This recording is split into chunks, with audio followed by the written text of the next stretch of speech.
The following is a live sports presentation of Glycod. GLICOD.com. Glycod's coverage of Central Kentucky high school basketball starts now.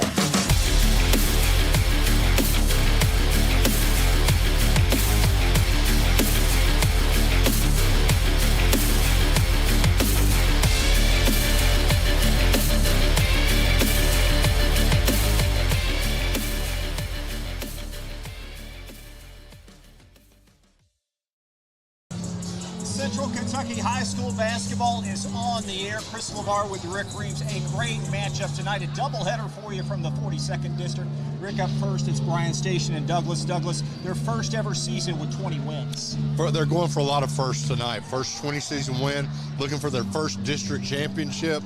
We talked to Coach Moberly earlier. They had a disappointing last year, lost in the first round of the districts, have not been out of this. They want to get this victory tonight, get onto the region on a high note. Broncos, a little bit of a depleted lineup. Darrington will not play again. Yeah, she's in a boot. She will not play. The great thing about this game is you don't ever want to lose a game, but this is the only game in the postseason you can lose. They played without Darrington early on in the season. They played the last game without her, so it's not like they've never played without her. They want to get her back, but tonight's not the night. So 12 points, 10 boards, will not play tonight for Darrington. Up next, game 2 is Scott County, 11-20 against Douglas, and boy, those Broncos are red hot. They are. They are a 24-game winning streak. I mean, you don't get much hotter than that, but at this point, you know, Scott County, again, coming in, absolutely no pressure. They have a losing record. I tell you what, you would have thought they won the state championship the other night. We were sitting right here. We could hear them in the locker room. They came out. Coach Glenn was soaking wet. They dumped water on them. The only thing they got to watch, they got to make sure that wasn't their victory. That wasn't the high point of the year. They still got to play games. 2 great games. Glad to have you aboard tonight on Glycod. Up next, we'll chat with both coaches at the girls' game when we come back after this on Glycod. New teen drivers are at greater risk for car crashes, particularly at night and during the first few months without adult supervision. Checkpoints is a free 1-hour educational program held monthly at the Jessamine Career and Technology Center in Nicholasville. It will help you help your teen be safer when they become a new independent driver. For more details, including program incentives and how to register, visit the Jessamine County Health Department's website at jessaminehealth.org. Founded in 1910 in the Ohio Valley region, German American Bank has been raising the standards in banking, insurance, investments, and wealth management for over a century. We're big enough to provide the conveniences of modern banking, yet small enough to care about the people and communities we serve. Because we believe that when a community thrives, its people prosper. Strengthening our community since 1910. German American Bank. Looking for new ways to connect with your customer? Did you know that local grassroots marketing is the most effective? For a successful economic approach, email info@glycod.com or call 502-551-5027. Donating plasma is an easy way to earn up to $600 a month as a new donor while saving lives. That's right.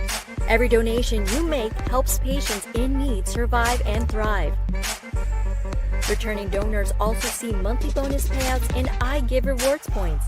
Go to cslplasma.com to learn more about plasma donation. CSL Plasma. Good for you, great for life. Family owned and operated since 1946, Thomas Car Wash has specialized in making Louisville cars look fresh and clean. Co-owned by 2006 Mill graduate Alex Thomas, Thomas Car Wash has 4 convenient locations, including their newly renovated one at 5321 Preston Highway, just a mile down from Mail. Additional locations include 6511 Preston Highway, 4139 Bardstown Road, and one at the intersection of Hurstbourne Parkway and Taylorsville Road. From full service to express washes to detailing and towel drying, wash local with Thomas Car Wash. You're tuned in to Central Kentucky high school basketball on Glycod.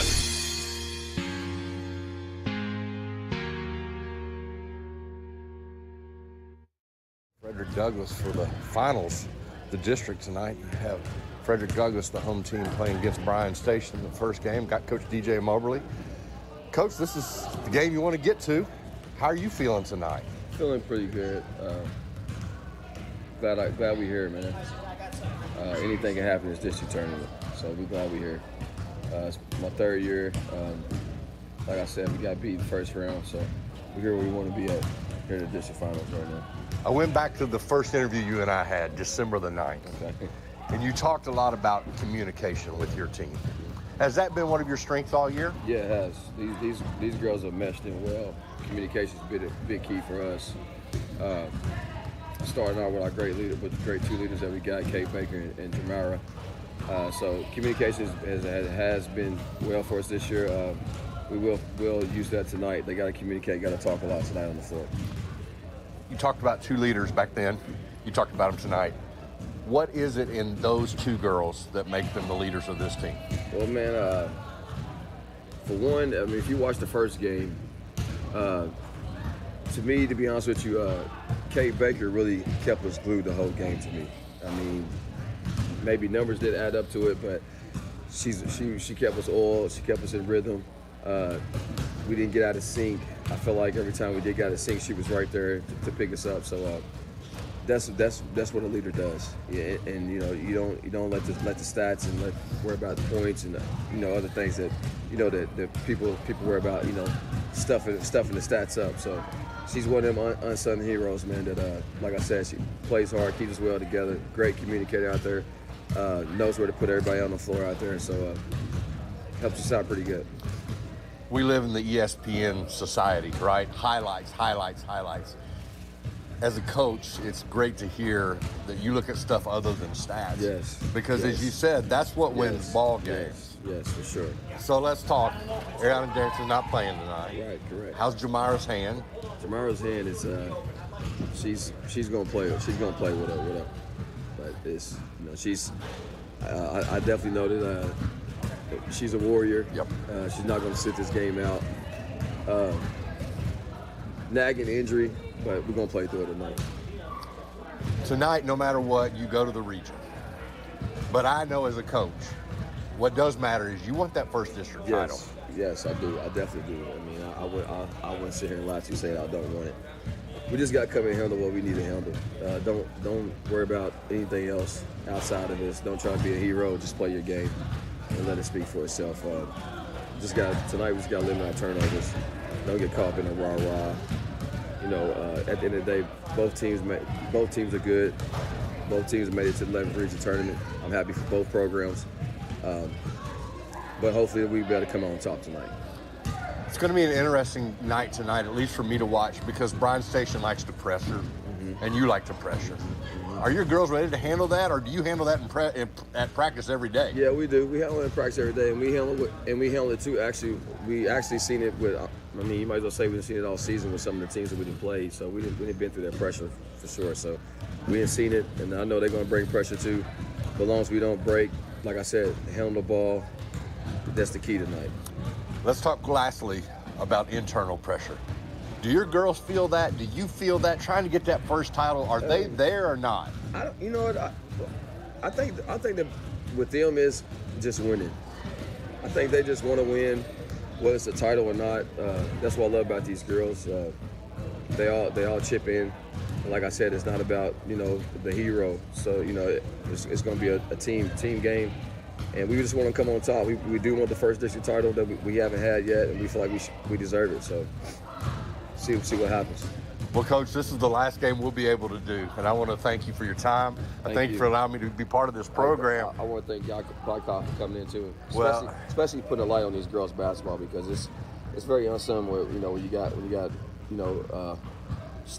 media coming in and actually emphasizing on girls basketball. So I definitely appreciate it. Well, good luck tonight. Thank you. In the region, we'll watch you, and we'll see you in state. Thank you. We'll be right back on Glycod. Today's game is brought to you in part by Anderson Apothecary, the cure for the common drugstore.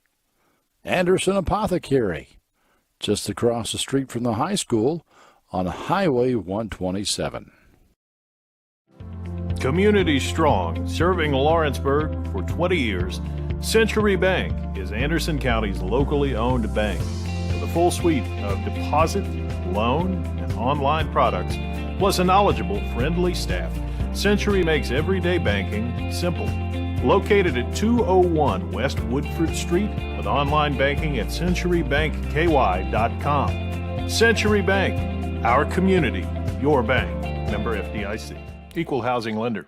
Family owned and operated since 1946, Thomas Car Wash has specialized in making Louisville cars look fresh and clean. Co-owned by 2006 Mill graduate Alex Thomas, Thomas Car Wash has 4 convenient locations, including their newly renovated one at 5321 Preston Highway, just a mile down from Mail. Additional locations include 6511 Preston Highway, 4139 Bardstown Road, and one at the intersection of Hurstbourne Parkway and Taylorsville Road. From full service to express washes to detailing and towel drying, wash local with Thomas Car Wash.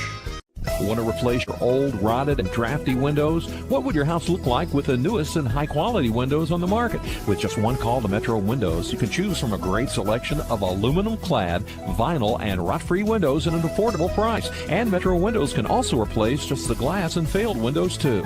Their installers are Oldham County residents that take pride in their work and craftsmanship. Metro Windows has been locally owned for over 30 years and is the proud carrier of the Windsor window line. Give Metro Windows a call today at 222-7828. That's 222-7828 Metro Windows. Hi, I'm Glenn Downs, pharmacist and owner of the Prescription Pad in Nicholasville. We are an independent community pharmacy that provides personalized service. We offer free home delivery, medication compliance packaging, compounding, and home medical equipment. Getting your medications from us means no need to wait in line or on the phone for minutes. Visit us at 465 Keene Center Drive in the Keene Shops in Nicholasville or by phone at 859-887-2841. The Prescription Pad is dedicated to your family's health. You're tuned in to Central Kentucky High School Basketball on Glycod.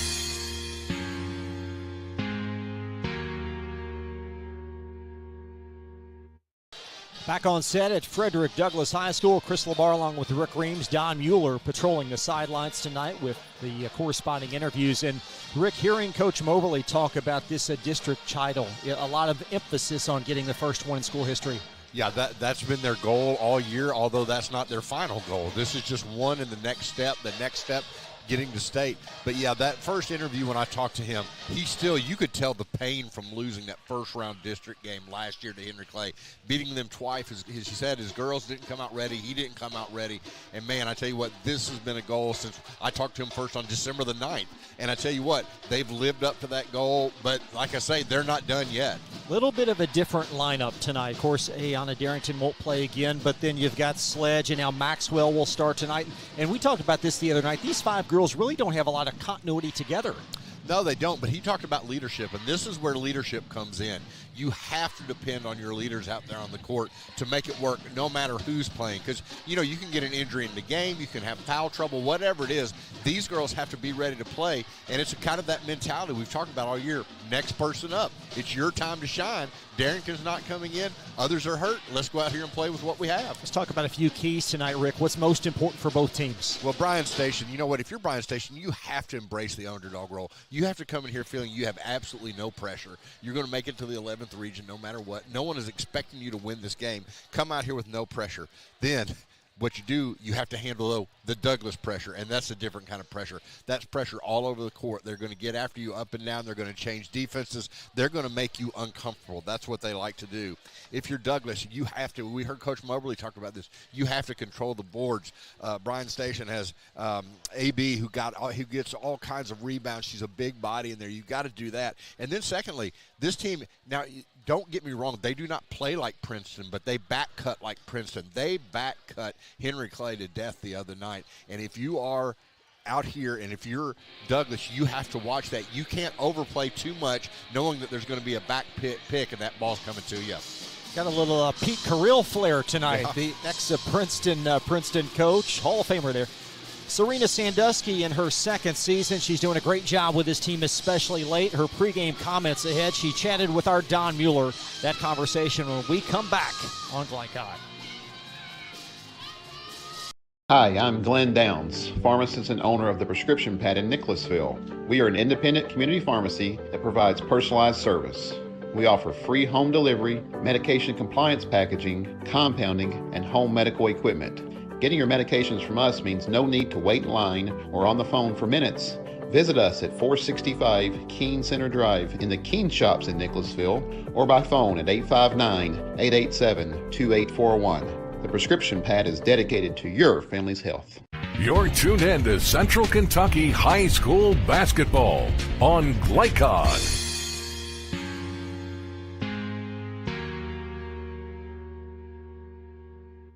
This is Don Mueller with Glycod Media, and I'm here with Coach Sandusky, the head basketball coach for the Bryan Station Lady Defenders. Coach, tonight you take on Frederick Douglass for the championship of the 42nd district. Sir. How do you feel about that tonight? I'm excited. I'm proud of the kids for getting back here second year. All their hard work is paying off, and this is the moment we wanted to have at the end of the season. Yeah, I'd like to congratulate you on punching your ticket to go to the region next year, the second time 2 years in a row. You had 1 day off since your last game. What did you do during practice and preparation for this very good Frederick Douglass team? We just went back and we focused on what we do best. We had solid practices. We trusted each other. We came in, got shots up, and just enjoyed the moment. What do you expect from Douglass tonight? I mean, they come out on their 2-2-1 full court pressure, so I'm expecting that as well. Coach, how are you going to slow down this offense? They are averaging 68 points a game. That is the third highest point total of the team in the state of Kentucky currently. How do you control that? Our team's named the Defenders for a reason, right? Oh, okay. Coach, I tell you what, I want to wish you the best of luck tonight. Your team's playing really well. They've come a long way this year. I think you guys are very proud of them. Yes, sir. And I wish you the best of luck tonight and also next week in the region. Thank you. All right, thank you, Coach. Have a good one. Today's game is brought to you in part by Anderson Apothecary, the cure for the common drugstore. Anderson Apothecary, just across the street from the high school on Highway 127. Community strong, serving Lawrenceburg for 20 years, Century Bank is Anderson County's locally owned bank. With a full suite of deposit, loan, and online products, plus a knowledgeable, friendly staff, Century makes everyday banking simple. Located at 201 West Woodford Street with online banking at centurybankky.com. Century Bank, our community, your bank. Member FDIC. Equal housing lender. Family owned and operated since 1946, Thomas Car Wash has specialized in making Louisville cars look fresh and clean. Co-owned by 2006 Mill graduate Alex Thomas, Thomas Car Wash has 4 convenient locations, including their newly renovated one at 5321 Preston Highway, just a mile down from Mail. Additional locations include 6511 Preston Highway, 4139 Bardstown Road, and one at the intersection of Hurstbourne Parkway and Taylorsville Road. From full service to express washes to detailing and towel drying, wash local with Thomas Car Wash. Want to replace your old, rotted, and drafty windows? What would your house look like with the newest and high-quality windows on the market? With just one call to Metro Windows, you can choose from a great selection of aluminum-clad, vinyl, and rot-free windows at an affordable price. And Metro Windows can also replace just the glass and failed windows, too. Their installers are Oldham County residents that take pride in their work and craftsmanship. Metro Windows has been locally owned for over 30 years and is the proud carrier of the Windsor window line. Give Metro Windows a call today at 222-7828. That's 222-7828 Metro Windows. Hi, I'm Glenn Downs, pharmacist and owner of the Prescription Pad in Nicholasville. We are an independent community pharmacy that provides personalized service. We offer free home delivery, medication compliance packaging, compounding, and home medical equipment. Getting your medications from us means no need to wait in line or on the phone for minutes. Visit us at 465 Keene Center Drive in the Keene Shops in Nicholasville or by phone at 859-887-2841. The Prescription Pad is dedicated to your family's health. You're tuned in to Central Kentucky High School Basketball on Glycod.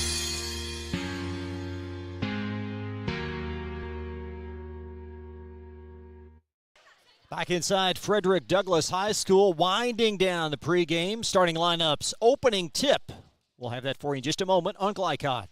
New teen drivers are at greater risk for car crashes, particularly at night and during the first few months without adult supervision. Checkpoints is a free 1-hour educational program held monthly at the Jessamine Career and Technology Center in Nicholasville. It will help you help your teen be safer when they become a new independent driver. For more details, including program incentives and how to register, visit the Jessamine County Health Department's website at jessaminehealth.org. Founded in 1910 in the Ohio Valley region, German American Bank has been raising the standards in banking, insurance, investments, and wealth management for over a century. We're big enough to provide the conveniences of modern banking, yet small enough to care about the people and communities we serve. Because we believe that when a community thrives, its people prosper. Strengthening our community since 1910. German American Bank. Looking for new ways to connect with your customer? Did you know that local grassroots marketing is the most effective? For a successful economic approach, email info@glycod.com or call 502-551-5027. Donating plasma is an easy way to earn up to $600 a month as a new donor while saving lives. That's right. Every donation you make helps patients in need survive and thrive. Returning donors also see monthly bonus payouts and I Give Rewards points. Go to cslplasma.com to learn more about plasma donation. CSL Plasma. Good for you, great for life. Family owned and operated since 1946, Thomas Car Wash has specialized in making Louisville cars look fresh and clean. Co-owned by 2006 Mill graduate Alex Thomas, Thomas Car Wash has 4 convenient locations, including their newly renovated one at 5321 Preston Highway, just a mile down from Mail. Additional locations include 6511 Preston Highway, 4139 Bardstown Road, and one at the intersection of Hurstbourne Parkway and Taylorsville Road. From full service to express washes to detailing and towel drying, wash local with Thomas Car Wash. You're tuned in to Central Kentucky High School Basketball on Glycod.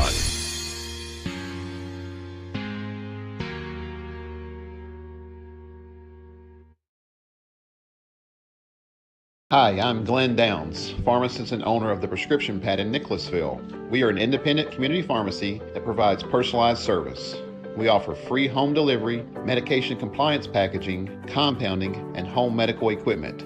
Getting your medications from us means no need to wait in line or on the phone for minutes. Visit us at 465 Keene Center Drive in the Keene Shops in Nicholasville or by phone at 859-887-2841. The Prescription Pad is dedicated to your family's health. You're tuned in to Central Kentucky High School Basketball on Glycod.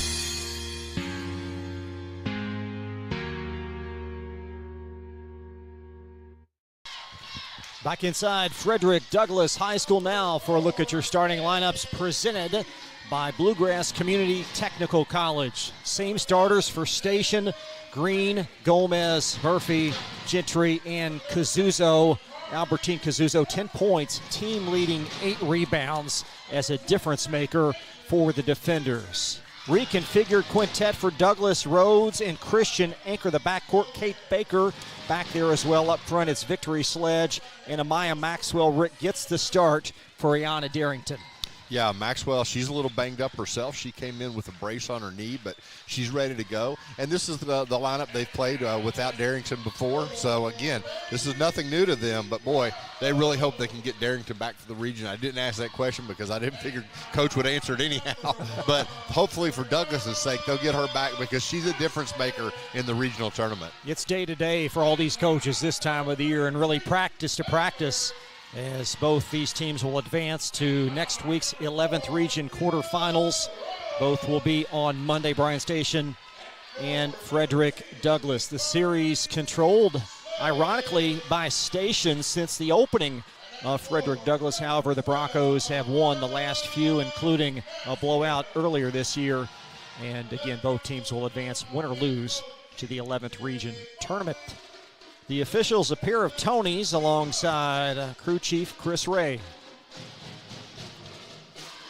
First of two, Scott County and the boys of Frederick Douglass. That game will tip at 8 o'clock. There will be celebration ceremony for the winner after this game, so we'll have a bit of an elongated post game and plenty of basketball coverage this evening, and it's great to have you with us.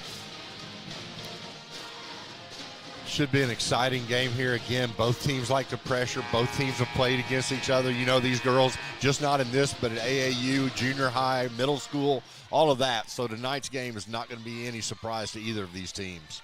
Victory Sledge, her 8th game for the Broncos. She'll jump opposite Kaylin Gentry.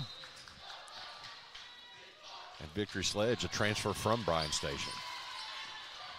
And Gomez rifles it to Kazuzo, and just like that, Kazuzo puts it up and in. That's who you've got to watch, because she will take it very strongly. She's the player of the game the other night, the difference maker, and boy, she is just a tough to handle inside.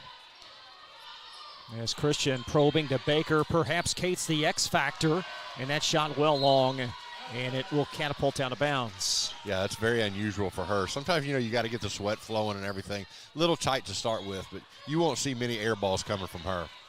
Now Green across the far sideline, and deflection out off of Rhodes. That was lucky for for Douglas, because you don't want to get Rhodes in foul trouble.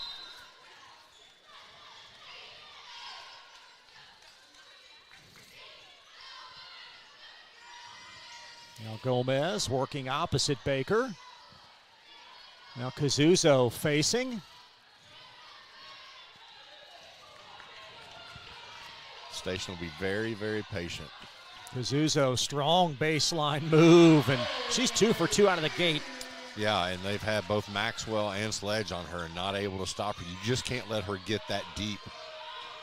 Now Christian comes to a great jump stop and a crafty lefty for 2. I tell you what, that left hand's the hurt hand. She didn't use that much in warm-ups, but great to see her out there using that on that first shot. Station 2 of their first 2 from the floor. That's Green driving in, and it's poked away.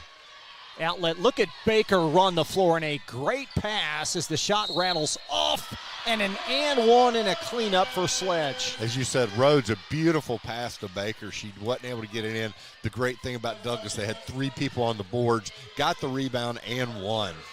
Victory Sledge continuing to play well as this season winds on. Just the athleticism oozes off the page. Well, and to have her these 8 games has been just huge for Douglas. And Kazuzo opting for Murphy. This Station team has improved leaps and bounds since Thanksgiving. Absolutely. They are not the same team they were earlier in the year. That's a great pass from Green, and it's poked out. Sledge with good defense there, came backside help. There was that one of those cuts we talked about. You got to get used to that, because they're going to do that a lot, and they'll always try to throw over top to the post also. Green lofting a 3. Nice shot. She's got that nice left-handed touch. That was a good shot. Her 41st made triple of the year in Station. 3 of their first 4 to start as Christian will probe.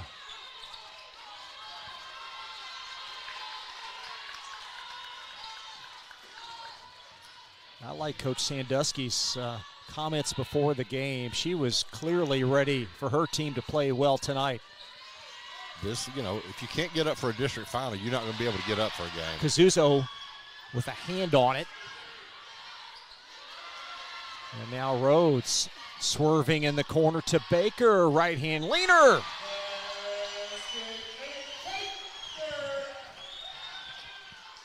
And a 7-6 Bryan Station lead. As Kazuzo probing underneath, nice find underneath to Gentry, and be a deflection underneath. Possession will stay with this Bryan Station team.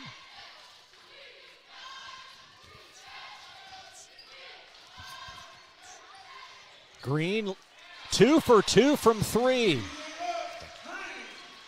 Yeah, apparently a toe on the line there for Jalen. Yeah, both of those shots were close. I think in the college game they both would have been reviewed, but Gave her the 3 on one and the 2 on the other, but she's got a sweet left-handed jumper.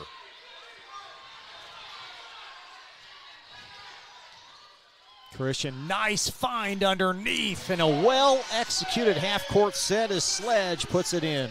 And that's part of the thing that Coach was talking about, the way that Christian and Baker get the big assists when they need them.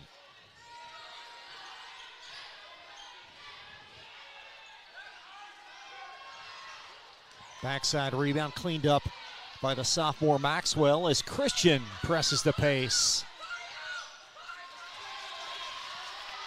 And there's Green the other way. And Baker back to provide some discomfort, and it's out of bounds to Station. That was a big play by Baker. She just got in the way and didn't let a layup go in. There wasn't a foul either way, but great job getting back on defense. Kazuzo, 2 of her first 2, just some kind of player as a sophomore. Kazuzo spinning left, a Green 3. Cleaned up by Gentry. She had an open look. That would have been a big play there to get her. Jaylee Knowles, 5'10", 8th grader, checks in for Frederick Douglass, averaging 4 points and 3 caroms per. She's going to be big. It has to be the other big person in this lineup to get on the boards.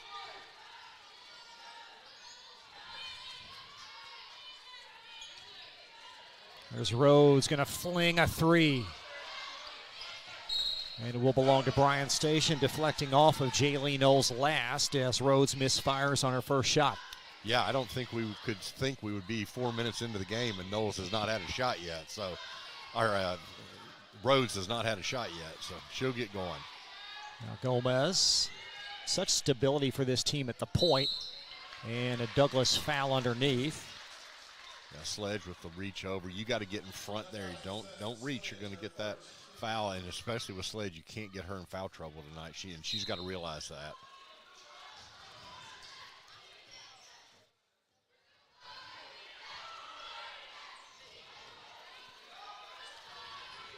Douglas is going with a little bit of a zone look. Looks like a 2-3. And Christian gets a hand on it. Outlet pass, Baker.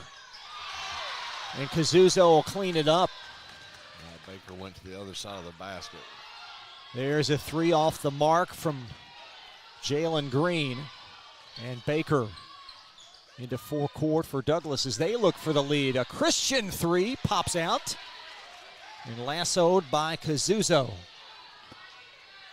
She said she is all over the court. Kazuzo is just an excellent sophomore. Another one of those kids that we're going to see a lot from, hear a lot from in the coming years. The patience of this Station team in the half court, the ability to preserve the ball. This would not have happened 2 months ago. They've grown so much in the half court.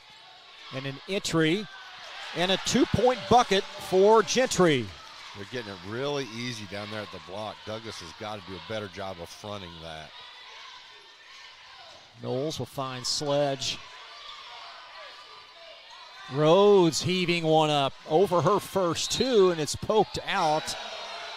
Off of Knowles, it will stay underneath to Douglas as it glanced off of Gentry last.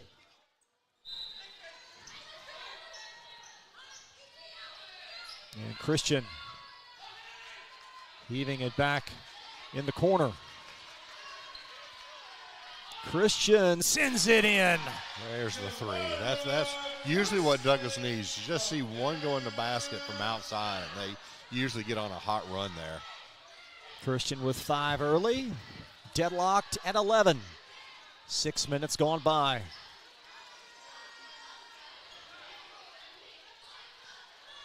Kazuzo will face and attack. And a strong rebound on the backside with some length by Gentry, but Christian rips it away and gets the roll. She is so hard to stop in the open court. She goes right to the basket, goes through contact and gets the basket. Broncos by a field goal. Christian with 7. Now Kazuzo flies one. If you're Douglas, you're going to let her take that shot all night. Now Rhodes setting her sights on a 3. That's a Sledge that follows, and she draws a quick foul. Good job underneath getting those boards. You know, one thing we've seen Rose miss those 2 threes. We talked about it the other night. She needs to get into her step-back mode. That's where she does so well.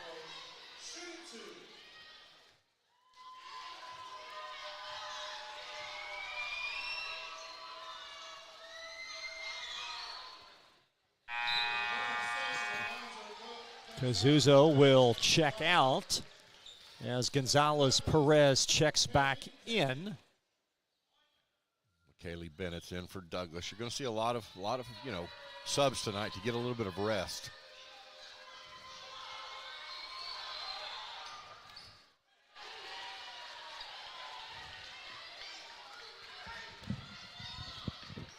And Station now staring at a 4-point deficit as Green short on a 3.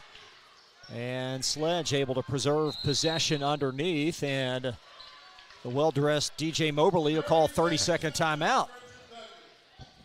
So a Bronco timeout will step aside as well in a 4-point game from Glycod. Hi, I'm Glenn Downs, pharmacist and owner of the Prescription Pad in Nicholasville. We are an independent community pharmacy that provides personalized service. We offer free home delivery, medication compliance packaging, compounding, and home medical equipment. Getting your medications from us means no need to wait in line or on the phone for minutes. Visit us at 465 Keene Center Drive in the Keene Shops in Nicholasville or by phone at 859-887-2841. The Prescription Pad is dedicated to your family's health. You're tuned in to Central Kentucky High School Basketball on Glycod.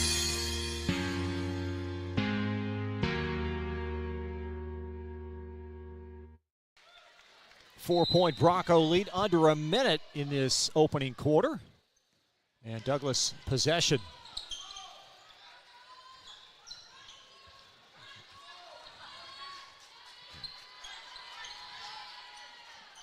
Swung in the corner, that's Bennett. And a nice overplay deflection by Green. It's going to catapult in the corner for Rhodes. And an over-the-top foul on Frederick Douglas as Rhodes now over her first 4.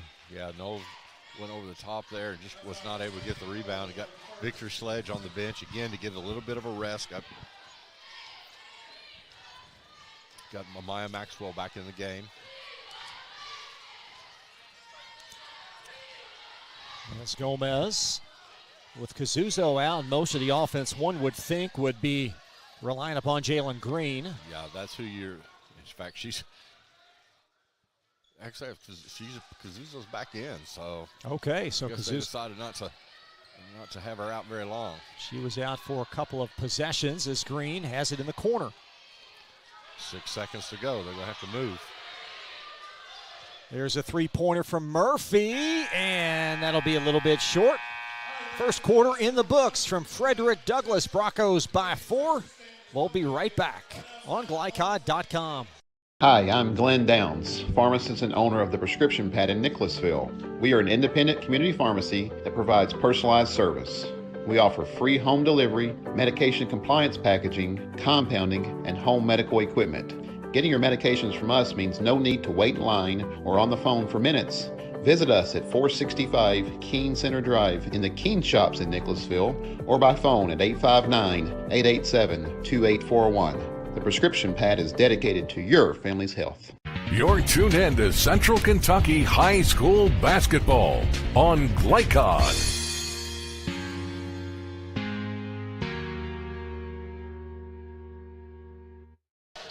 MyTech 24 can boost your career. If you'd like to improve your situation, feel free to visit mytech24.com.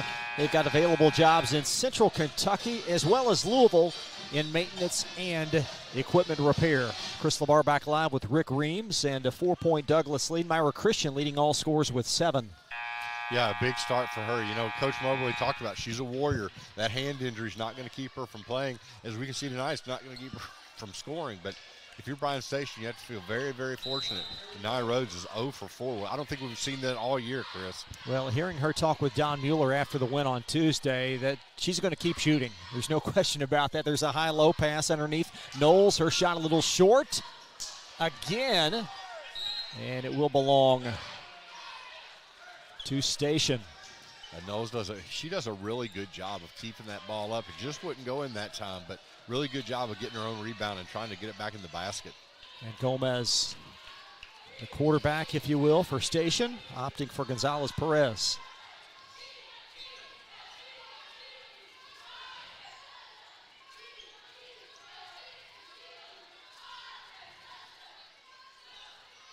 Nice find underneath to Gonzalez-Perez. Gomez heaves a three, and I think she knew at the moment she shot it. Yeah, that's not really her game, but she did have that shot. So, with that, though, she may want to come in just a couple steps because Douglas is really backing that zone up. Oh, nice defense by Green. Green nearly with a theft.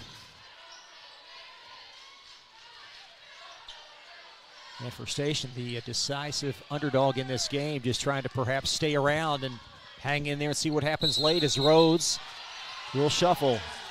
Yeah, she has one extra spin there. I'm not sure. Coach Moberly, I think he might have a pretty good point with that. That was pretty close, but thought she was going to have an AM1, but she saw the ball go in the basket. Let's see if that makes a big difference in her game now.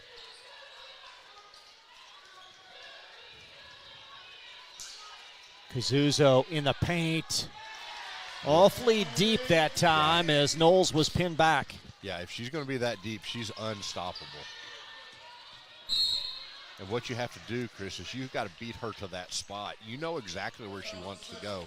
You got to get in front of her and make her go behind you. You just can't let her set up camp there. She will score all night long.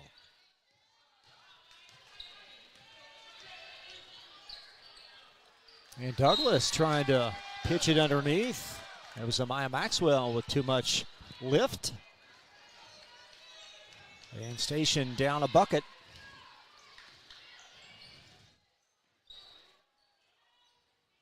Green, a right corner three. And here comes Christian with plenty of pace. Nice take by Rhodes, and two free throws, the net result. If you watch old-time basketball, Chris, like when I played, you have a three on break there, you both go to the basket. This time, both Douglas players went to the three-point line. This tells how this game's different. 14 foul, and Rhodes, her first point, 86% free throw shooter.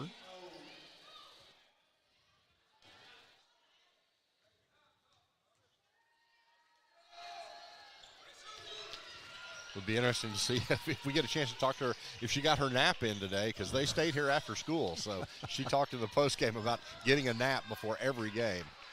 That's great advice. Everybody needs a nap before the game. There's Gomez in the corner. And Sledge, been a force early with that rebound. And Sledge has it ripped away by Makari Murphy. Sledge not as comfortable taking that ball down the court. She and Rhodes are talking about it right now. Kaylin Gentry back in for Albertine Cazuzzo, so a strategic sub again by Coach Sandusky with Cazuzzo, trying to preserve those legs.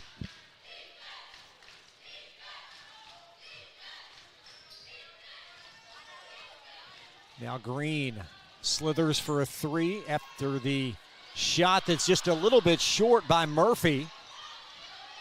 And here comes Baker for Douglas. Smallest player on the court got the rebound there. Christensen long with a three. Oh. And a Bronco foul. Yeah, it's the second over the back with Douglas. They had a size advantage there. It's just so hard not to reach. You just got to try to jump straight up and get that ball, because the referees will call that every time. Foul whistled on Maxwell, the third team Bronco foul. Bryan Station's going to have to start hitting outside shot. Nice flash there. Green just a little bit off.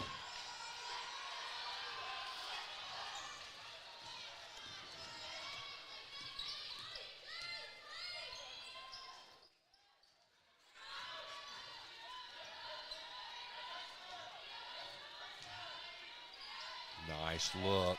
up and in. Nice pass, and the bucket goes for Maxwell. Oh, Myra Christian there, just a no-look, the definition of a no-look pass. Looked right at Sledge and threw it right into Maxwell. Bryan Station's in danger territory right now. Trailing by a game-high 6.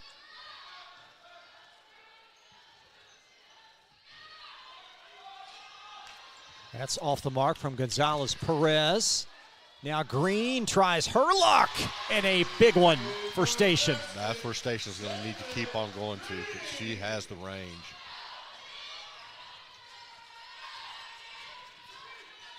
Green now with 8. So we near the 4-minute mark of the second quarter. Rhodes heaves one. It's secured by Murphy. And Station trailing by 3. Green wanting the ball. A little bit short with that one. Still a good shot for her. Sledge from Christian, and Myra doing it at both ends. Yeah, she's your leader, your assist leader. She's just come to play tonight. Hey, she's a senior. That's what Coach Moberly talks about. She knows about this game. She wants this game. She wants to bring her team to a first district title. Well, Myra not had a lot of success over at East Jessamine in the district tournament, so this means amply more for her.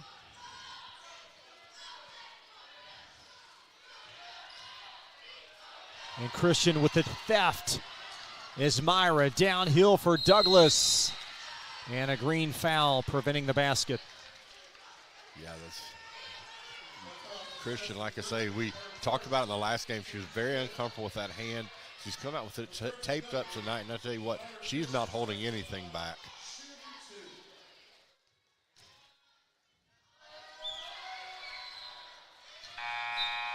Here's a look at that deflection as Christian in transition draws the foul. Thing I like about her, she was more frustrated with herself for missing the shot, Chris, than she was about getting to the free throw line. She wanted an and one there. Well, in a night where Rhodes hasn't had a lot of success as of yet, it's great to have a compliment the quality of Christian. Kazuzo with that length, deflecting that ball, and there's Green. Lofting it up. Oh, and it's off from Kazuzo. She nearly had an and one. It's one thing if you're Douglas, you have to find her and block her out, because we talked about it. She was so active in the last game. She's been the same way tonight, but she just has a nose for that ball.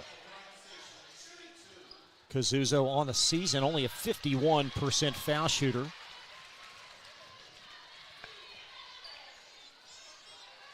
Defenders winners of 4 straight, including a semifinal win versus Clay on Wednesday by 16, 56-40.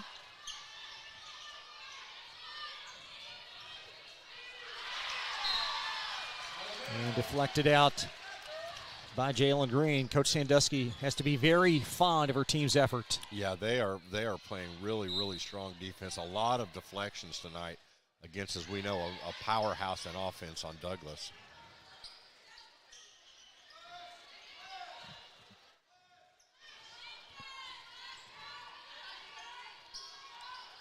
Entry to Sledge. Nice find underneath. It rattles off for Maxwell. Gets her own rebound and puts it back in. Nice look, big to big there for Douglas. Maxwell with 4. 2-possession game. Now Kazuzo will attack Maxwell and put it in. Again, you can't let her beat you to that spot. You got to get there and not let her get past you. Great play there. Green deflecting that and coming back to get it was Baker. And the 6th team Bryan Station foul. Called a hold there.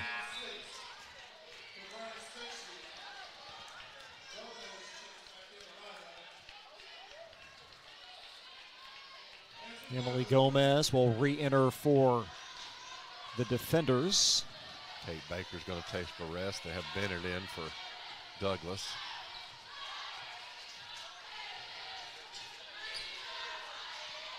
Sledge with a catch in traffic. Pick and roll.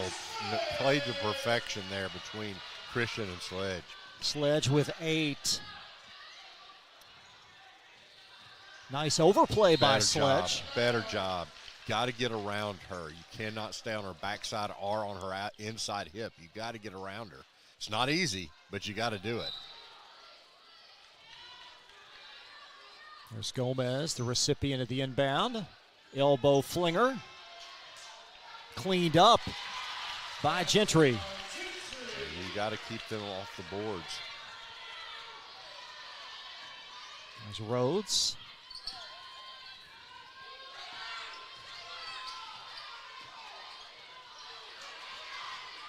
And Bennett coughs it up. I think Gomez had something to do with that as Station down 4 with possession. Yeah, active hands there. And tell you what, Bennett just tipped that ball away, and Station accidentally grabbed it while it was on the line. It would have been their ball, but Murphy, you can't blame her. She wanted to get that ball back, but she was just standing out of bounds.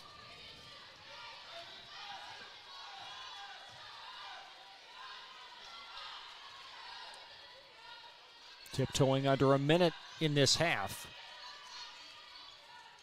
Douglas is not going to be in any hurry.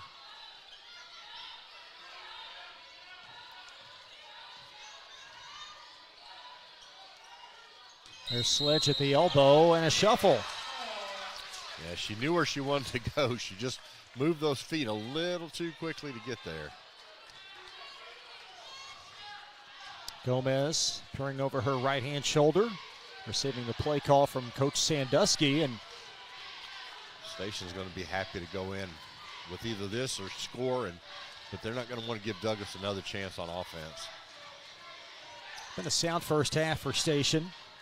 You have to be pleased if you're Station where you are. Even being behind just by 4 points is a victory.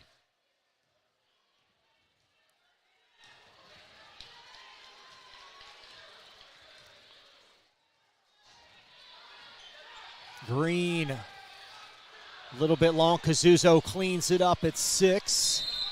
Oh my, taking it to Sledge and a foul. Yeah, a big play there to get the and one. Got it over Sledge and Maxwell, and they got Maxwell for the foul. So big play there by AB.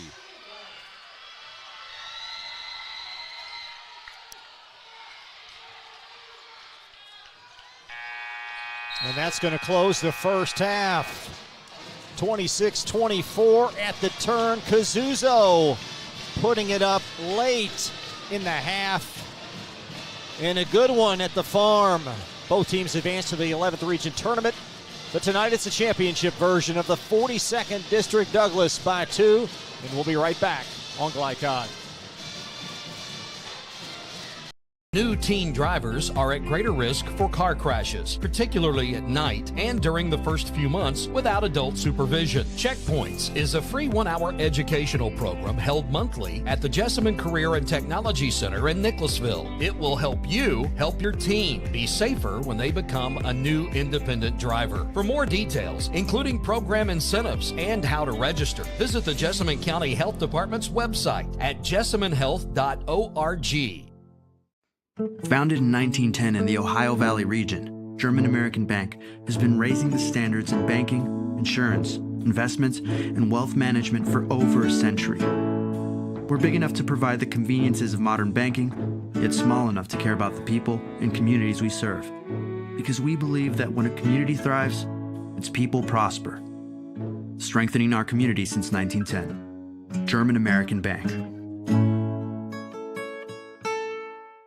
Looking for new ways to connect with your customer? Did you know that local grassroots marketing is the most effective?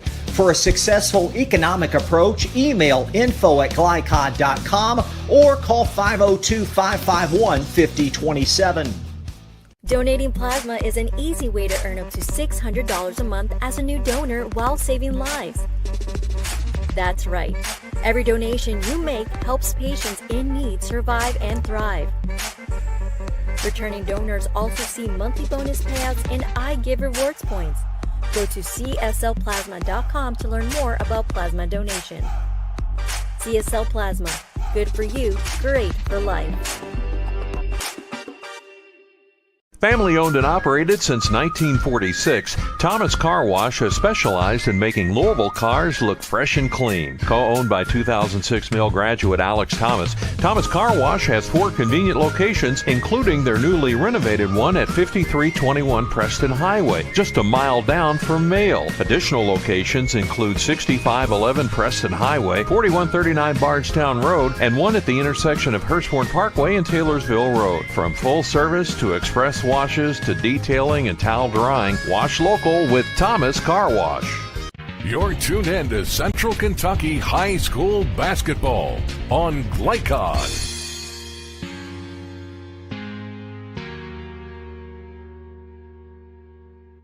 Tight one at the farm as we welcome you back. Douglas by 2. Now 2 guys with hats. It's Don Mueller and Jared Peck of the Herald Leader. Don Mueller, Black Eye Media, and I'm sitting here with Jared Beck. Jared is the high school sports beat writer for the Herald Leader. Welcome, Harold. Yeah, I appreciate you having me on. It's been a fun night so far. It has been a good game. I was talking to you before we came on the air here, and you're kind of explaining your schedule to me this week and next. Could you go over that a little bit? Because it sounds like you're a busy man. Yeah, I've been at the 42nd this week. We have another writer, Carolyn Mikauskis. She's over at the 43rd at Lexington Catholic. Tomorrow I'll be at the meeting where they do the 11th region draw tomorrow morning at Bryan Station. Then I'll drive to Winchester for the state wrestling tournament. Then on Monday I'll be at the first round for the girls. Tuesday I'll be at the first round for the boys. Wednesday's the semifinals for the girls. I'll sleep sometime. I don't know when. I was going to ask you, when do you get a break? June. I'll get a break in June. Okay. All right. No summer sports, right? For high school. That's right. That's awesome. Oh, by the way, we are the head guys. Okay. We commented on our hats. You know, we wore the same hat. Okay. Jared, this game tonight. Tell me what you think of that first half. Well, I don't think I've seen a better pick and roll all season than Bryan Station's pick and roll with Jalen Green and AB and number 4 and their other post player. Now, Douglas doesn't have their big post player, Ayana, and that's kind of a difference right now. And also, Nia Rhodes is not getting any shots and not making the ones she does get. But I think if she heats up, Douglas can kind of pull out a little bit. But it's a great effort right now by Bryan Station, who shows they're a really good team as well. I was impressed with them the other night with the discipline and a half court. Kazuzo down low has done a great job tonight. Yeah. She knows how to use the glass. Right. And you mentioned Rhodes. I thought Rhodes, I got her 0 for 4, I think, or 0 for 5 from the 3-point line. But smart young lady for a sophomore. She started attacking the basket, which was good, instead of hanging out on the perimeter. She did get called for a walk, but she made a great move. She got fouled on her second attempt in the lane, went and made a couple free throws. So, yes, I think you're right. I think if Rhodes can heat up from the outside, it's going to be a real problem for Bryan Station. Yeah, and Christian right now and Victory Sledge and the other post player are keeping Douglas with this edge, and they're really impressed with Victory Sledge just being with the team for a few weeks now in live action. But Jamar's a 2,000 points scorer, so she's gonna be able to keep Douglas in it. She's working well with the guard. I really have. They found her down low. She's done a good job inside. Yeah, she just joined them a few weeks ago after being approved by the Kentucky High School Athletic Association. Well, Jared, I think our time is up, okay? I want to thank you so much, and good luck on your ventures. And I'm sure we'll see you next week, maybe, in the gymnasium. Okay? Absolutely. Thanks, Jared. Thanks very much. Don, thanks so much. Jared, thank you as well. 2-point game at the half. Douglas by a bucket. Rick and I will have the halftime stats and also look at some of the area scores when we come back on Glycod.com. New teen drivers are at greater risk for car crashes, particularly at night and during the first few months without adult supervision. Checkpoints is a free 1-hour educational program held monthly at the Jessamine Career and Technology Center in Nicholasville. It will help you help your teen be safer when they become a new independent driver. For more details, including program incentives and how to register, visit the Jessamine County Health Department's website at jessaminehealth.org. Founded in 1910 in the Ohio Valley region, German American Bank has been raising the standards in banking, insurance, investments, and wealth management for over a century. We're big enough to provide the conveniences of modern banking, yet small enough to care about the people and communities we serve. Because we believe that when a community thrives, its people prosper. Strengthening our community since 1910. German American Bank. Looking for new ways to connect with your customer? Did you know that local grassroots marketing is the most effective? For a successful economic approach, email info@glycod.com or call 502-551-5027. Donating plasma is an easy way to earn up to $600 a month as a new donor while saving lives. That's right. Every donation you make helps patients in need survive and thrive. Returning donors also see monthly bonus payouts and I Give Rewards points. Go to cslplasma.com to learn more about plasma donation. CSL Plasma. Good for you, great for life.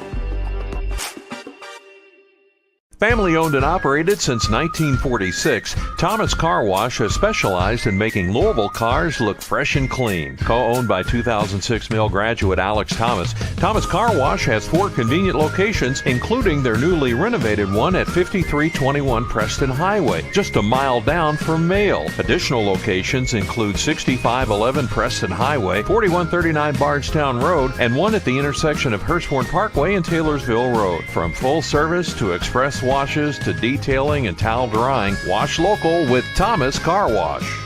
You're tuned in to Central Kentucky High School Basketball on Glycod.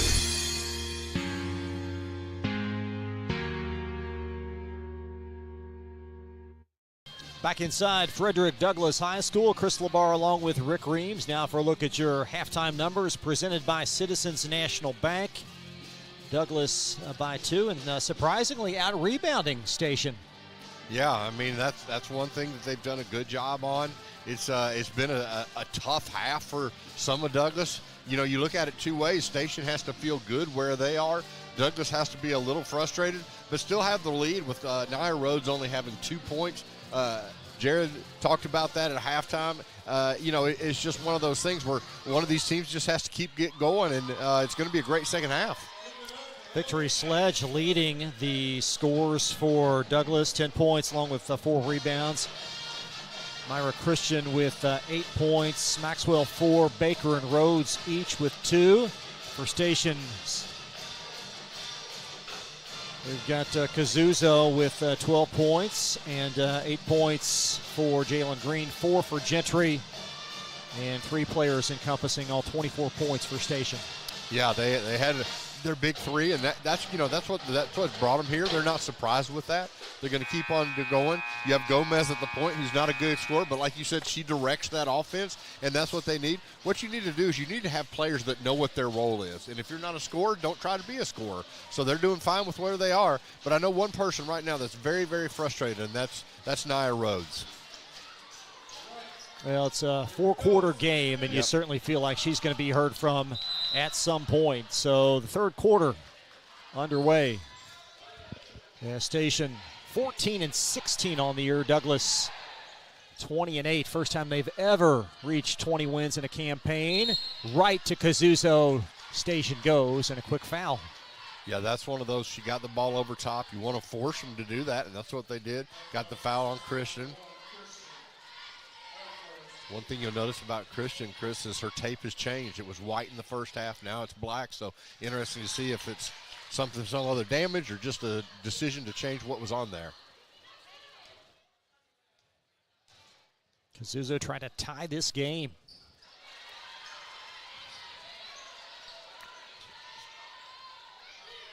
Station will come out with some pressure themselves.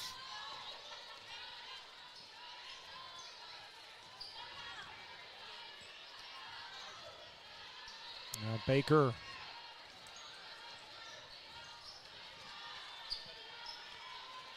Skip pass.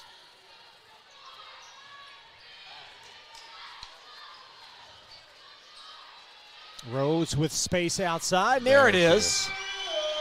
Station did a really good job. They've been bringing their deep wings way out on her, but that time they got lost. Gave her that opening, and boy, I know she's happy to see that ball go in the basket. Rhodes too good a shooter to not eventually get hot. There she played defense too. And 2 more as Douglas on one of those patented flurries. Yeah, this is where Station has to be careful because Douglas can run you out of the gym quickly. And an astute timeout by Coach Sandusky. She was sensing that as well. Yeah, they were close to a 10-second call there, and you can tell Douglas. I mean, Coach Moberly, there's no doubt what he talked about at halftime. Pressure, pressure, pressure, and that's what they're doing right now. And so far, Station hasn't been able to handle it. Glycod.com Tournament Central, the place for all the activity of high school basketball postseason action. You can visit our website as we've got district, regional, and state tournament games covered with live instant replay as well as score ticker. Lots going on. This crew will be at the 8th region next week. We'll also have coverage from Louisville, region 6 and 7. So lots going on Glycod.com. Well, we'll see how Station does. A little body blow, if you will. How will they respond? Yeah, that's going to be the interesting thing is how are you going to come back? Now, an interesting thing is Jamira Christian is getting that hand retaped. I don't think they're going to let her come out. Well, with an injury, they are going to let her come out. They have Gregarious that comes in for her, but she's over with the trainer trying to get that hand retaped. Using more tape on Christian's arm than we've used this week to no, that's not possible, Chris. to lay down all these cords. There's Rhodes gonna fling a 3, everything but, and she gonna dump it down low. That's Sledge. And Douglas got another steal there, so for Station cannot bring the ball up the court. Now Rhodes slithering inside the lane.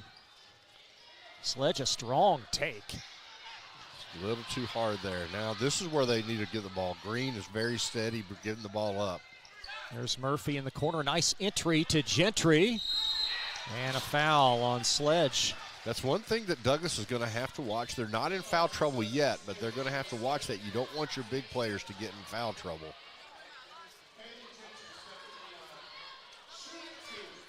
Got Jamira Christian back at the scorer's table, so whatever they did tape-wise, she's wanting to get back in the game.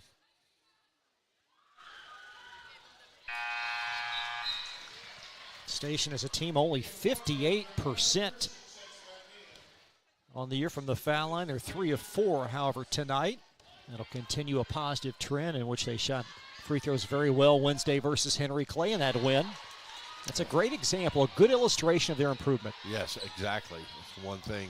What they've shot for the year, it doesn't matter because in the postseason they have been excellent at the free throw line. Now Christian will fling it and a travel on Maxwell. Yeah, Maxwell again, she saw that the defender was coming out on her, wanted to get around her, but she just shuffled those feet. So another turnover for Douglas, and so Station handled that first little run. How can they handle it from here?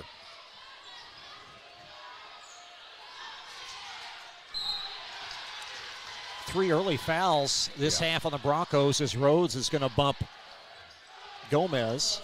Yeah, that's one of those, Coach Moberly gets frustrated with those fouls. That's one of those you just move your feet. Don't reach there, but you don't want to get in foul trouble, and we've talked about that.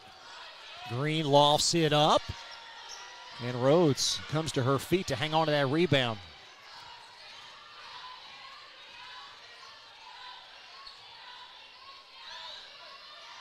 Got Baker.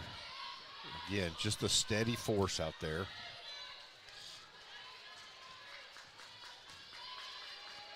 The pass deflected by Green, and it's going to be a play on as it's stripped away. Here comes Murphy down the hill.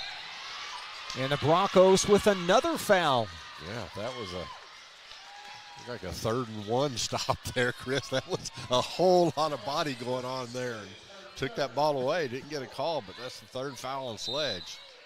In the 4th, this frame on Douglas. That bears watching. We've got meat of this game to play.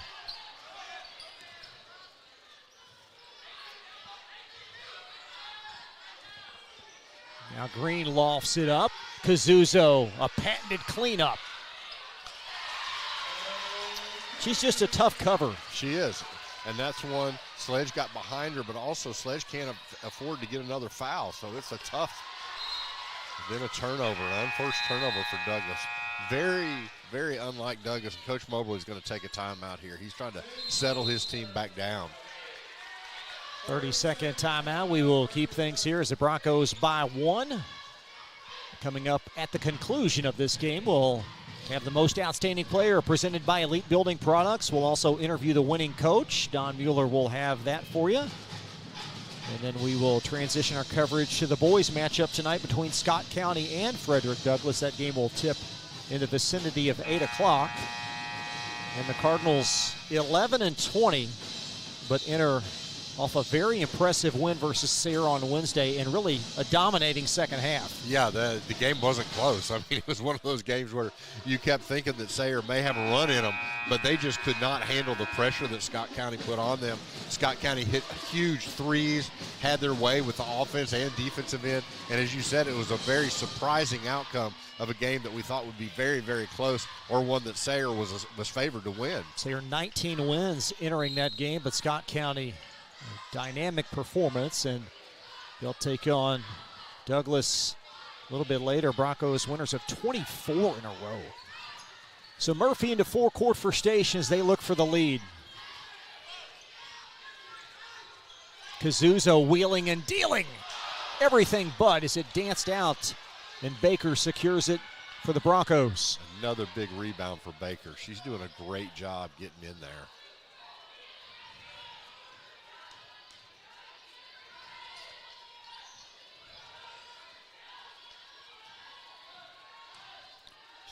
Oh, nice play by Baker. Now Rhodes trying to veer in, lofts it over Kazuzo and in. Yeah, Don had a good statement there at halftime. He said she's very smart. If the outside shots are not going, start taking it to the basket. Broncos by 3, rifled to Green. Glancing off the rim, but pitched back in play. That was Gentry. Good hustle by Gentry. Had to take Sledge out with that foul trouble. We got Knowles back in. She's going to have to block out underneath. Great observation.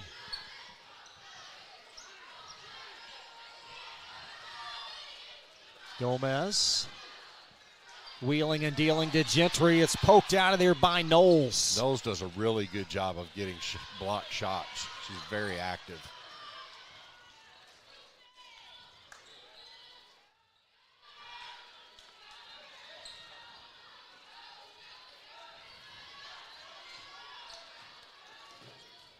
Good look. Christian uncorks one.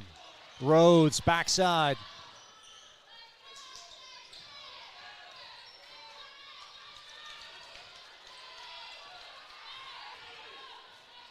Rhodes.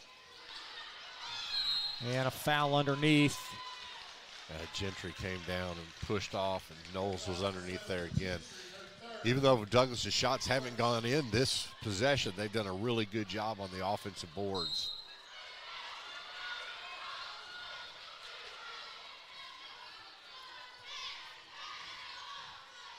Third foul on Gentry as Baker lines up a 3. And Green touches it last.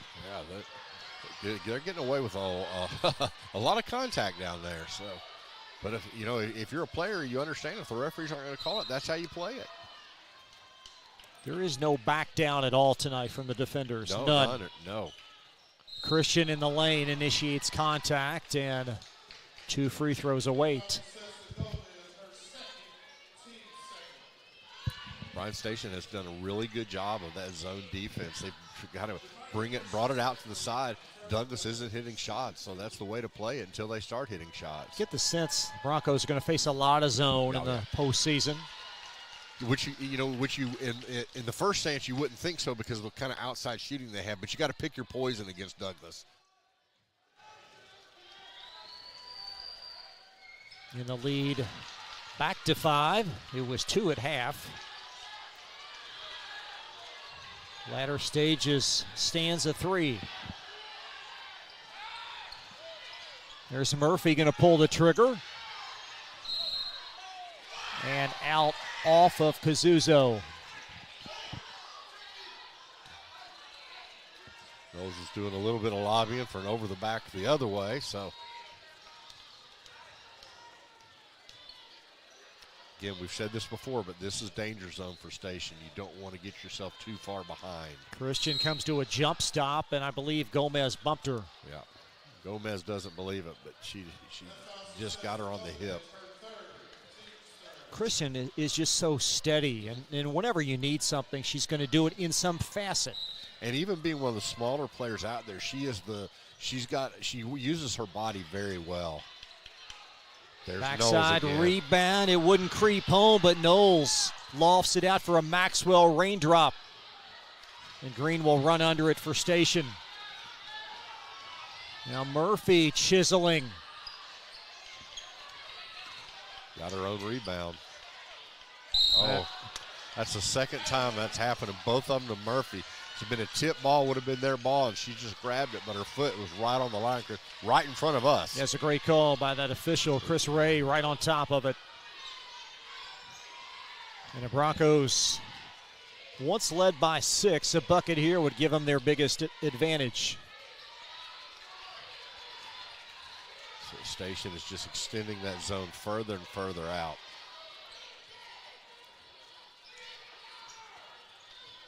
That's Rhodes, a smart play. It sure is, and Rhodes kisses it in, and there's the high water mark tonight for Douglas. Yeah, you have to go out here on a three-point shot, and she just drove it straight to the basket, easy layup. Station needs a bucket badly. Who will deliver as Green shoots it around the horn? Murphy off the mark, and Gentry cleverly saved it back in play, but Green couldn't connect. And it will belong to Frederick Douglass. Green with a very active hands there. You can tell Bryan Station's getting a little bit tired, Chris. We can see it. They're huffing and puffing, and this is exactly where Douglass wants them. They want to get this lead up to 9-10 points at the quarter. Under a minute. And the Broncos led by 2 at the turn. They've raised it to 7. Now that you have a 7-point lead, if they're going to play this zone, you can just hold that ball out there.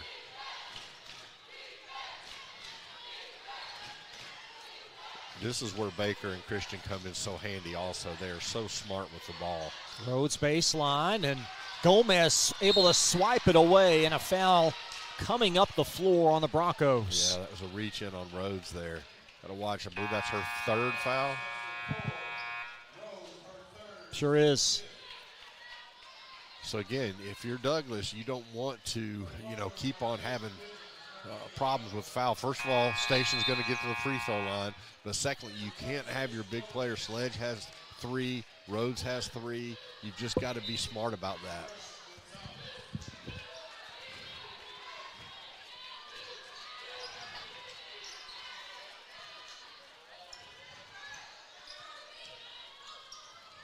Jump change left in the 3rd. Kazuzo. A strong move. And how about Knowles standing her ground? Tell you what, she did a good job rebounding. Again, a lot of contact. But that 8th grader, I mean, you look at her, she's slight of body, but boy, some big plays inside. And that's where Darrington being out at the first of the year has helped, because this gave Knowles big game experience. Coach Moberly thinks she is going to be another one of their Miss Basketball talents in 4 years, Chris, however long she has here. 5 left in the 3rd. That's Knowles going to pitch it over for a long 3 that's will misfire, and that's going to conclude. That was Gregonis. Just got in the game. 7-point lead for the Broncos after 3. We'll be right back on Glycod. Hi, I'm Glenn Downs, pharmacist and owner of the Prescription Pad in Nicholasville. We are an independent community pharmacy that provides personalized service. We offer free home delivery, medication compliance packaging, compounding, and home medical equipment. Getting your medications from us means no need to wait in line or on the phone for minutes. Visit us at 465 Keene Center Drive in the Keene Shops in Nicholasville, or by phone at 859-887-2841. The Prescription Pad is dedicated to your family's health. You're tuned in to Central Kentucky High School Basketball on Glycod.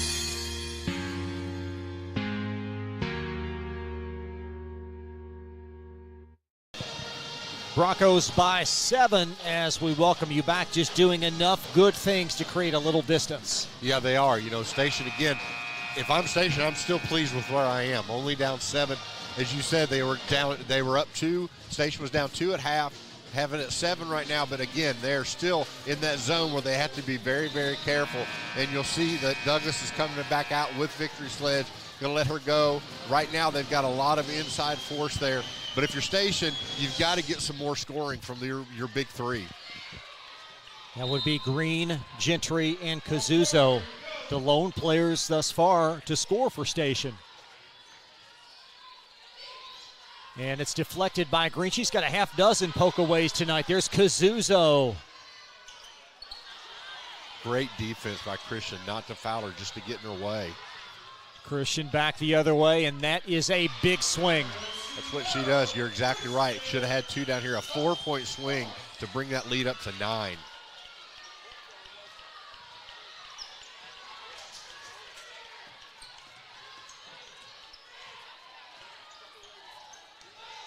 Oh, she needs to look at the basket there. Again, Sledge has 3 fouls on her. Green, a big 3. And Kazuzo just a little bit late for the foul. You know who's been the biggest right now is Knowles. She has done it on both ends. She's made passes. She's got rebounds. She has hustle. I tell you what, the 8th grader, very impressive play in her first district final. Both teams with 5 team fouls.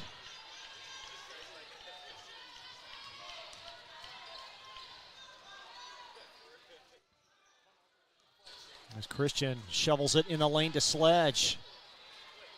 Now she sees Baker. And Kazuzo, I think very wisely let her drive past her to block that shot. Yeah, you let her get by you and then come back and block that shot. Good hands, again, by Christian. Knowles is going to take that ball down the court herself. Look at that. Now Rhodes slithering in the lane. And Gomez for the rebound, and Station trying to mount a comeback with 6:30 to play. There's Green heaving one. Oh my. Kazuzo. And that'll stop the bleeding. Yeah, good play there. That's one of those, if you're a defensive rebounder, you can't ever think that ball's going to hit the top of the backboard. So nothing they could do there with Douglas. Nice look. It sure was, and kissing it in his Sledge. I tell you what, she's showing her whole game tonight, Meyer Christian. Just saw her the opening, made one move, and a beautiful no-look pass.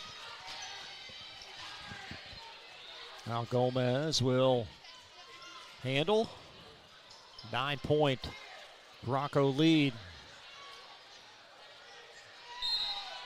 Kazuzo drawing a lot of attention as it's touched last by Sledge. They did a great job there with Sledge in front, Knowles behind. We're going to get a timeout for Bryan Station. 60-second break, 9-point Bronco lead. We'll be right back after this pause on Glycod.com. Hi, I'm Glenn Downs, pharmacist and owner of the Prescription Pad in Nicholasville. We are an independent community pharmacy that provides personalized service. We offer free home delivery, medication compliance packaging, compounding, and home medical equipment. Getting your medications from us means no need to wait in line or on the phone for minutes. Visit us at 465 Keene Center Drive in the Keene Shops in Nicholasville or by phone at 859-887-2841. The Prescription Pad is dedicated to your family's health. You're tuned in to Central Kentucky High School Basketball on Glycod.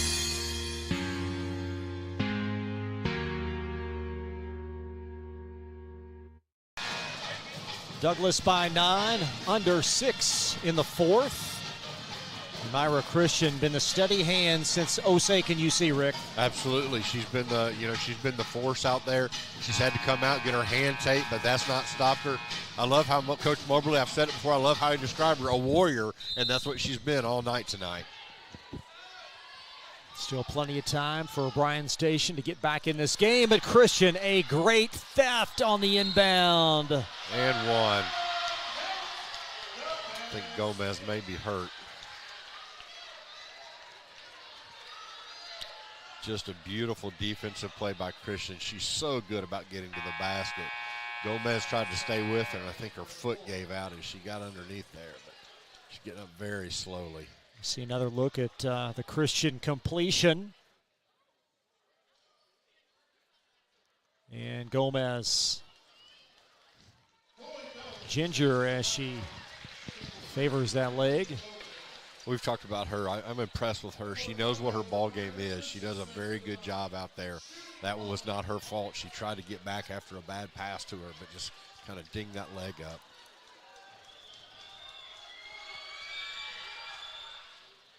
And Kazuzo with the snare for Station. 11-point deficit.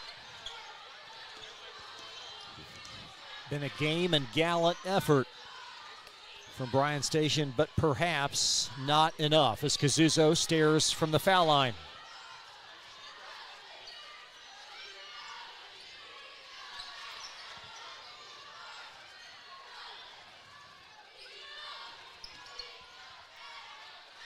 That's Chloe Doe with a three. Good block by Knowles from the backside. What an impact she has had, and Rhodes trying to hang on to that high pass. Will step on the baseline. You know, Chris, some nights are just not your night. Nia Rhodes is having one of those nights. She just couldn't get that ball in there, but you know what? She's going to keep on playing. But let me say this. If Station does end up losing this game, whoever the unlucky winner is that gets them in the first round of the region, they're going to be in for a fight. I was thinking the exact same thing. Nice catch by Green.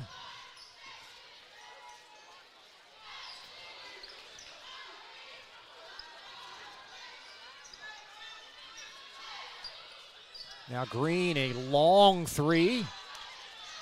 She's going to get the pinball and draw a foul. Yeah. Tried to get that ball. Foul. That's one place, Chris, where you can see Meyer would not reach in. Meyer Christian would not reach in with that left hand, which I don't blame her, but that cost her. She couldn't get that ball, and she's even kind of looking at that hand right now. 6th team foul. Green fouled in the act. And one thing we talked about was Douglas had 4 or 5 fouls very early in this half and just now getting the 6th foul.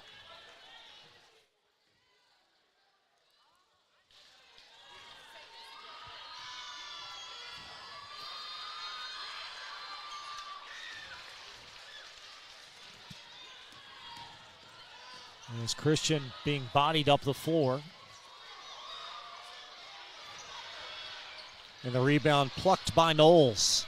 Oh, she double dribbled. She knew it, but again, you can't give yourself away.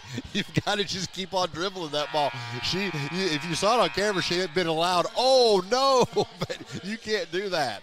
You got to keep on playing.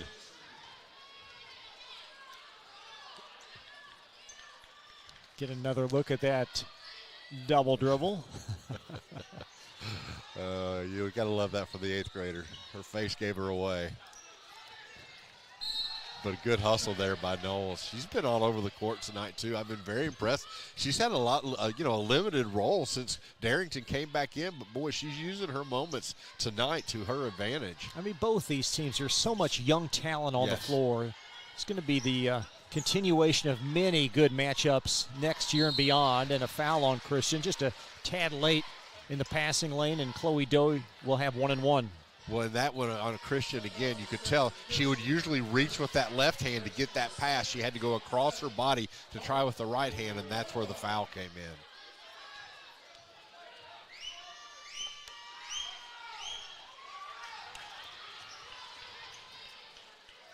in. And Christian into 4 quarters. The Broncos protect a 9-point lead. Douglas is going to be very happy to take a little bit of time off the clock. And I think very happy just to get through this game if they can. Been a gutsy effort. And a crafty move by Christian. Rebound, Kazuzo.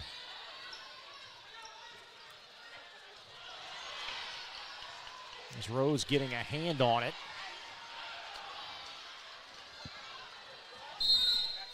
And a Station timeout, a 30-second timeout. And you certainly sense some urgency on that sideline. Yeah, Coach Sandusky right there. That was a great call because her team was totally out of sorts there. Think they're going to have to try if they can to get Gomez back in the game. She can kind of move things around, but right now, like you said, they don't have enough time. There's not enough possessions to have empty possessions. So now you've got to score on almost every possession. Then you've got to get a couple of stops on the other end.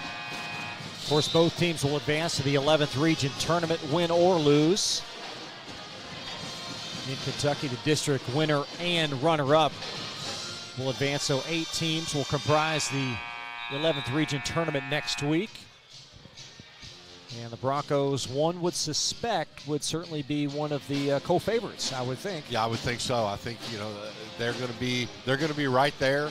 But again, you have to realize just because you're a favorite or co-favorite, you're going to have to show up every game, because once you get to this part of the year, no team's going to be a walkover. Certainly health a big factor as well. What is Darrington's status moving forward? And First Station just impressed with their growth and development throughout this campaign. Nice entry, and Kazuzo banks it in. Yeah, just too big there.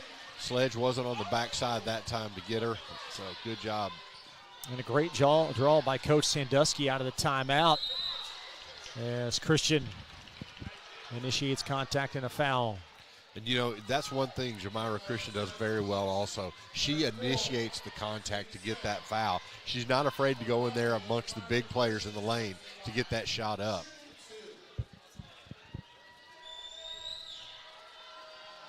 Christian season high 27 versus Scott County earlier this year. Had 8 points in the first half unofficially. Got her for 15.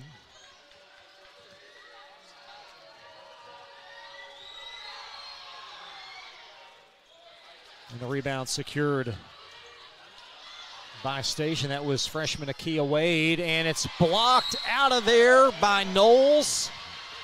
And it's Douglas ball. Yeah, great play by Knowles there. Murphy was on the ground after getting the shot blocked, and the ball bounced off of her.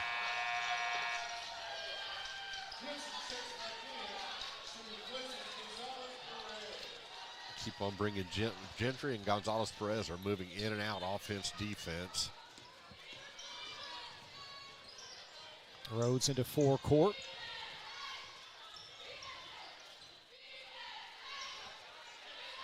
As Baker.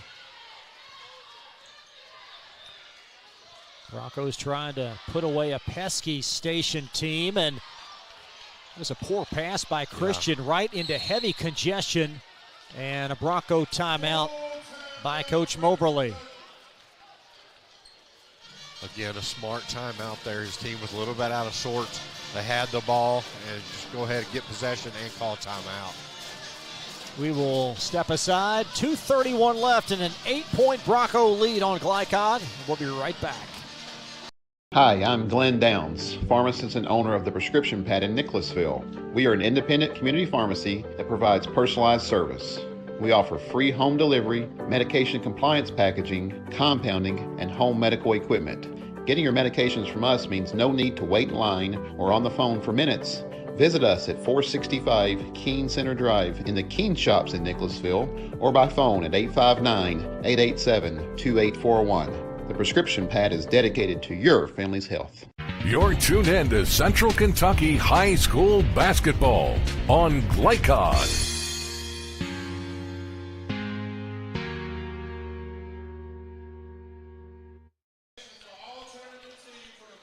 Back inside Frederick Douglass High School, Chris Labar along with Rick Reams. Don Mueller patrolling the sidelines tonight, and an 8-point Bronco lead.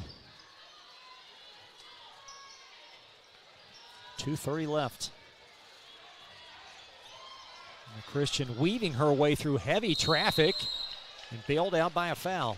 Yeah, getting to the free throw line again. We talked the other night, that left hand was really bothering her on her free throws the other night. She was not able to get a lot of hold with that. She's had a little bit of trouble with free throws tonight, but they look a lot better with that hand taped up.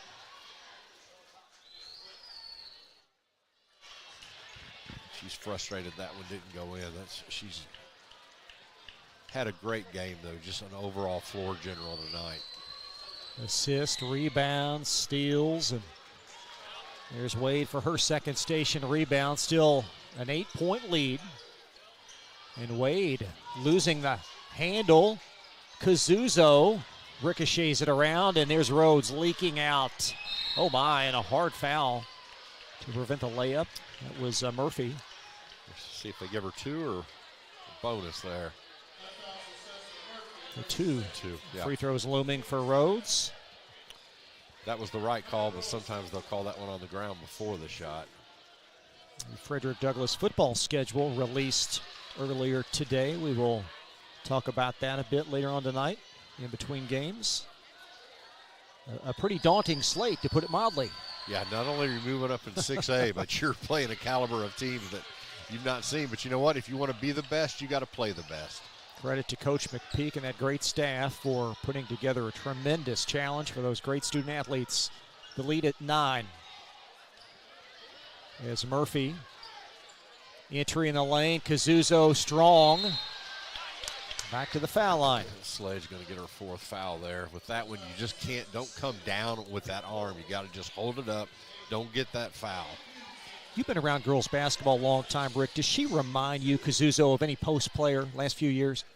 You know, it's hard to say because she can do so much. It's just there's a lot of advantages to her. I mean, you know, she reminds you of some of the nice post players even in the college game. She just has such control of her body, and she's able to go in there and just get her shots when she wants it. And she's going to be a little bit disappointed on that. But what I can say is I've not seen a sophomore like her in a long time. That's for sure. No, tremendous high side, and you've got Green in the same class. Yeah. In the backcourt. This is a station team, very promising in the future. Yeah, you talked about that. This district is just going to be tougher and tougher. Beautiful pass by Baker to Sledge there to get that back up to a 10-point lead. Season high now for Sledge with 14. And the lead rising back to 10. Sledge with a poke away, and Christian going to add 2 more free throws as Murphy with the foul from behind. It was a smart play there by Murphy, and the fact that she could have gotten an intentional foul, but she went for that ball, so I'm going to give her credit. It was not intentional, but she did a good job of getting back. But Sledge there, she's got her blocks tonight. She's played a great game too, even with the foul trouble. Christian, however, missed her last 3 from the foul line. That fatigue on that hand, as the game gets deeper and deeper, that's what happens. So right now she's still frustrated though. She wants to put that ball in the basket. Here comes Wade. He's playing a little too quick. Gentry underneath, and a Knowles foul. Like I say, Knowles does a really good job of getting up and blocking shots.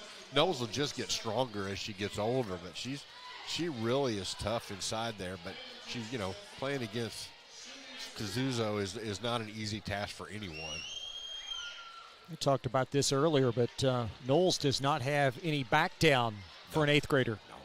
She, the whole year, even when she was playing early on, she was never scared out there. She comes out and she does her job. She knows her job, and she does it well.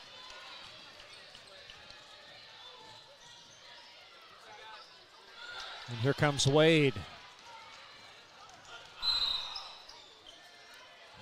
And Rhodes with the reach. Yeah, it sure was. That's the 10th team foul. I think if you could tell Coach Moberly that Nia Rhodes is going to have the game she has, and you're up by 11 with a minute left, he will take that. But she's not going to have many games like this. The thing you got to love about both coach and player, Coach Moberly's still down there. His star player who's having an off night, he's still coaching her up, and Nia Rhodes is listening, taking it all in. So both teams unsuccessful from the foul line. Knowles will go to the other end.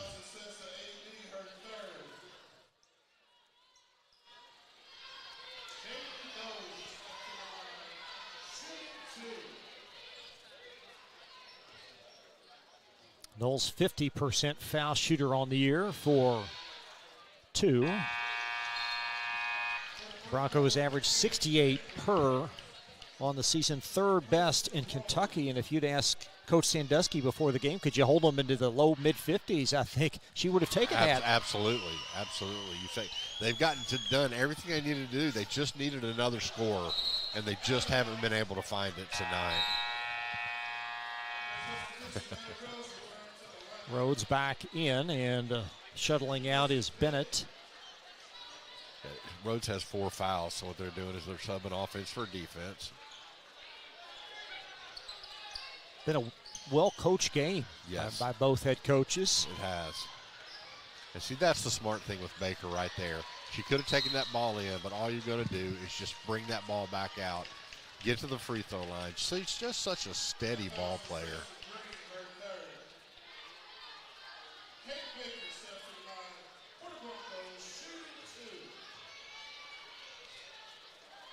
And Baker, her third point tonight for the 5'4" sophomore. We've talked about this, but Bryan Station has nothing to hang their head about tonight. They came out here, gave Douglas everything they wanted, and like I say, I think the next team they play in the region is in for a tough night. Both teams a couple of days off, and they'll be back at it on Monday. There's a 3 in for Murphy. That's the one they've been needing all night, and she's even thinking that. Where has that been all night?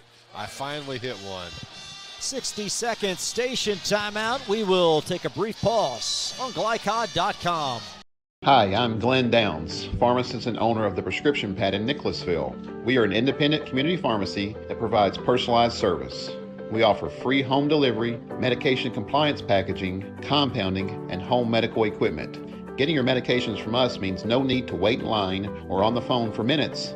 Visit us at 465 Keene Center Drive in the Keene Shops in Nicholasville or by phone at 859-887-2841. The Prescription Pad is dedicated to your family's health.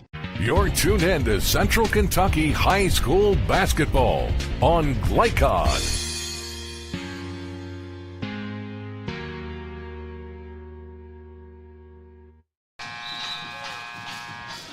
Broncos by 11 as they seek win number 21 on the year.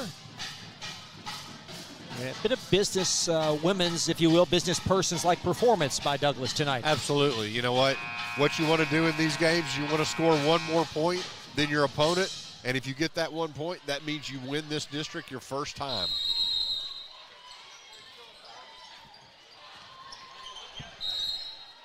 And we've got a foul underneath.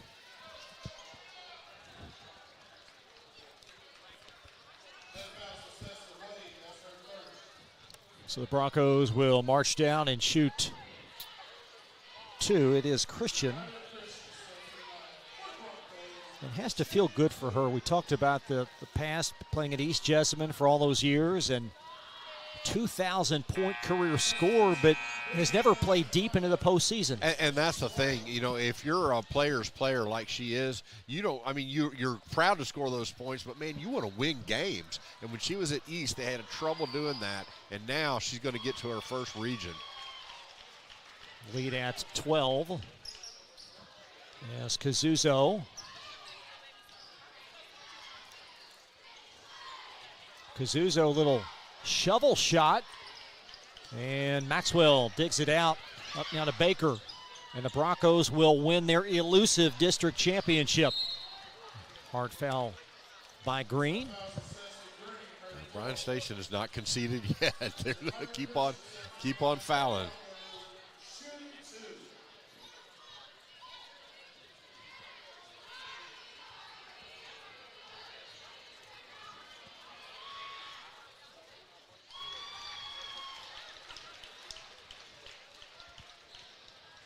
Even more impressive for Christian to come in here and be the leader that she is, being a transfer. That's not always easy, but the other girls have listened to her and have followed suit with her.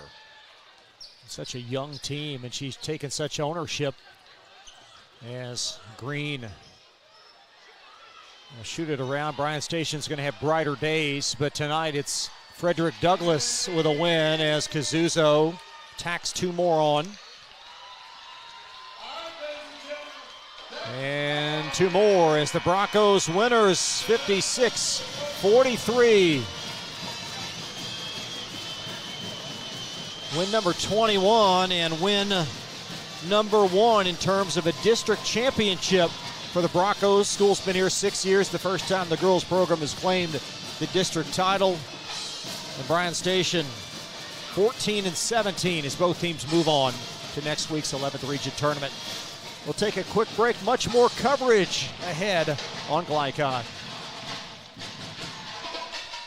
New teen drivers are at greater risk for car crashes, particularly at night and during the first few months without adult supervision. Checkpoints is a free 1-hour educational program held monthly at the Jessamine Career and Technology Center in Nicholasville. It will help you help your teen be safer when they become a new independent driver. For more details, including program incentives and how to register, visit the Jessamine County Health Department's website at jessaminehealth.org.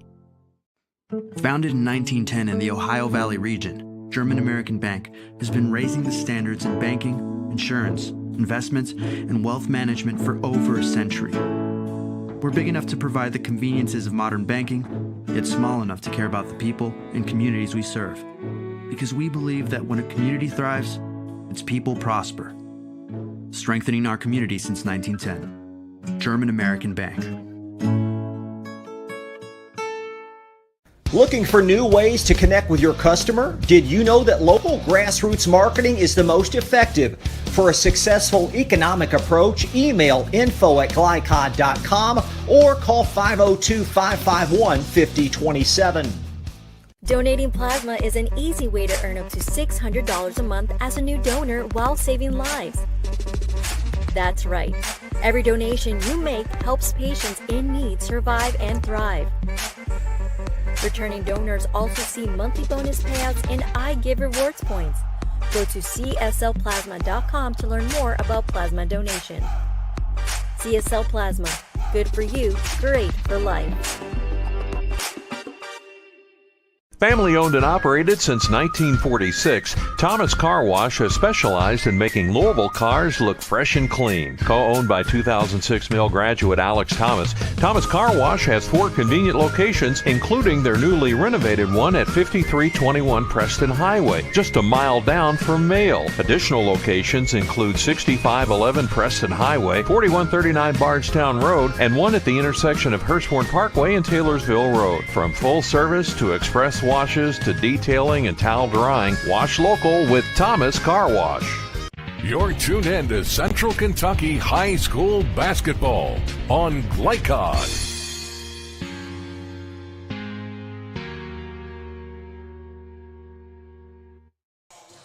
Frederick Douglass a winner over Bryan Station, 56-43. Broncos a hard-fought win over a gutsy Station group, a Bryan Station team that is much improved from where they were earlier this season.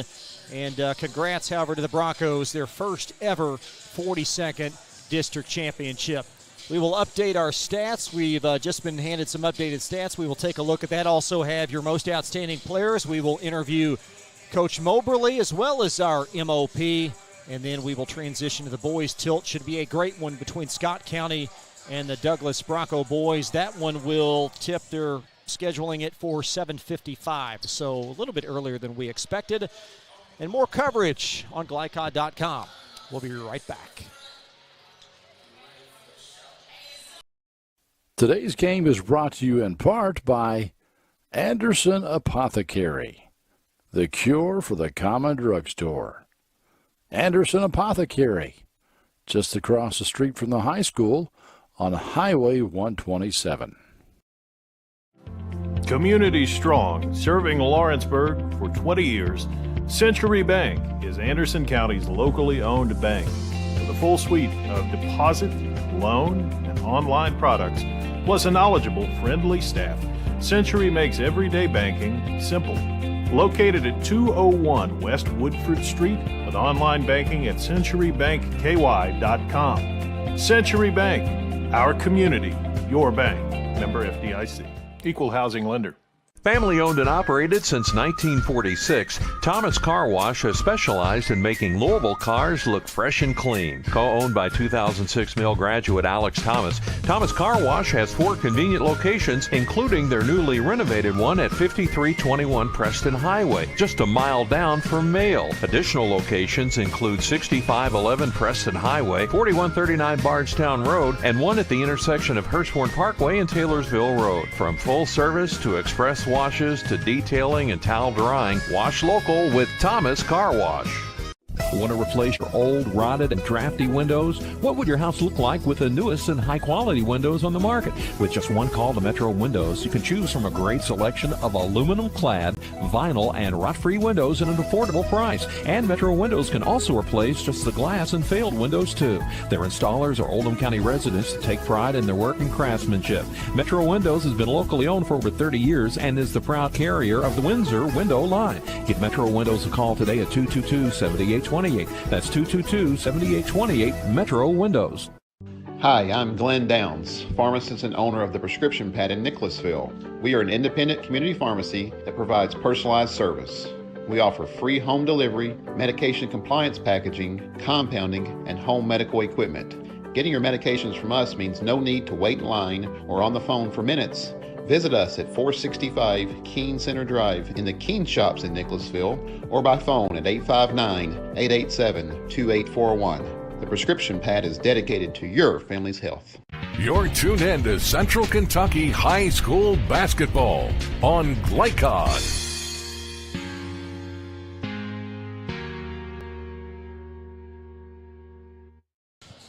Chris LeBar, Rick Reams, and correspondent Don Mueller back live at Frederick Douglass High School. In between games, the Douglas Bronco girls, winners of District 42 for the first time, 56-43. Now for a look at some of your final numbers. And neither team honestly shot the three very well at all. 3 of 19 for Station. Broncos not much better on fewer attempts. They were 2 of 16. Foul shots a little bit to be desired for the Broncos as well, but a big win for them. And Station, again, much to look forward to as they will play again this season, both teams on Monday in the opening round, quarterfinal round, if you will, of the 11th region tournament.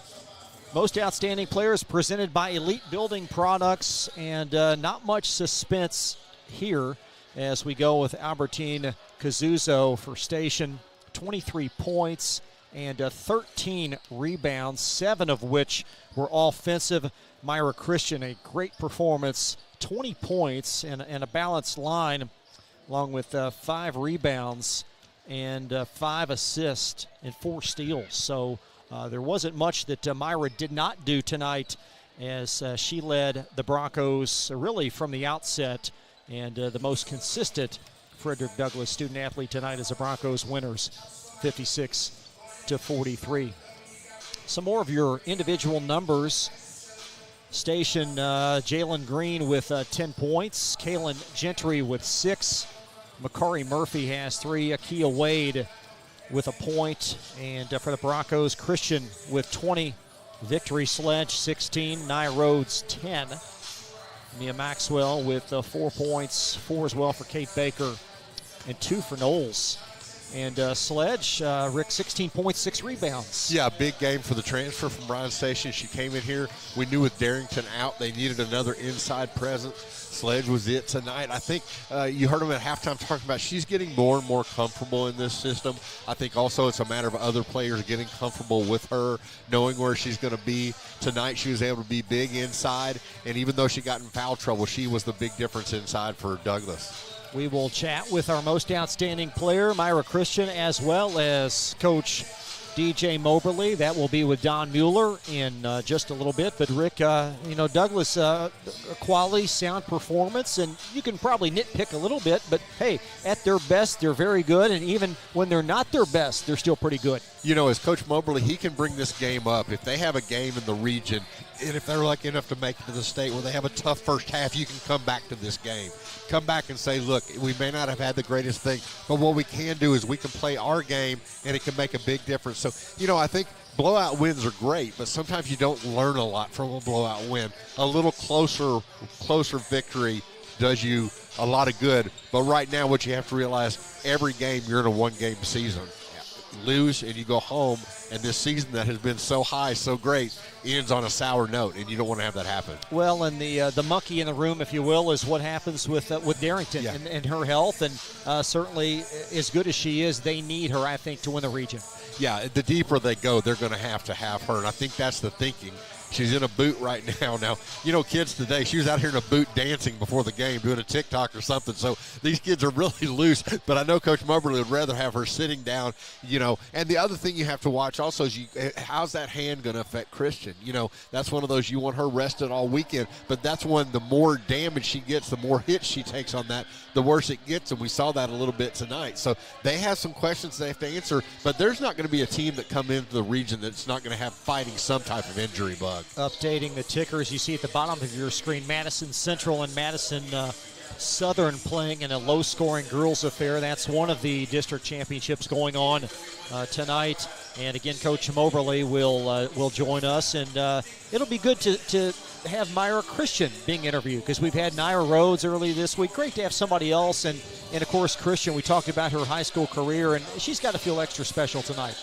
Well, and let's be honest. I mean, she at East and here has not been able to get the interview opportunities, and she definitely deserves it. So I think that's going to be great to get her out here just to hear what she has to say about her experience from going from a team, from a program. Although East is a very proud program, they just didn't have the success that they wanted, that she wanted, and she comes here and brings the first district title to this school. I'm excited to hear what she has to say. And yes, and Coach Moberly talked about it. She and Kay Baker, both of them, the leaders of this team, and they both showed it tonight. And congratulations to Coach Moberly.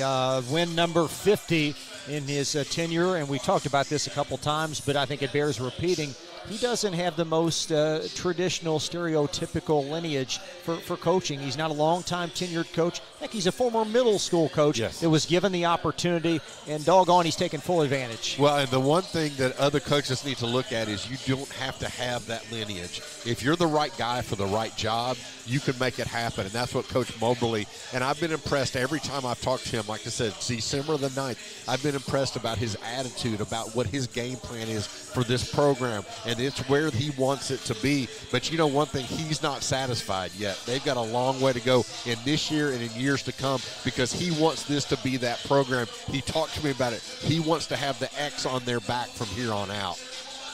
We will take one more break, we hope, and have that conversation for you with Coach and Myra Christian. Then we will transition to the boys encounter, Scott County and Douglas boys. They will tip about 25 minutes from now. Great to have you aboard tonight. High school basketball on Friday night. And we'll take a quick break, be right back on Glycod. Today's game is brought to you in part by Anderson Apothecary, the cure for the common drugstore. Anderson Apothecary, just across the street from the high school on Highway 127. Community strong, serving Lawrenceburg for 20 years, Century Bank is Anderson County's locally owned bank. With a full suite of deposit, loan, and online products, plus a knowledgeable, friendly staff, Century makes everyday banking simple. Located at 201 West Woodford Street, with online banking at centurybankky.com. Century Bank, our community, your bank. Member FDIC. Equal housing lender. Family owned and operated since 1946, Thomas Car Wash has specialized in making Louisville cars look fresh and clean. Co-owned by 2006 Mill graduate Alex Thomas, Thomas Car Wash has 4 convenient locations, including their newly renovated one at 5321 Preston Highway, just a mile down from Mail. Additional locations include 6511 Preston Highway, 4139 Bardstown Road, and one at the intersection of Hurstbourne Parkway and Taylorsville Road. From full service to express washes to detailing and towel drying, wash local with Thomas Car Wash. Want to replace your old, rotted, and drafty windows? What would your house look like with the newest and high-quality windows on the market? With just one call to Metro Windows, you can choose from a great selection of aluminum-clad, vinyl, and rot-free windows at an affordable price. And Metro Windows can also replace just the glass and failed windows, too. Their installers are Oldham County residents that take pride in their work and craftsmanship. Metro Windows has been locally owned for over 30 years and is the proud carrier of the Windsor window line. Give Metro Windows a call today at 222-7828. That's 222-7828, Metro Windows. Hi, I'm Glenn Downs, pharmacist and owner of the Prescription Pad in Nicholasville. We are an independent community pharmacy that provides personalized service. We offer free home delivery, medication compliance packaging, compounding, and home medical equipment. Getting your medications from us means no need to wait in line or on the phone for minutes. Visit us at 465 Keene Center Drive in the Keene Shops in Nicholasville or by phone at 859-887-2841. The Prescription Pad is dedicated to your family's health. You're tuned in to Central Kentucky High School Basketball on Glycod.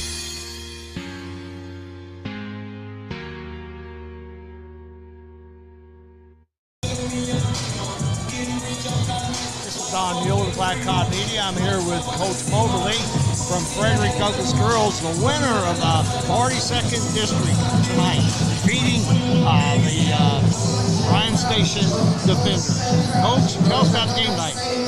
Man, great game tonight. Bryan Station had a good game plan tonight. They came out, executed, hit some shots early on us. We couldn't rebound. They was out rebounding us. So I give some credit. They came out. They played a good game tonight, man. I thought they did. They did a good job on the board, but you're patient in the half court. I know Miss Rose wasn't quite on fire tonight from the perimeter, but Miss Christensen always gives you a solid performance, attacks the basket, and you got the job done. Yeah, we did. I think our team stepped up, man. We found them settled down. We was kind of in a rush at first. We was making some ill-advised passes, ill-advised shots that we normally don't take. But you know how it is, a championship game. You know you're gonna get a couple different things going on. Oh yeah. But we end up buying in, selling down. Maury got going, and it was on from there. The region next week. That's right. It's a whole new ball game. The whole new ball game. Yeah. We hosted it at home. We're excited about that. And hopefully we have everybody healthy next week. Well, Coach, I tell you what, I wish you the best of luck next week. And again, congratulations. Outstanding job by your team. And now we will get our player of the game up here. Thank you. Thank you. Thank you.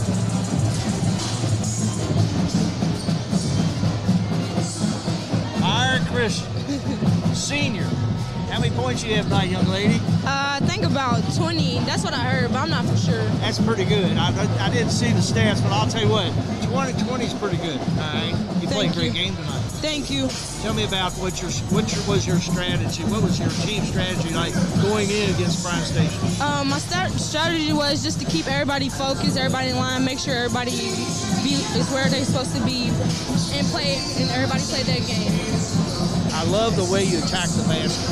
You like to dunk it in, go downtown, don't you? Yeah. I tell you, you get some shots all about it. I like your little jump stop in there. Where'd you develop that? Your little jump stop. You know what where you go in and hop in there and get a shot. That's really a neat little shot. That's a tough shot to hit, but you did a good job with it. Thank you. Let me ask you, Miss Rhodes wasn't your teammate. She wasn't quite on fire tonight. Did you feel like maybe you had to pick up the load offensively? Yes, sir, because usually she's hot, but sometimes you just got to go get it or keep your head up. And sometimes she just gets down on herself, but she'll pick it up. I just got to pick her up.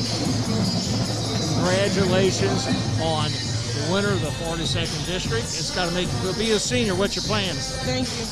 To go to college and play basketball. Have you got any offers? Yeah, I got a few. Well, good. I'm sure I can't wait to see you play college next year. Thank you. I got to ask, I always ask these players when they come up. Every player has a pregame routine. Do you have one? No, not really. I just come out here and get some shots up and eat before the game. Sounds good. Thanks again. Congratulations, and we'll see you next week. Thank you. New teen drivers are at greater risk for car crashes, particularly at night and during the first few months without adult supervision. Checkpoints is a free 1-hour educational program held monthly at the Jessamine Career and Technology Center in Nicholasville. It will help you help your teen be safer when they become a new independent driver. For more details, including program incentives and how to register, visit the Jessamine County Health Department's website at jessaminehealth.org.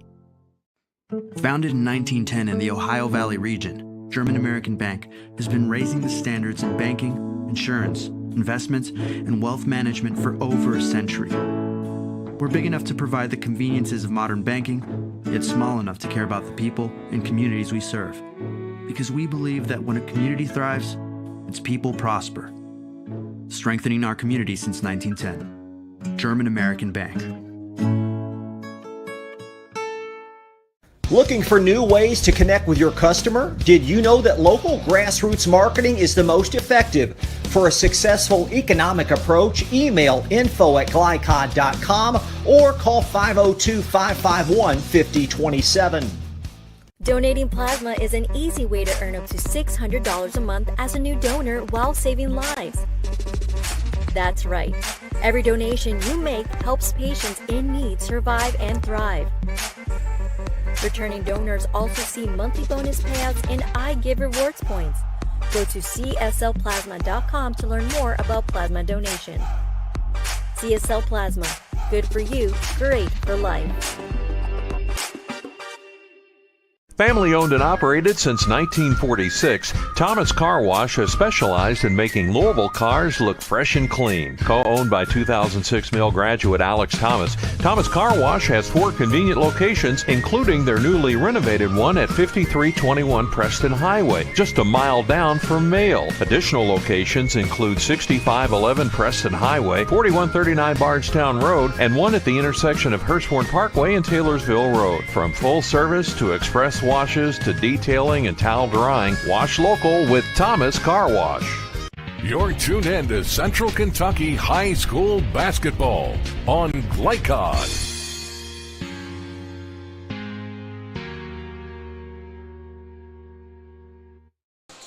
And we are back live. Chris LeBar, Rick Reams, Don Mueller, our correspondent. Let's transition, Rick, to the boys game. Scott County and Douglas and Broncos, goodness, red hot, 24 in a row.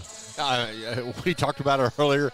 You can't do any better than that than if you win 25 in a row. And so that's what they're looking for tonight. But they know they're in for a tough fight. Douglas knows, just like their girls team, they can't just show up. They have to get in there. They have to win this game and or have to play hard to win this game, and that's what they're going to be doing. Nice win for the Broncos on Tuesday. The win versus Station, and Tylen Webb shot a bunch of free throws, did he not? Yeah, he did. He lived at the free throw line. But you know what? That's what you want to do. You want to put pressure on them, and you want to get on the free throw line. And then the key is also to make those free throws, and he had a big night at the line. Scott County 11-20, and we talked about this earlier tonight. What a great performance against Sayre in the second half. And Nick Bosby, 26 points. He was pretty much unstoppable that night. He did it from the inside, from the outside. Again, another great interview after the game, talking to him about the fact that they owed Sayre one. I asked him about this Douglas game. He said, we owe them one also. They've beaten us twice. We're not coming in this game scared. We're ready to play. Coach Tim Glenn, his conversation with our Don Mueller when we come back on Glycod. Hi, I'm Glenn Downs, pharmacist and owner of the Prescription Pad in Nicholasville. We are an independent community pharmacy that provides personalized service. We offer free home delivery, medication compliance packaging, compounding, and home medical equipment. Getting your medications from us means no need to wait in line or on the phone for minutes. Visit us at 465 Keene Center Drive in the Keene Shops in Nicholasville or by phone at 859-887-2841. The Prescription Pad is dedicated to your family's health. You're tuned in to Central Kentucky High School Basketball on Glycod.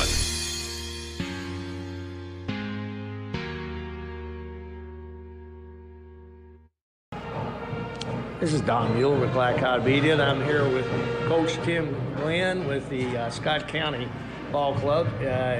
Coach, congratulations. Punched your ticket to the region. This work's not done. Not done. And we won't quit until they tell us we can't play no more. That's right. Tonight you take on a very, very good Frederick Douglass team riding a 24-game win streak. They beat you twice in the regular season. One time, pretty good ball game. I think it was 8 points. And then last time it got you up about 22. Yeah. So what changes have you made or going to make? Or do you think there's anything you have to do different to be effective against this Douglass team? Well, we definitely made changes over the course of any year. You know, everything kind of culminates to an end concept, and these guys have just even in the last probably couple of weeks have kind of come together and understanding what some of the roles are. And we've had a lot of guys even this year in and out. That last Douglass game where they got us, McGrath didn't play, he was hurt, and one of the first subs off the bench, Gallagher, he was sick. So we were missing 2 of our top 7 in that one, and we played them tough for a half, but third quarter made up that whole 22 points. And so we had one bad quarter and it was a bad one. I think I used every timeout I had in that quarter. But I wasn't aware McGrath was out that first game. He sure was. I liked him the other night. He's an aggressive player. He gives you a lot of strength inside. He's got a nice touch from perimeter. If you could see where he came from as a freshman, it's amazing how much of just a good high school basketball player he's turned into. And he plays hard. And I think that's been part of it too. He's really grown up in his demeanor. And it showed the other night, kept it and just played tough and played through some adverse things. And like I say, foul count at one point 13-4. He got tagged with 2 early ones that were questionable at doubt. But back in the day, that would have hurt him. And so just his demeanor and everything else really come a long way. Maturing into a fine basketball player. Basketball player. All right, you've had one day. One day preparation against a really good ball club here. So what happened yesterday at practice? Can you tell us? We had to work on some things that we wanted to look for that was going to help us for tonight. But, we came in, got our shots up, got our legs back under us. I know Coach Hicks always years ago, so you come in these games, these tournament games, one big thing on your day off, you got to do things just to get your legs back under you and go. You can't get in there and kill them things. But we also wanted to do some things that were going to be kind of things we were going to need for today. So we did some defensive walkthroughs and things, and some of the big keys that are going to be big for us to defend the Broncos. I think that's the other day that, we shot the ball pretty good at times, but the other day, we guarded the heck out of them. That's what helped us to win the ball. I thought your defense was outstanding. It was good the other day. Really good team effort. A lot of help side stuff. Yes. You got to be very pleased with that. I was very much, and hopefully, that just kind of builds, and we capitalize on that tonight because that's what it's going to be. Those guys get a lot of middle touches, and you got to be able to guard your own yard, but we got to have people behind you that's helping you and be able to cover it out and things. I think Sayre was a little more of a threat from the outside than what Douglass is at times. They got a couple that really shoot it pretty good. But we've got to limit those middle touches, and we've got to really box out with a body and not just worry about getting in front of them. We got to actually make contact with a body because they're so athletic. So. They are. That's the thing I noticed about the athleticism of them is just really a challenge for you guys. Yeah, so much. Now, when we played over here, really odd, back in mid-January in that first game, we out-rebounded them. And out-rebounded by about 8, I think it was. And but we got it down to about 2. We didn't shoot the ball very well at all. Got it down to 3 twice with 2 minutes to go. And just couldn't get turned on the corner. So that's why I say, again, I just feel like these kids have grown up a little bit in their play, but also in their demeanor, and hopefully these things will come together tonight and we can keep it rolling a little bit. Coach Glenn, I want to wish you the best of luck tonight. I appreciate it. I think that it's going to be, I'm looking forward to a great ball game. Yeah. I'll tell you what, I'm excited myself just to watch this one, okay? I appreciate it. All right. We're excited to be here. Thank you so much for your time and good luck tonight. Yes, sir. Thank you. I appreciate it. Hi, I'm Glenn Downs, pharmacist and owner of the Prescription Pad in Nicholasville. We are an independent community pharmacy that provides personalized service. We offer free home delivery, medication compliance packaging, compounding, and home medical equipment. Getting your medications from us means no need to wait in line or on the phone for minutes.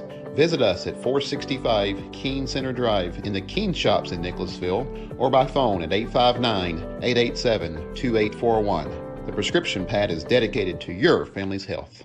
You're tuned in to Central Kentucky High School Basketball on Glycod.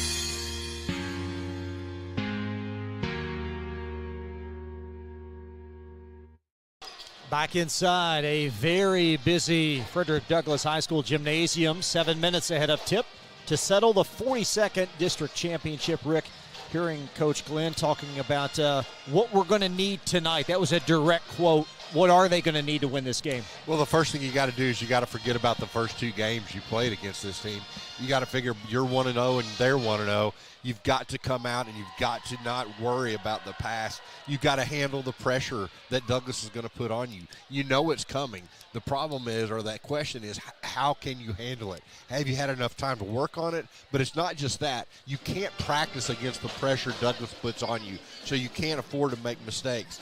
With Douglass, what you want to do, you want a fast start. And what I'm talking about there is you want to get this game out of hand quickly so Scott County does not start believing that they can hang in this game. And then what you got to do is Scott County, Coach Glenn talked about it, they hit all kinds of three-point shots the other night. If you're Douglass, you have to make them go inside and to score inside or try to score inside.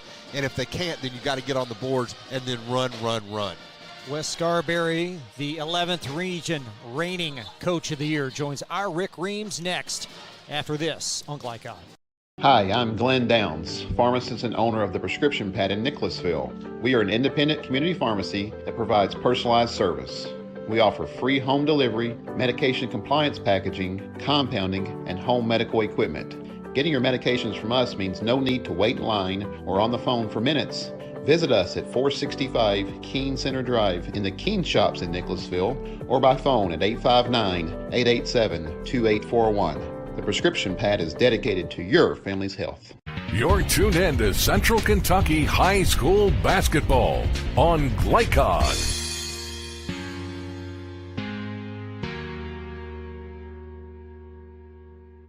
For the finals of the 42nd District, we got Frederick Douglass taking on Scott County.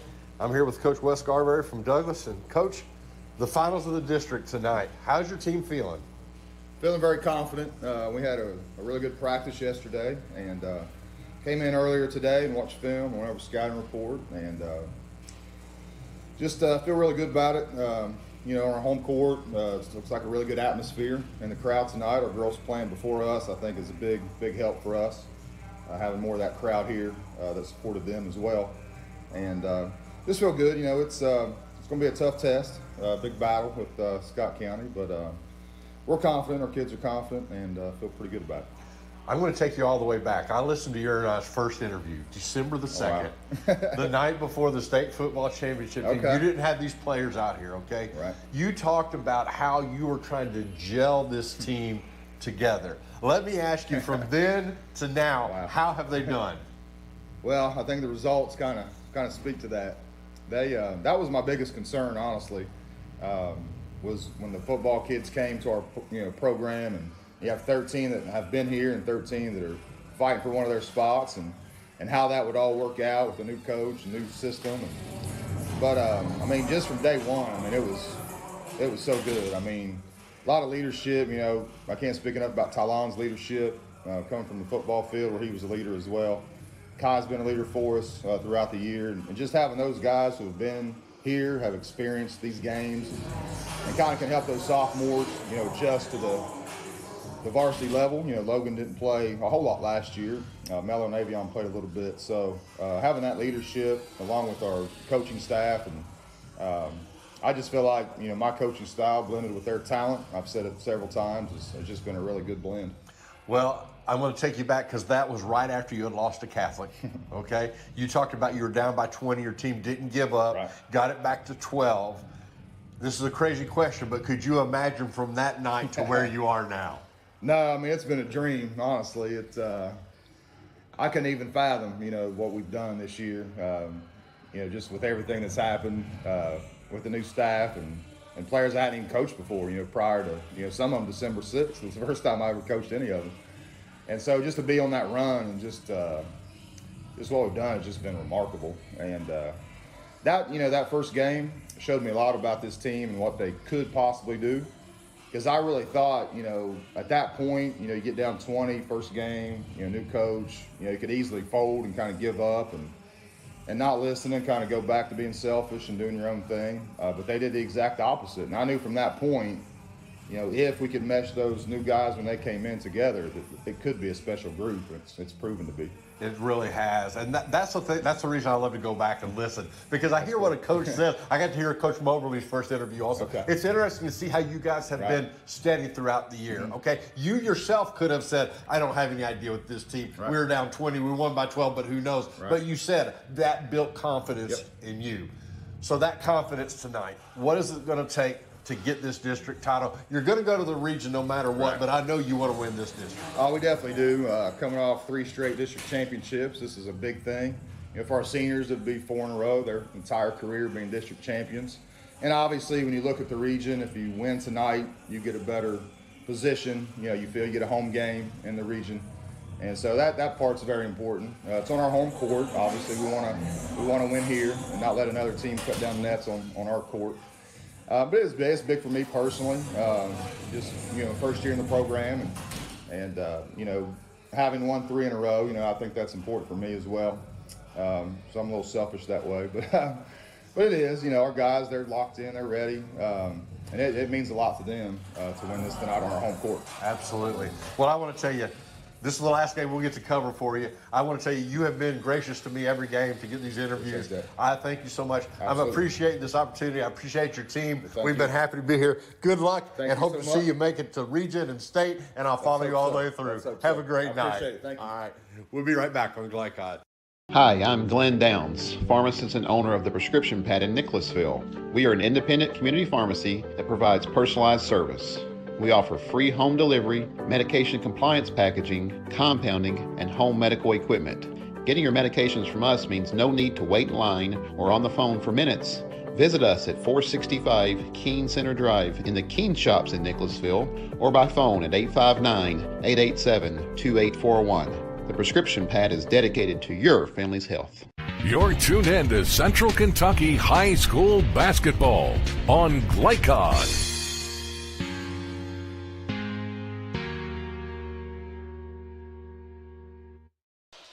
Back live at Frederick Douglass High School, Rick, hearing Coach Scarberry talk about his team and the growth of this team can't be understated. They're 27-2, but the progress throughout this season. Absolutely. And I mean, we talked about it last game. We talked about the difficulty situation where he came in and just had to come in late in the year with kids who didn't know if they could trust him or anything about this program, having had 4 different coaches. And they have gelled. They have followed their leadership. They've had some great players come in from the football side, but they started off with 2 great basketball players with Kai Simpson and Mello Boone that have been here the whole time. But I tell you what, just an impressive job by Coach Scarberry. And when I asked him the question, could you believe it, I could tell in his eyes his answer was no. Take a look at the starting lineups presented by Bluegrass Community Technical College. For Scott County, same quintet as Wednesday. Nick Mosby, 17 points and 6 rebounds, leading a very, very balanced unit. He'll be joined by Micah Glenn, DeQuise Brown, Lamarion McGrath, and Jay-Z Middleton. So an all-senior 5 for Scott.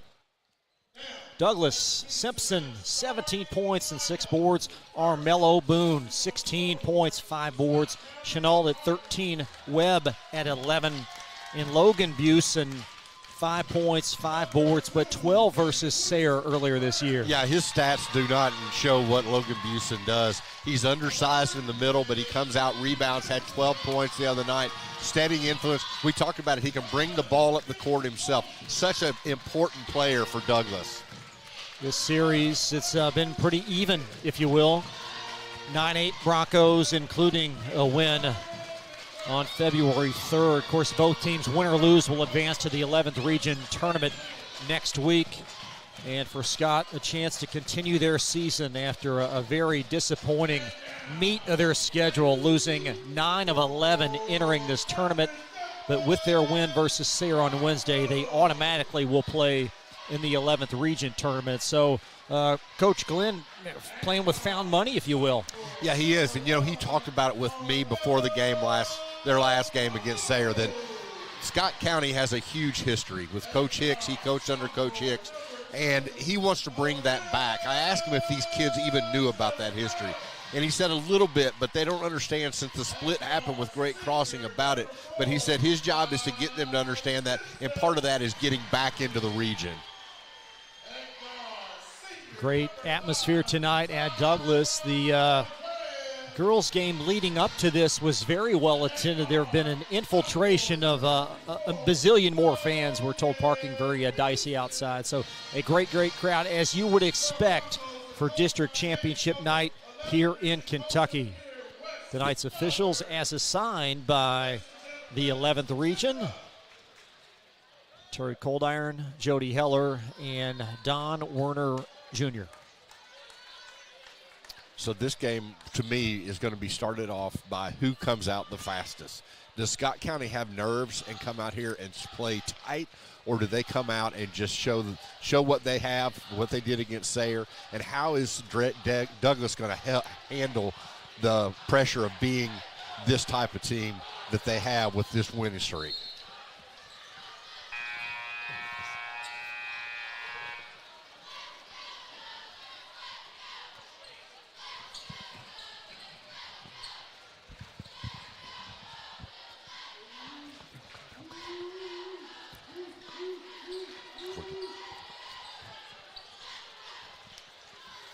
So McGrath will jump it opposite Chenault.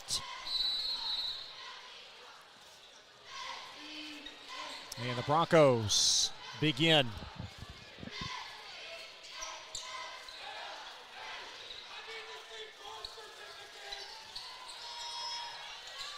There's a three right corner off from Tylon Webb, and the rebound secured by Mosby, and he's going to cough it up underneath. That's Webb in for two. Yeah, Busen right place at the right time with that spin move. Webb got the basket. Douglas has two first-team all-region with Kai Simpson and Mello Boone. They have a honorable mention. And Scott County has no one on that team. Now Brown will probe in over to Middleton in the corner. He hit three timely threes on Wednesday in that win versus Sayre, did Middleton.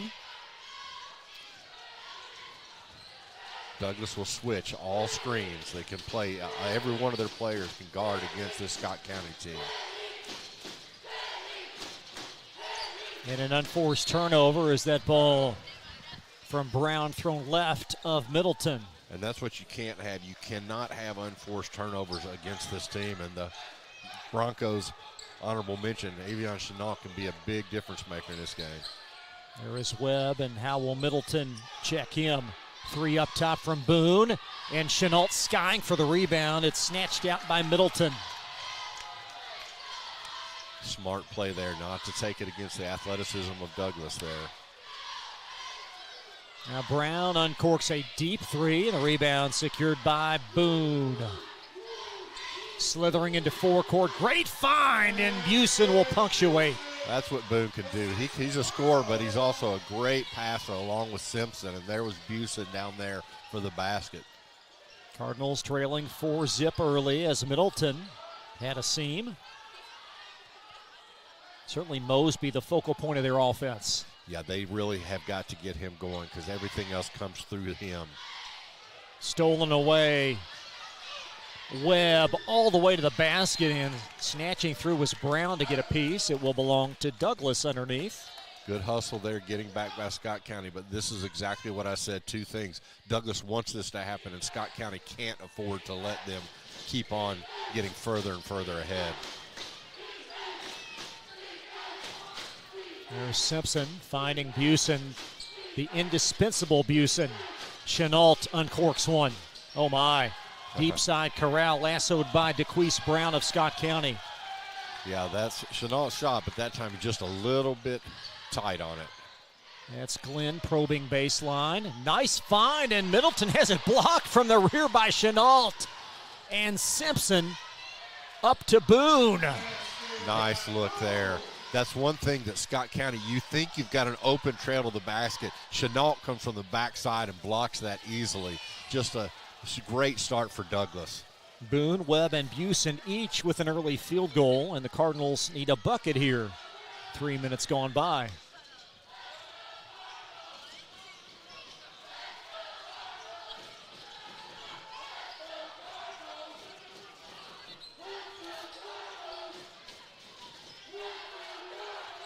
Now Brown will fling it over. There's a Middleton three. Everything but Simpson skying for the rebound.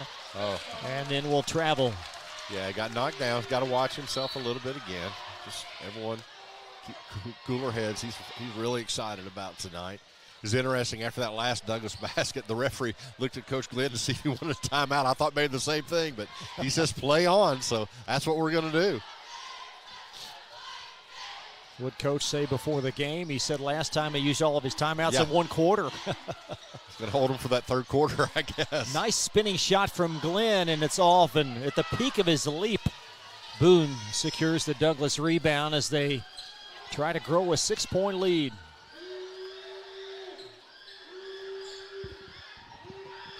Kai Simpson is telling everyone where he wants them to go. He's going to open up the floor for him. Middleton with a tough cover there as Simpson in for two. There's the timeout. And a Scott 30, and we will step aside. Broncos off to a quick lead on Glycod.com. Hi, I'm Glenn Downs, pharmacist and owner of the Prescription Pad in Nicholasville. We are an independent community pharmacy that provides personalized service. We offer free home delivery, medication compliance packaging, compounding, and home medical equipment. Getting your medications from us means no need to wait in line or on the phone for minutes. Visit us at 465 Keene Center Drive in the Keene Shops in Nicholasville or by phone at 859-887-2841. The Prescription Pad is dedicated to your family's health. You're tuned in to Central Kentucky High School Basketball on Glycod.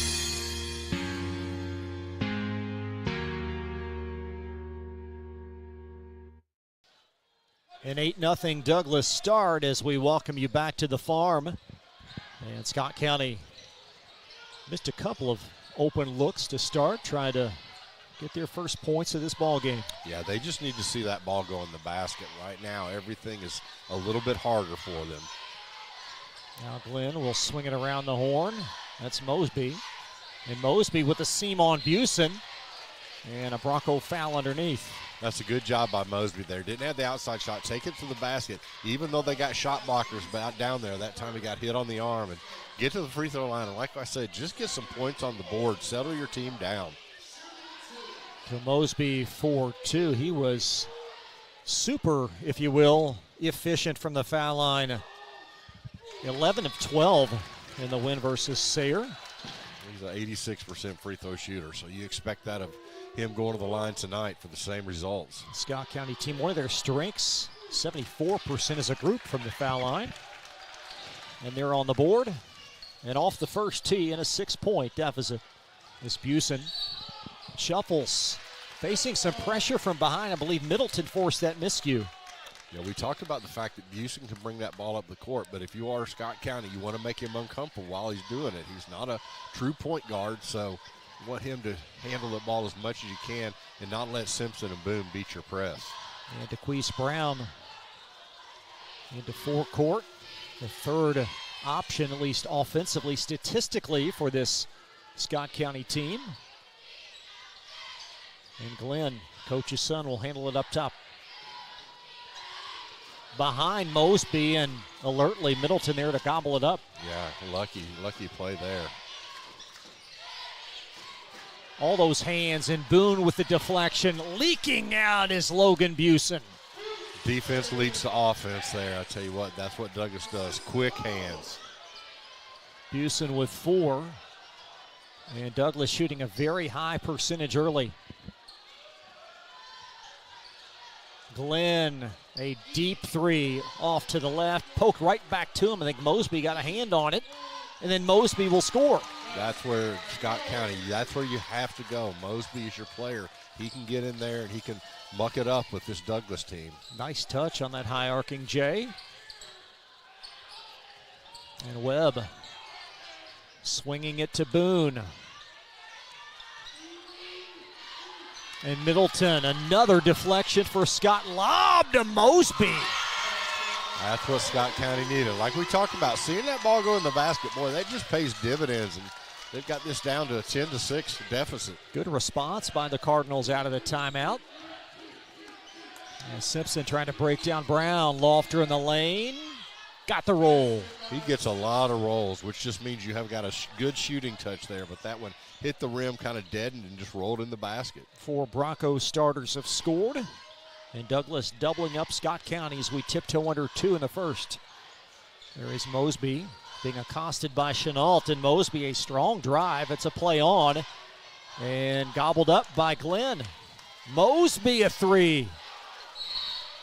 And a foul underneath. Yeah, Marion McGrath just pushed off there to get that, try to get that rebound. That's the thing you got to do. You got to keep those hands up on rebounds because it's very, very easy to accidentally push someone. McGrath, yeah, with a shove against Simpson. 6'1" senior Eric Triplett will enter the fray for Douglas. He started the game the other night. Talked to Coach about Scarberry about him, and he's talked about how he started before the football players came out and had given him good minutes, and he thought he deserved more minutes. Yeah, Chenault veers across the line. Back on top, Kai Simpson. Boone has a seam in the lane. It slithers off with the left. Triplett has it poked back. And a Scott County foul, and that's the second it appears on McGrath. Yeah, that's one where you're going to get in trouble. McGrath, very, very athletic. He had some huge three-point shots against Sayre the other night. Not a huge three-point shooter, but, 39%. But, boy, 2 early fouls. And Webb reigns in number 1. Eli Moody, 6'4" junior, will enter for Scott.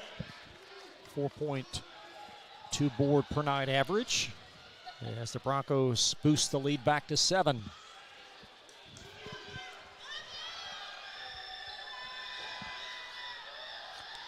Coach Glenn's getting his money worth with the official having to stand right by him. Back to 8 as the Broncos now enjoy their high watermark lead of this first half. Douglas put their press just a little bit further out, or their pressure a little further out this time. Middleton shoots it around the horn.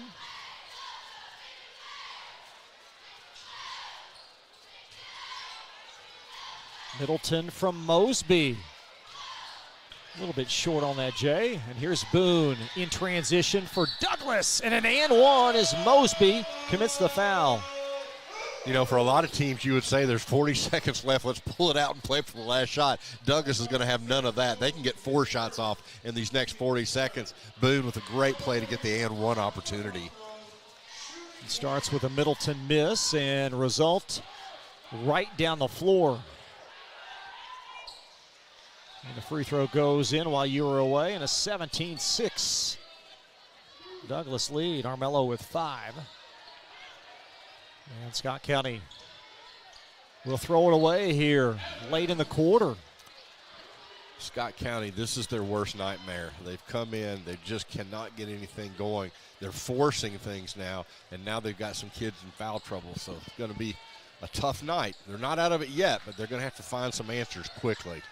As Simpson will orchestrate this Bronco offense inside 15 seconds of quarter 1.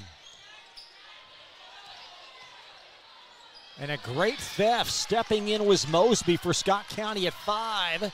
And Mosby gives to Middleton. A heaver. And that'll close quarter 1 as the Broncos lead by 11. And we'll be right back on Glycon. Hi, I'm Glenn Downs, pharmacist and owner of the Prescription Pad in Nicholasville. We are an independent community pharmacy that provides personalized service.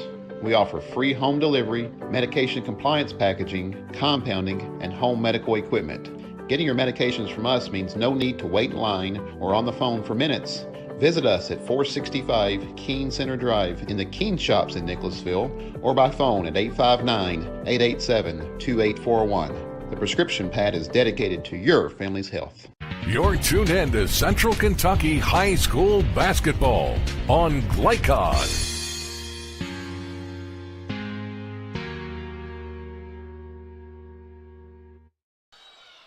Broncos lead 17-6 after 1, and a lot of balance like always, Rick.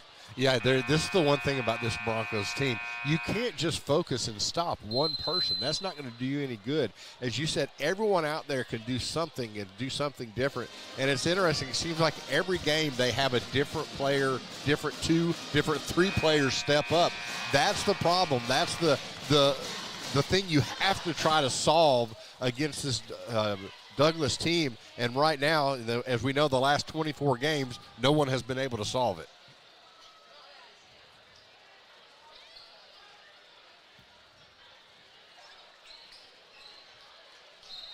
Just had a little presentation of 1,000 points for Colin Brown from Henry Clay with his dad, his coach, being out there. So nice award for him.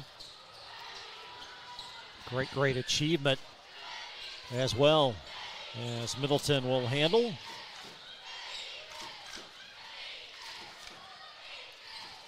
That 1,000-point ball was safe when I played at Henry Clay. It stayed in the closet. Top shelf. Yeah, for sure. Oh, there's another Stolen away by Tylen Webb, and Webb. Oh, my! Chenault cleans it up. With a reverse jam. You get a play where Webb misses it and goes in and get a reverse. That's the athleticism right there. Mosby tries to answer. It's short and puts it in. Got his own rebound. Did a good job there. Didn't give up on it. But I tell you what, if you're watching this game, you need to watch for Avion Chenault because he is a high riser. You just saw it there. Mosby with all 8 of the Cardinal points. Has the lead at 11.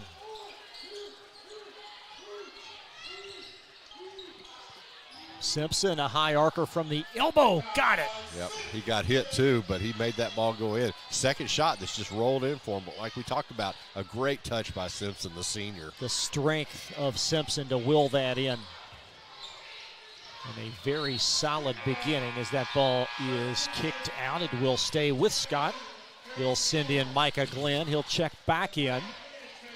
Jaden Dixon coming in for Douglas. What the Douglas is doing now is some on their defense are coming up and they're trapping. That's one thing Scott County is going to have to watch because that trap leads to a lot of turnovers. Harrison Owens in for Scott County, 6-foot junior. And Brown finding Mosby free for a 3. And Simpson there to pluck it out of traffic for Douglas.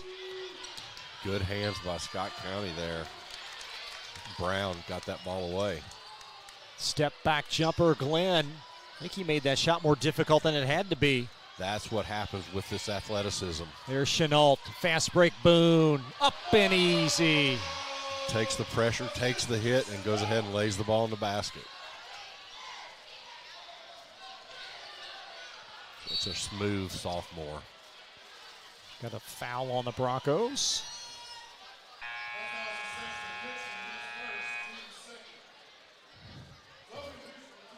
So Dixon got that foul, his first and just the team's second foul.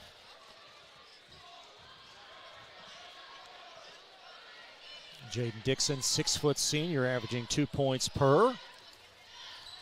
As the Broncos in control, Mosby underneath, and perhaps Buse, and I was thinking it was either him or Triplett. Yeah, the one person that's having his foul trouble is Buse, and that's his second of the half. So it'll be interesting to see. Looks like we have a little star in the house here, Baby Magic. Leroy Bird just walked by our station here, so good to see him in the house. Oh my, boy, that's a blast from the past. Yeah, I think I've told my story about Leroy Bird, but we're going to have to get Don Mueller on that one. As Boone comes to a nice jump stop and travels. Yeah, jump stop, but he didn't come all the way to it. So good try there by Boone, but just couldn't get his left feet under control.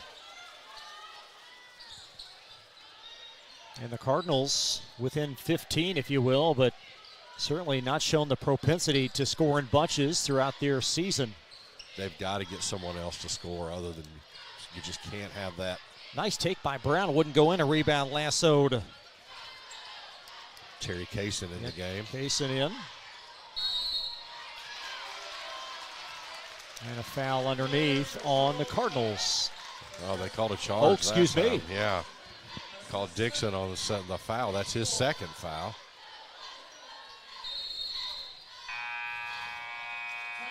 That parking must be continuing filling up, Chris, because we constantly are having people walk in this building. So, going to have a huge crowd here. It's like the Chavez Ravine crowd, fashionably late. Yeah. And again, that's probably because I'm sure Winchester Road is an absolute mess right now. Dodger fans get there about the top of the third. So under 5 left in the quarter. As Brown finding Owens up top. Again, Douglas will switch on every screen.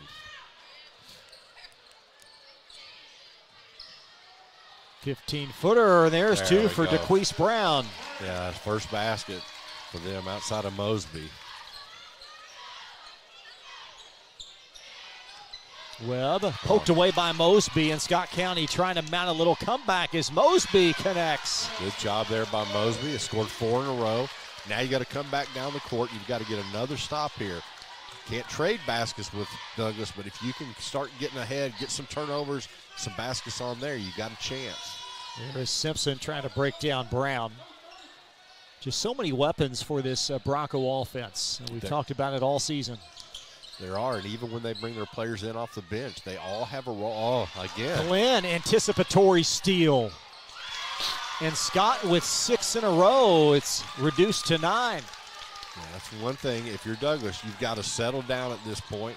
But Scott County, you have to. If you're Coach Glenn, you've got to be excited for your team because they were showing no life, and now 6 in a row. There's Webb. Reversal Boone. Boone in the lane. And it's going the other way.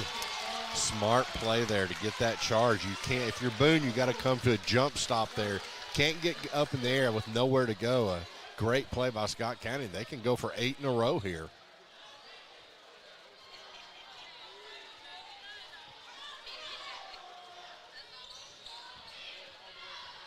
Brown.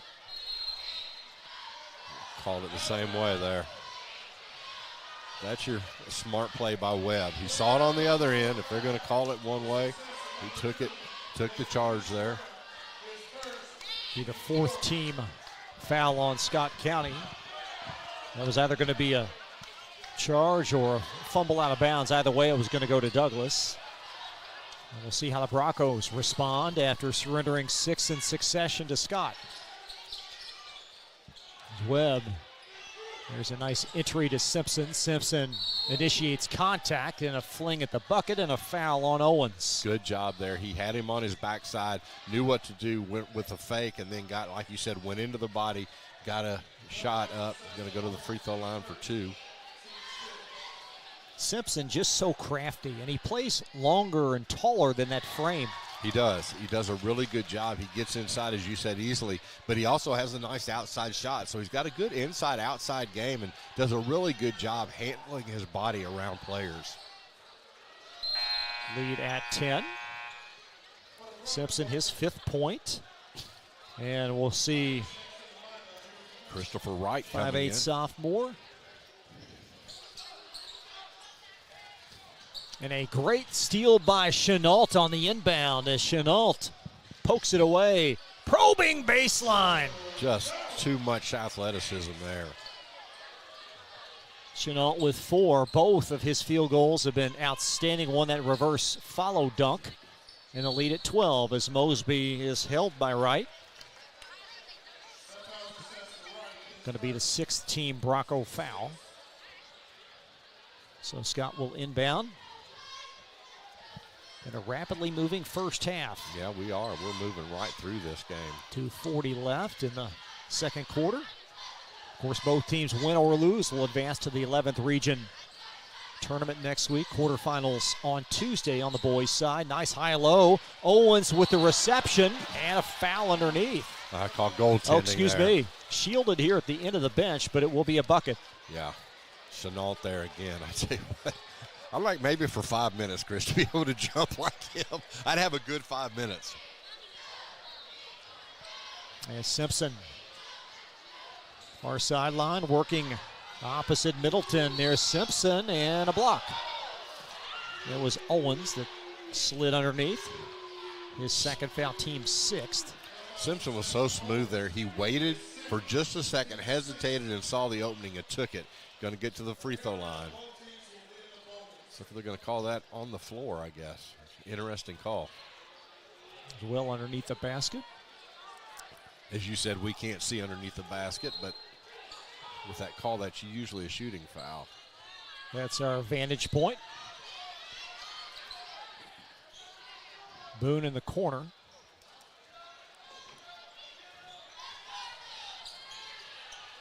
Here comes the double, and they're going to get a poke on Brown, and 1-and-1. I think that's his second. So if you're Coach Glenn, you got to make some decisions now. What are you going to do? Are you going to leave him in? Are you going to let him play through it?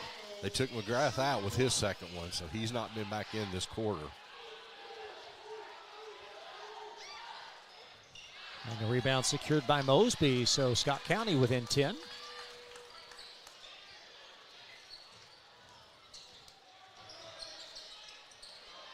Ball's going to squirt right over to Glenn. In the lane. Yeah, Bronco foul. Call block there. Chris Wright.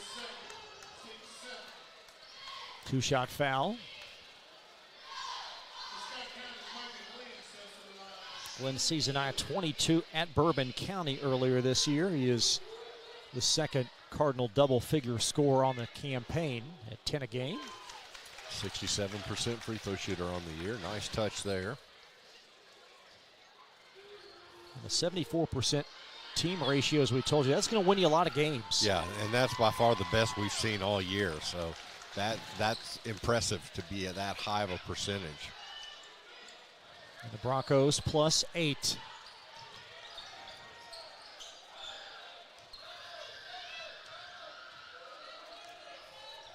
Coach Scarberry calls the play. Gets his senior Simpson leading it out there.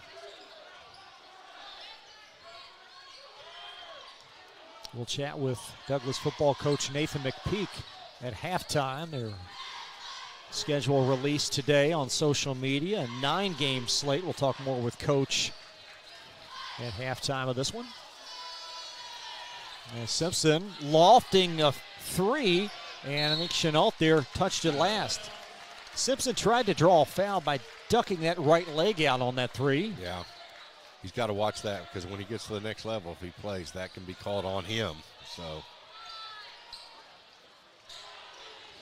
Scott gets a bucket here. It's a 2-trip game late in the half, and I think Coach Glenn might take that. Yeah, definitely.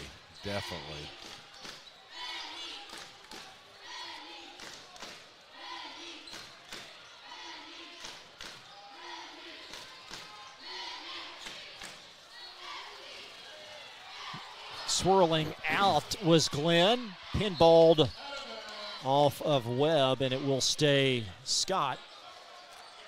And a great coaching move by Scott County's coach. He'll bring McGrath in for offense with those two fouls. That's the thing that kills you. If you're Douglas, you didn't block out the three-point shooter, and he got his own rebound. You just can't let that happen. A great job by coach's assistants there. They're so immersed in the game sometime. He had an assistant whisper in his ear there, and I bet lay odds that's what he told him. Yeah. As Brown will trigger it in underneath with chump change left in the half.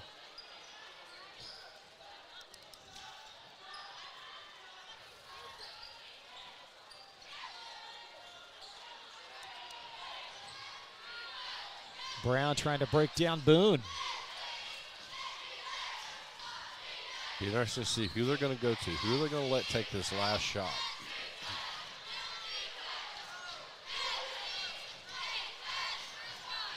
Glenn, nice switch on the double by Simpson. Glenn heaves it up short. And here's Simpson racing the other way. It's off in time and shot off the mark as we transition into halftime. 8-point lead at Douglas over Scott County, 42nd district championship. Rick and I return after this on Glycod.com. New teen drivers are at greater risk for car crashes, particularly at night and during the first few months without adult supervision. Checkpoints is a free 1-hour educational program held monthly at the Jessamine Career and Technology Center in Nicholasville. It will help you help your teen be safer when they become a new independent driver. For more details, including program incentives and how to register, visit the Jessamine County Health Department's website at jessaminehealth.org. Founded in 1910 in the Ohio Valley region, German American Bank has been raising the standards in banking, insurance, investments, and wealth management for over a century. We're big enough to provide the conveniences of modern banking, yet small enough to care about the people and communities we serve. Because we believe that when a community thrives, its people prosper. Strengthening our community since 1910. German American Bank. Looking for new ways to connect with your customer? Did you know that local grassroots marketing is the most effective? For a successful economic approach, email info@glycod.com or call 502-551-5027. Donating plasma is an easy way to earn up to $600 a month as a new donor while saving lives. That's right. Every donation you make helps patients in need survive and thrive. Returning donors also see monthly bonus payouts and I Give Rewards points. Go to cslplasma.com to learn more about plasma donation. CSL Plasma. Good for you, great for life. Family owned and operated since 1946, Thomas Car Wash has specialized in making Louisville cars look fresh and clean. Co-owned by 2006 Mill graduate Alex Thomas, Thomas Car Wash has 4 convenient locations, including their newly renovated one at 5321 Preston Highway, just a mile down from Mail. Additional locations include 6511 Preston Highway, 4139 Bardstown Road, and one at the intersection of Hurstbourne Parkway and Taylorsville Road. From full service to express washes to detailing and towel drying, wash local with Thomas Car Wash. You're tuned in to Central Kentucky High School Basketball on Glycod.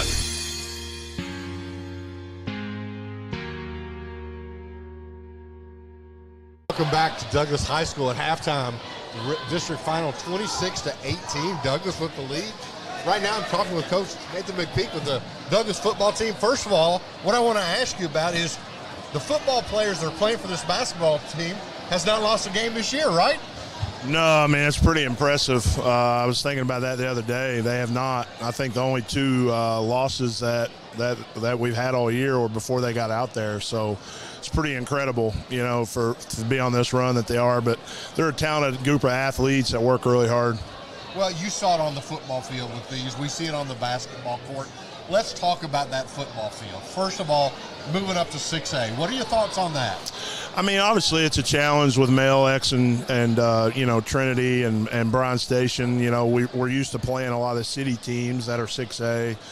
And a lot of people forget we were 6A the first 2 years out of the gate, and a lot of people forget about that. So for me, you know, it's football. You got to go execute. You got to block. You got to tackle. You got to execute and do all those things. But obviously, you got, you know, really good programs at the 6A level, but there was really good at the 5A as well. So we just got to go back to work, keep getting stronger, and see where we're at. Well, let's talk about, you had a schedule release today. Yeah. Every hour on the hour, a new team came up. Tell the fans about some of the games you're playing this year. Yeah, I mean, it's a very different schedule. It's kind of a new era for our program, I think, trying to take it to a national level, and that's what I want to do. You know, so we're going to be going up and playing Akron-Hoban, which is a private school. They're top 50 in the country at Canton, Ohio. It'll be a 2-day event.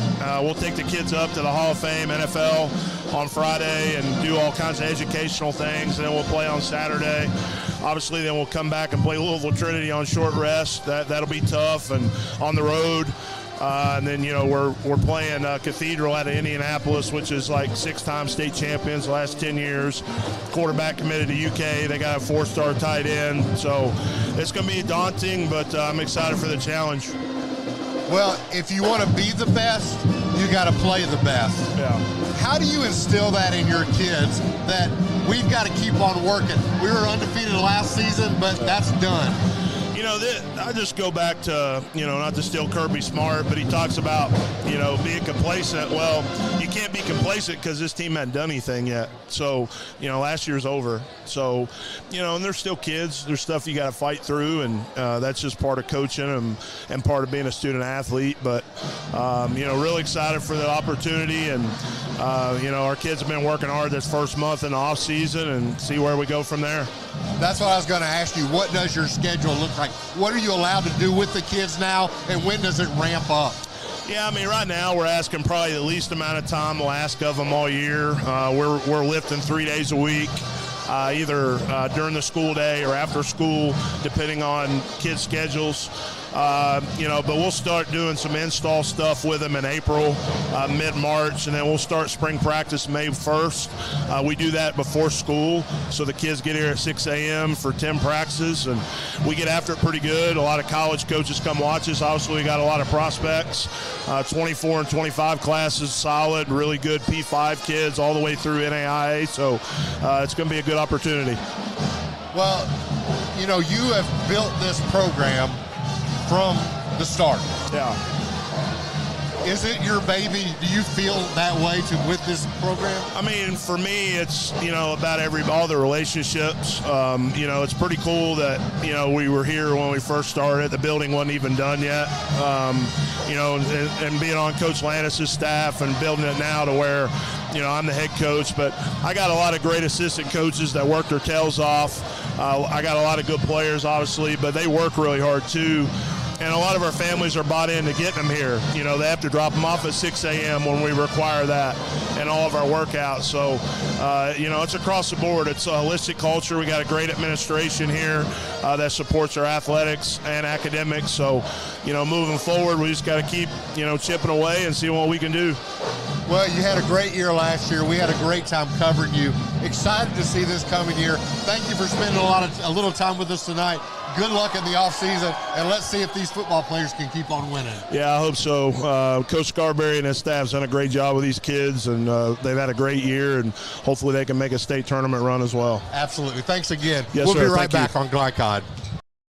Today's game is brought to you in part by Anderson Apothecary, the cure for the common drugstore. Anderson Apothecary, just across the street from the high school on Highway 127. Community strong, serving Lawrenceburg for 20 years, Century Bank is Anderson County's locally owned bank. With a full suite of deposit, loan, and online products, plus a knowledgeable, friendly staff, Century makes everyday banking simple. Located at 201 West Woodford Street with online banking at centurybankky.com. Century Bank, our community, your bank. Member FDIC. Equal housing lender.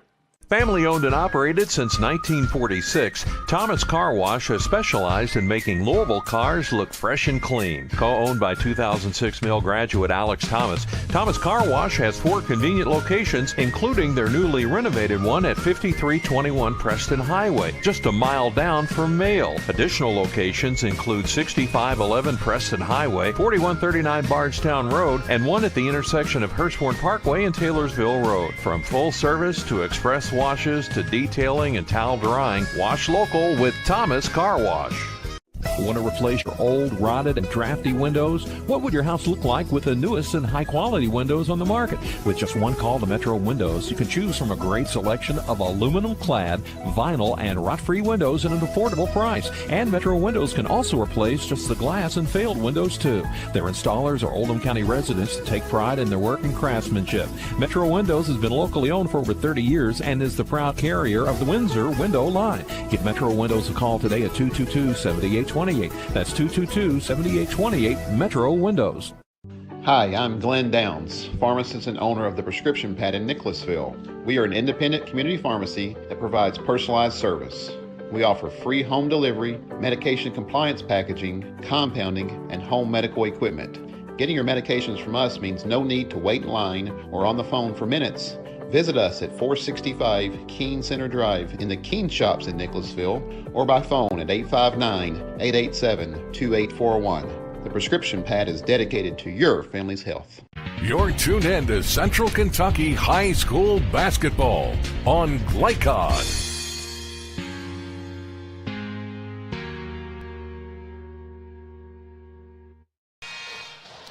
Look at a couple of your halftime numbers real quick here, presented by Citizens National Bank as we welcome you back. Neither team connecting on a three, and Broncos advantageous as we would think on the backboard. Yeah, and that's where they want to win this game, is just continue to put up shots. That's one thing. If you're not hitting three-point shots, that's what you got to do. You got to get on the boards, get that ball back in there. I think both teams at halftime we're talking about, like you said, Scott County, I think actually they feel pretty good where they were. They withstood a couple runs. If you're Douglas, you're a little bit frustrated about it, but you're still up 8 points. You get the ball to start the half, and we'll see what they do now.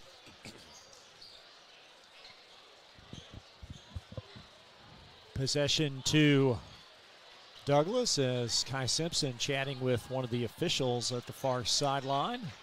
And a great to catch up with Coach McPeak, Rick. Yeah, just a quality guy. You know, he gave his assistants credits. He gives Coach Carterberry. You know, he's the ultimate coach. But, boy, I tell you what, he's got a system going here that is very impressive. Boone over to Simpson up top.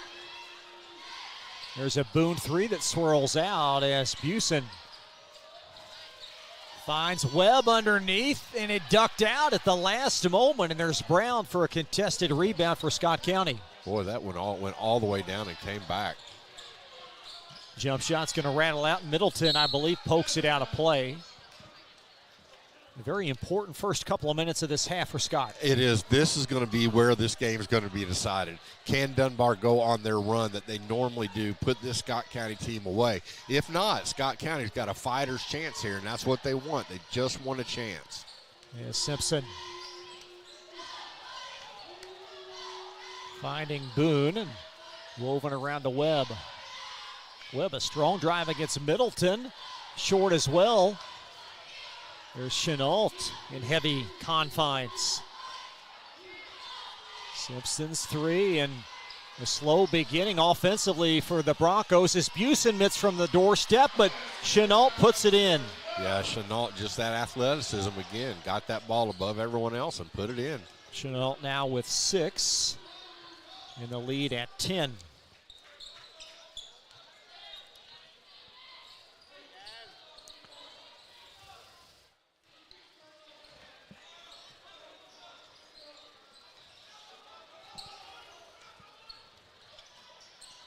Little crafty pass to McGrath from Mosby for the bucket. Nice pass there. Good job on McGrath. He's the one they need to get going, but yeah, Mosby with a really nice pass there. McGrath, 24 points versus Henry Clay earlier this season. They need his production, as Rick mentioned. McGrath on the board now with 2 as well, with a seam in basket. Bronco timeout, a 30 by Coach Scarberry. Trying to restructure some things perhaps against this press. Yeah, he saw something that he didn't like or something that he wanted to change, and so he called that quick timeout. I thought maybe Scott County would go with the timeout, but it could be that he wants to set up this press because Coach Scarberry knows the same thing. If you can get on a run here and get this game over with, that's what you want to do.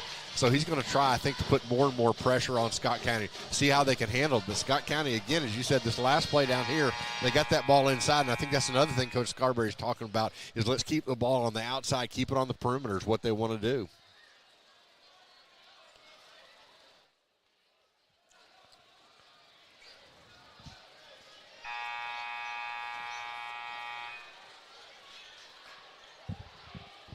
Cardinals' length of the floor, J.Z. Middleton, unsung hero for this team, does a little bit of everything as their floor general. He had a really good shooting night the other night against Sayre, had a really good game and hit some big shots for them. Brown between the wickets into front court.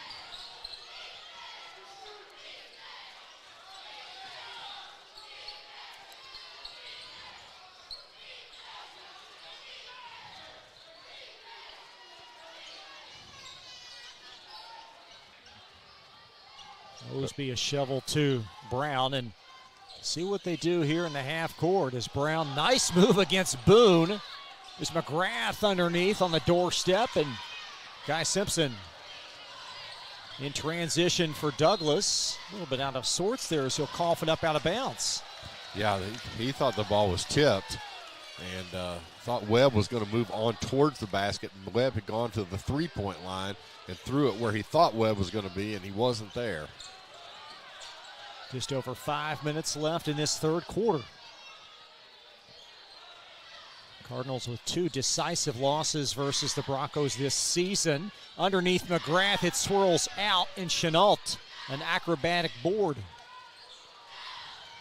Nice look. Boone for 2. Nice play. We talked about Busen being able to go and get that ball up the court and made a nice pass. Good assist by Busen there. Lead back to 12. We talked about that in the girls' game. This is a danger zone for Scott County.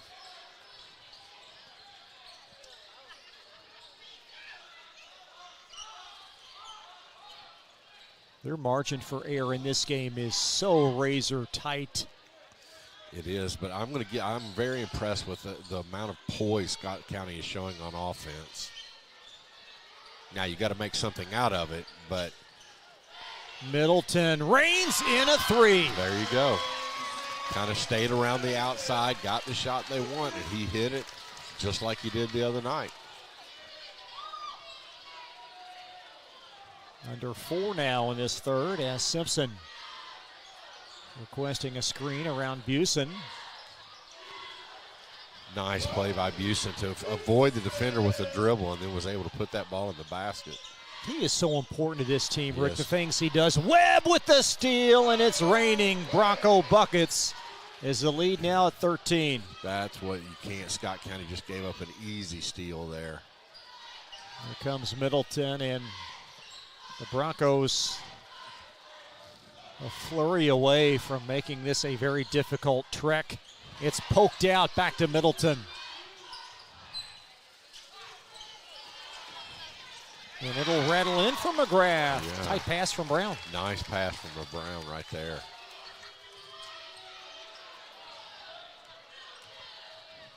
Now Boone up and off. Getting the rebound. Put it in. I tell you what, that's just a effort play there. You don't give up after missing that first shot. Get the rebound and put it back in the basket. Under 3 now.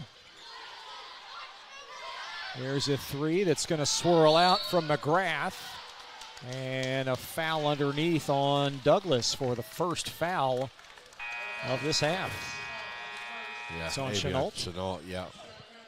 Kind of slapped down trying to get that ball. It's very unusual for him to give up the rebound there, but had an inside position there by Mosby. Good job getting on the board. Mosby swirling off, Simpson the rebound, and Boone will leak out. And a Scott County foul as Boone got tangled up. So that one's on Owens. They got lucky. That's his third, but they could have been on McGrath with his third. So Boone getting up a little bit slowly. Make sure he shakes that off. You don't want to have any injuries in this game.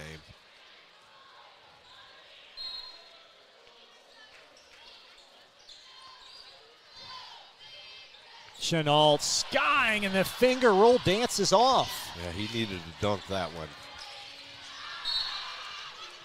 Coughed up this way by McGrath. Yeah, he again, twice we've seen that this half, once for each team. They threw the ball where they thought the offensive man was going and just didn't that time. Jaden Dixon in for the Broncos. Dixon played a minute in the first half. I think Chenault may have gotten hit on that play is why he missed that. He's kind of holding his nose and his eyes and everything there, so may not have been able to see the basket when he got up that high. Yeah, Simpson finding Webb baseline. Excuse me, a sideline. There's Busen baseline. And a Scott foul. And will be Mosby. They called that on the ground also, so Douglas will have it underneath.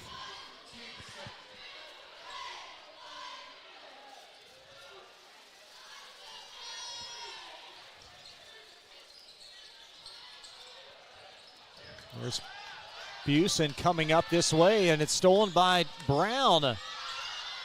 Stolen back by Douglas. And the Broncos recoup the turnover as Webb finds Boone for a three. Poked out of there. Nice theft by Owens. And Boone gets it back.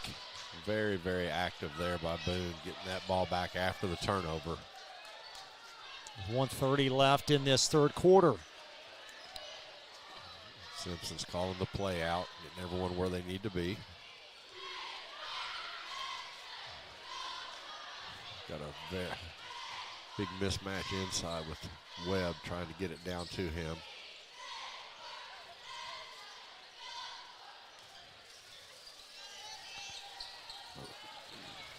There's Dixon undercut, and Owens, just like that's picked up foul number 4. Yeah.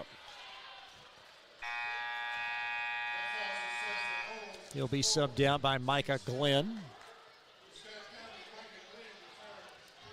Scott County been on their heels since the outset as Douglas took it to him early, and it led by 11 after 1. 8 at half, and now it's at 13. Simpson puts it off.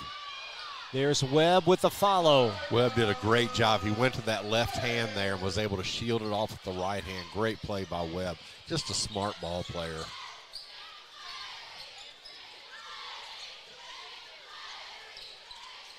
McGrath working opposite Busen. Step back three, Glenn. He's missed a couple from that same spot. It's McGrath, a strong take and shove to the ground. I believe Busen be called. Third foul on Busen. As McGrath, 82% free throw shooter as a 6'4" senior. Coach Glenn very complimentary of Marion in the pregame, talk about the growth and development throughout his career. Kudos to that young man, but kudos to the coaching staff as well. Yeah, sometimes a kid like that you might give up on. You just don't think he has it, but they came through it and let him come through and said what a difference between a freshman and now. He'll have one more. Terry Kaysen is in. Also for the Broncos, Eric Triplett. As the Broncos by 15.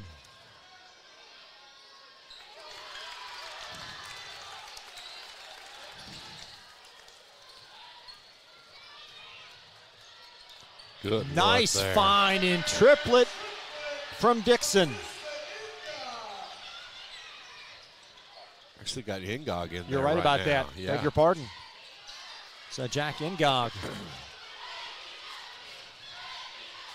Webb for two, and maybe the difference as we fast forward 30 minutes or so. Yeah. Middleton into forecourt. McGrath right through Mosby, and that's going to take us to quarter 4 and an 18-point Bronco lead. We'll be right back on Glycod. Hi, I'm Glenn Downs, pharmacist and owner of the Prescription Pad in Nicholasville. We are an independent community pharmacy that provides personalized service.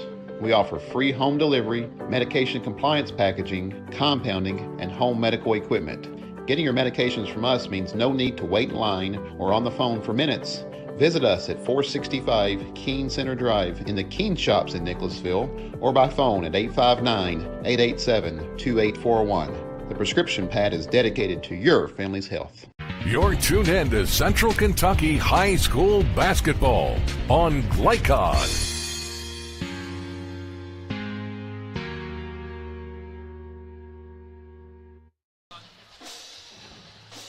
Welcome back to Frederick Douglass High School. Start of the fourth quarter, 44-26. Douglas has the lead over Scott County Cardinals. Scott County stayed at this game pretty tightly, but this third quarter has been the difference. Douglas had an 8-point lead, breaking it out to an 18-point lead. Rick Reams and Chris Labar here for the district finals. Douglas trying to get their 4th straight district final. Scott County going back to the district, to the region for the first time in a couple years, which was Coach Scott Glenn. That's what he wanted to get this team back at it. With the start of the fourth quarter, we'll have Scott County with the ball taken out on the far side, coming down our way here. Douglas just has one more quarter to make this a 25-game win streak, which is, of course, that's what you want to do at this time of the year. Even though you can lose this game, you want to get the victory. Referees saw something. It looked like, I think they gave the ball to the wrong team. Looked like, no.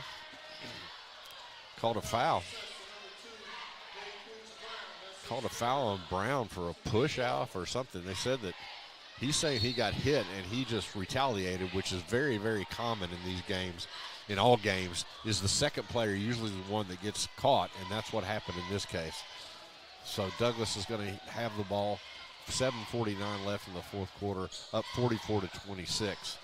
Chenault's going to take it out front. Takes it to the corner. Picks up his dribble, looks around. Finds Boone underneath. Boone with a nice pass over to the Ngog. Ngog back out to Chenault, and he missed the dunk. Very athletic player, but that one he missed the dunk. We talked about he got hit in the face earlier, and I don't know if he's having a little trouble seeing. But Scott County now with the ball. Trying to go at a little bit of time. McGrath with the ball. Ngog, very good defense there. A lot of hustle. We got a little bit of extra activity going on right now. Cooler heads need to prevail. We've got a jump ball, and that's going to be Douglas's ball. 7:14 left in the fourth quarter. After the game, we'll have trophy presentations for both the boys and the girls, along with the all-district team. Have interviews with the winning coach and players of the game. Simpson will handle for the Broncos. Frederick Douglas is not going to be in any hurry. Nice cut, and Chenault knocks it in. Yeah, Chenault missed that dunk the last time. This time he just laid the ball in.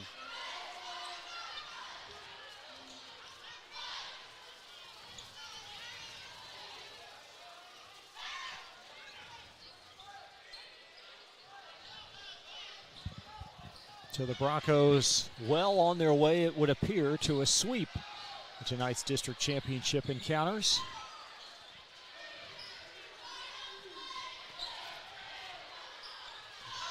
Which has been a regularity for the boys, but not the girls. First ever district title for the girls program here. Mosby, crafty basket for a solid player. It really was, and Simpson had great defense. Even Simpson was frustrated, but yeah, Mosby, that turnaround jump shot, great play. There is Simpson for two. Yeah, he decided he'd take it himself. He's really good at doing that. I'm going to give a delay a game warning. We'll have our Elite Building Products Most Outstanding Player at the conclusion of this game. Don Mueller will chat with winning coach and our most outstanding player. So Scott County will take a full timeout. We will step aside as well in a 20-point game from Glycod.com. Hi, I'm Glenn Downs, pharmacist and owner of the Prescription Pad in Nicholasville. We are an independent community pharmacy that provides personalized service. We offer free home delivery, medication compliance packaging, compounding, and home medical equipment. Getting your medications from us means no need to wait in line or on the phone for minutes. Visit us at 465 Keene Center Drive in the Keene Shops in Nicholasville or by phone at 859-887-2841. The Prescription Pad is dedicated to your family's health. You're tuned in to Central Kentucky High School Basketball on Glycod.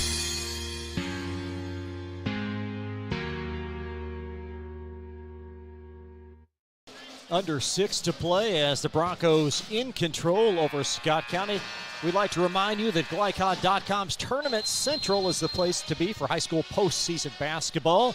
We'll have district, regional, and state tournament broadcast over the next few weeks, including live scoring updates and instant replay. Well, Rick, what did the Broncos do to salt this one away? They just keep on doing what they've been doing. They play steady defense. Scott County, even though they're down 20, they're not in any hurry. They play steady defense. And then you go down and you play your game on offense. You don't try to do anything different than what you've done in the last 24 games that you've won. And the Douglas, they're talented enough and they've got leadership enough to know that that's what they're going to do. Scott County trying to mount some sort of offensive comeback. McGrath a deep three, and Chenault there on the backside for the rebound. Yeah, Webb came out and contested that, caused him to change that shot. Simpson's been able to play pretty much this entire game, which he hasn't been in a while, and he's a really steady factor out there for Douglas.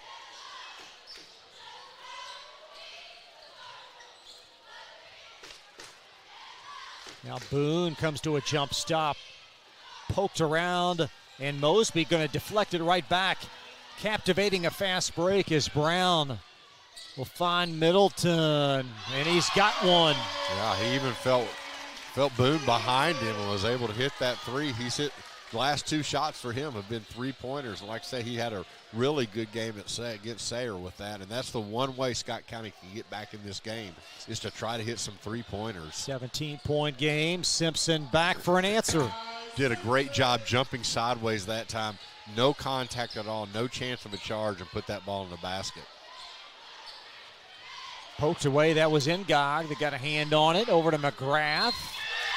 And a foul on Chenault as the basket goes. Yeah, he did a really good job. When you have an athletic player like Chenault who wants to block that shot, you give him the pump fake, and then you wait and go up, and that's what he did. Got the foul and has a chance for the 3-point play. Take a look at that skirmish there, resulting in the basket as the free throw goes as well.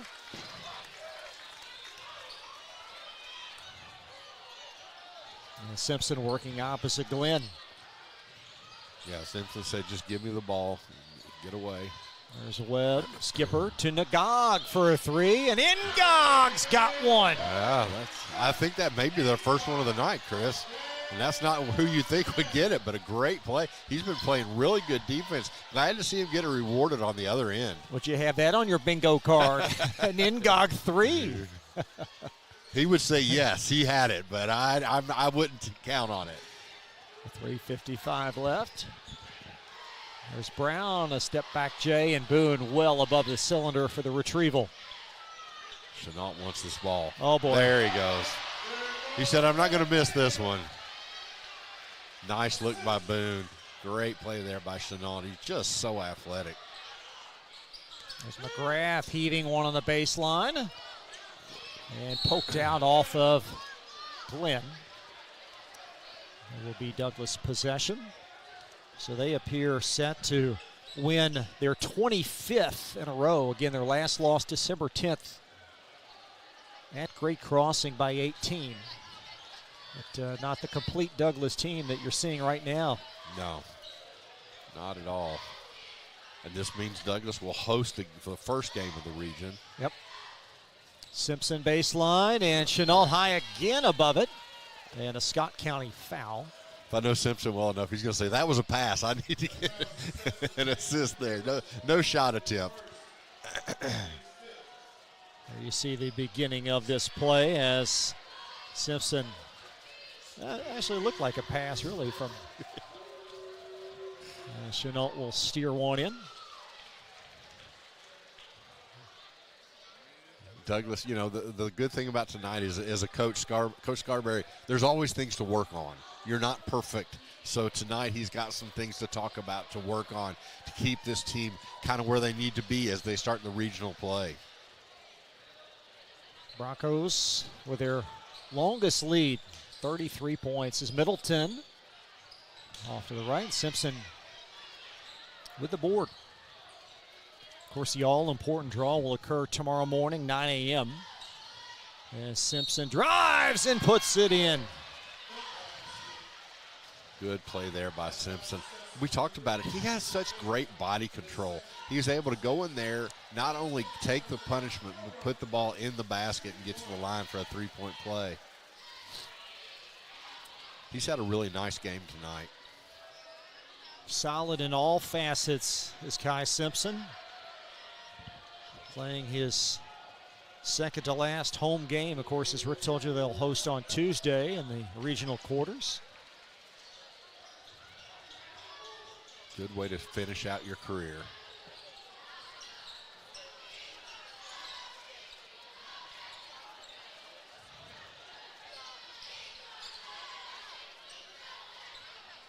There's Mosby entering the McGrath. Nice cut, and Mosby will put it in +1.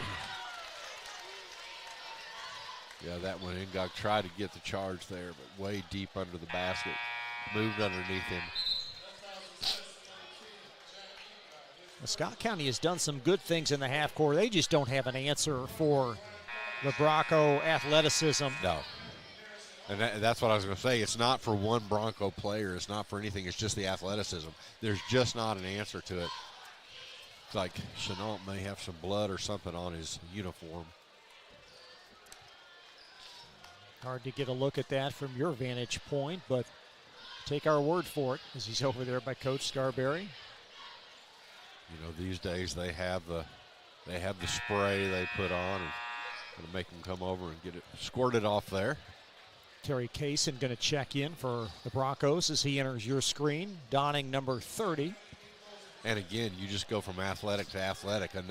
I tell people all the time, well, go to YouTube and check out Kaysen's tip slam. I think it was against Lafayette, but an unbelievable player. And you would think at his size that he wouldn't be able to do that, but boy, he did it. And very athletic. Good for the future for this Douglas program. Well, the Broncos have plenty of those for sure. Got Boone, a sophomore, Chenault, sophomore, Busen. My, oh my. There's Kaysen operating. Boone to the basket. And a foul. That's going to be the 5th foul on Owens there. He's had a rough night. Seems like everything has come at him. So Owens will foul out. Scott will send on Timmy Imango, 5'10", 8th grader. 2:07 to play.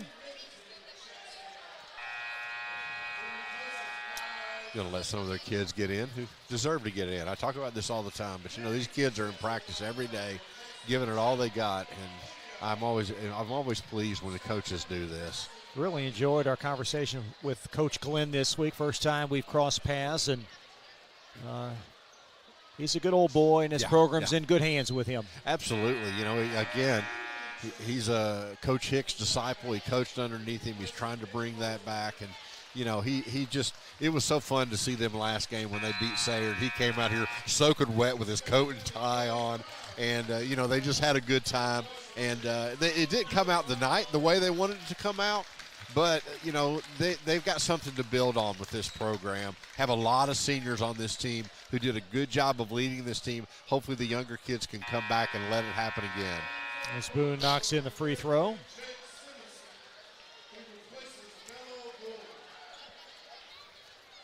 Jake Simonson's coming in for Douglas.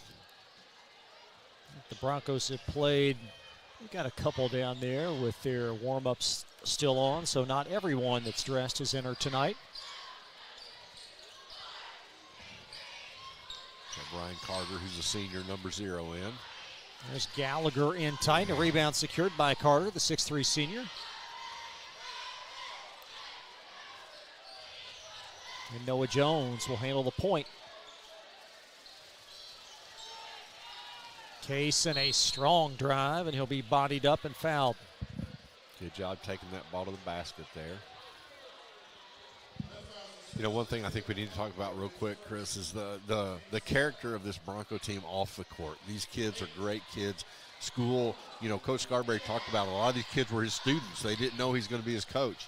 And he talked about what great students they are. And we get to see them. I work at the Chick-fil-A in Hamburg, and a lot of these kids come out there, and they're just quality kids when they're out there. The funny thing is you see them out here as athletes, but they're still high school kids. They have fun, but they're very respectful. As Kaysen scratches for his first point.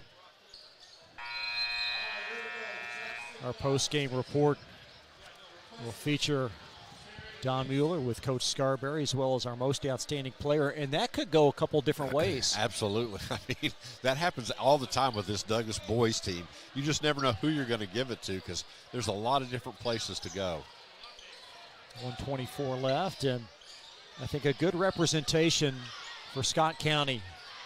Certainly not the outcome they would have elected to have, but a great win over Sayre on Wednesday, and this team has definitely got some building blocks moving forward. Yeah, Coach Glenn, he wanted to win this game, but their big game was getting to the region, and that's what they're going to do. They'll be on the road on Tuesday. A high pass, nice grab and connection. That's Simonson. Good for the senior. And this one just about complete. That was Imango that was short. Going to get some of the other players in. You get everyone gets a little bit of run, and then you get some others. Everyone gets in the scorebook.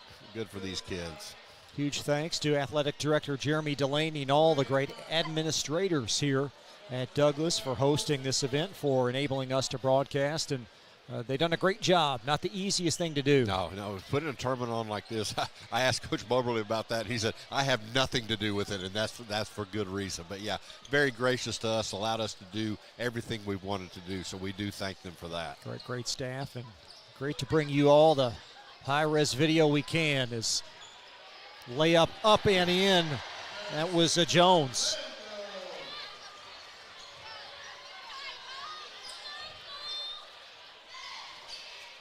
.20 seconds left, and Scott County will respond. Get on the board. Now we just dribble this one out.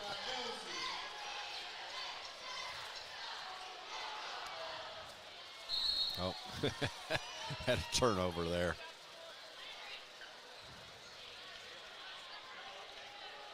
So 4.4 remain. And Scott County going to dribble out the clock, and that's going to wrap things up. Two great programs, two class coaches will shake hands at half court. Frederick Douglass, a winner tonight, authoritatively, 69-39. Be right back on Glycod. New teen drivers are at greater risk for car crashes, particularly at night and during the first few months without adult supervision. Checkpoints is a free 1-hour educational program held monthly at the Jessamine Career and Technology Center in Nicholasville. It will help you help your teen be safer when they become a new independent driver. For more details, including program incentives and how to register, visit the Jessamine County Health Department's website at jessaminehealth.org. Founded in 1910 in the Ohio Valley region, German American Bank has been raising the standards in banking, insurance, investments, and wealth management for over a century. We're big enough to provide the conveniences of modern banking, yet small enough to care about the people and communities we serve. Because we believe that when a community thrives, its people prosper. Strengthening our community since 1910. German American Bank. Looking for new ways to connect with your customer? Did you know that local grassroots marketing is the most effective? For a successful economic approach, email info@glycod.com or call 502-551-5027. Donating plasma is an easy way to earn up to $600 a month as a new donor while saving lives. That's right. Every donation you make helps patients in need survive and thrive. Returning donors also see monthly bonus payouts and I Give Rewards points. Go to cslplasma.com to learn more about plasma donation. CSL Plasma. Good for you, great for life.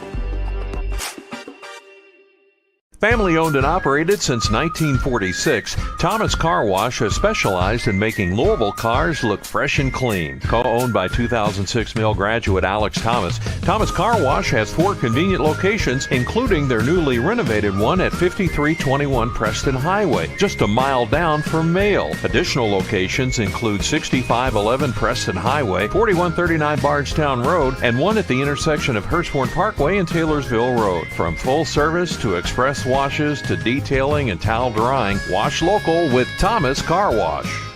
You're tuned in to Central Kentucky High School Basketball on Glycod.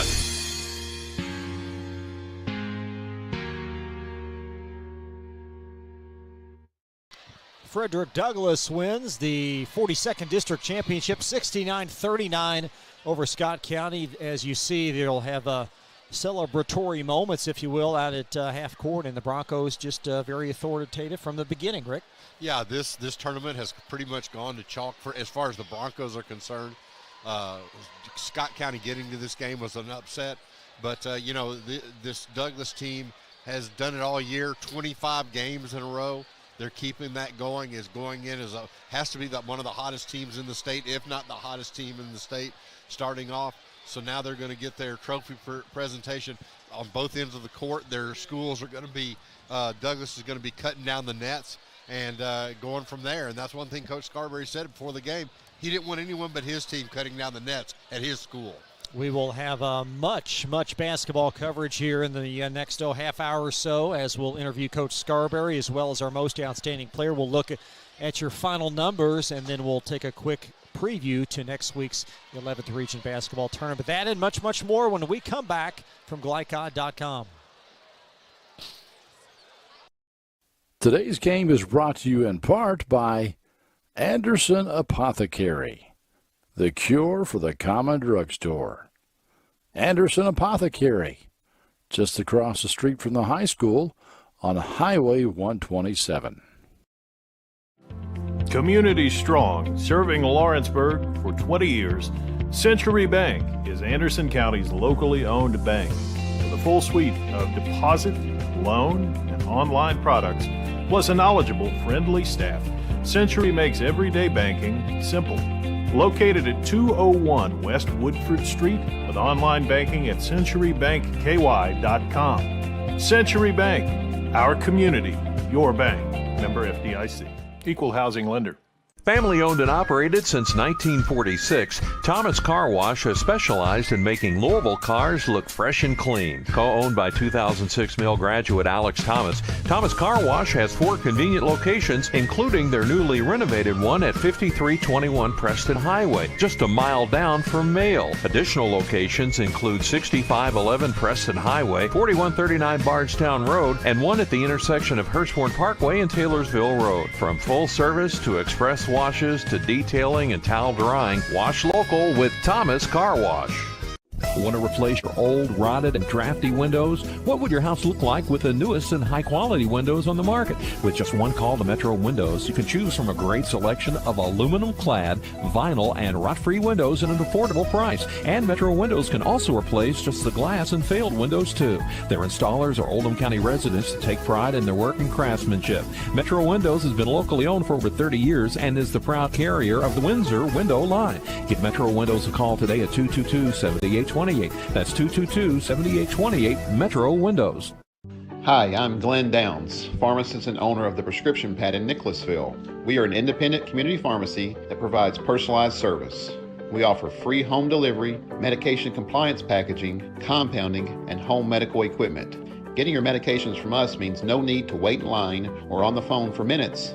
Visit us at 465 Keene Center Drive in the Keene Shops in Nicholasville or by phone at 859-887-2841. The Prescription Pad is dedicated to your family's health. You're tuned in to Central Kentucky High School Basketball on Glycod.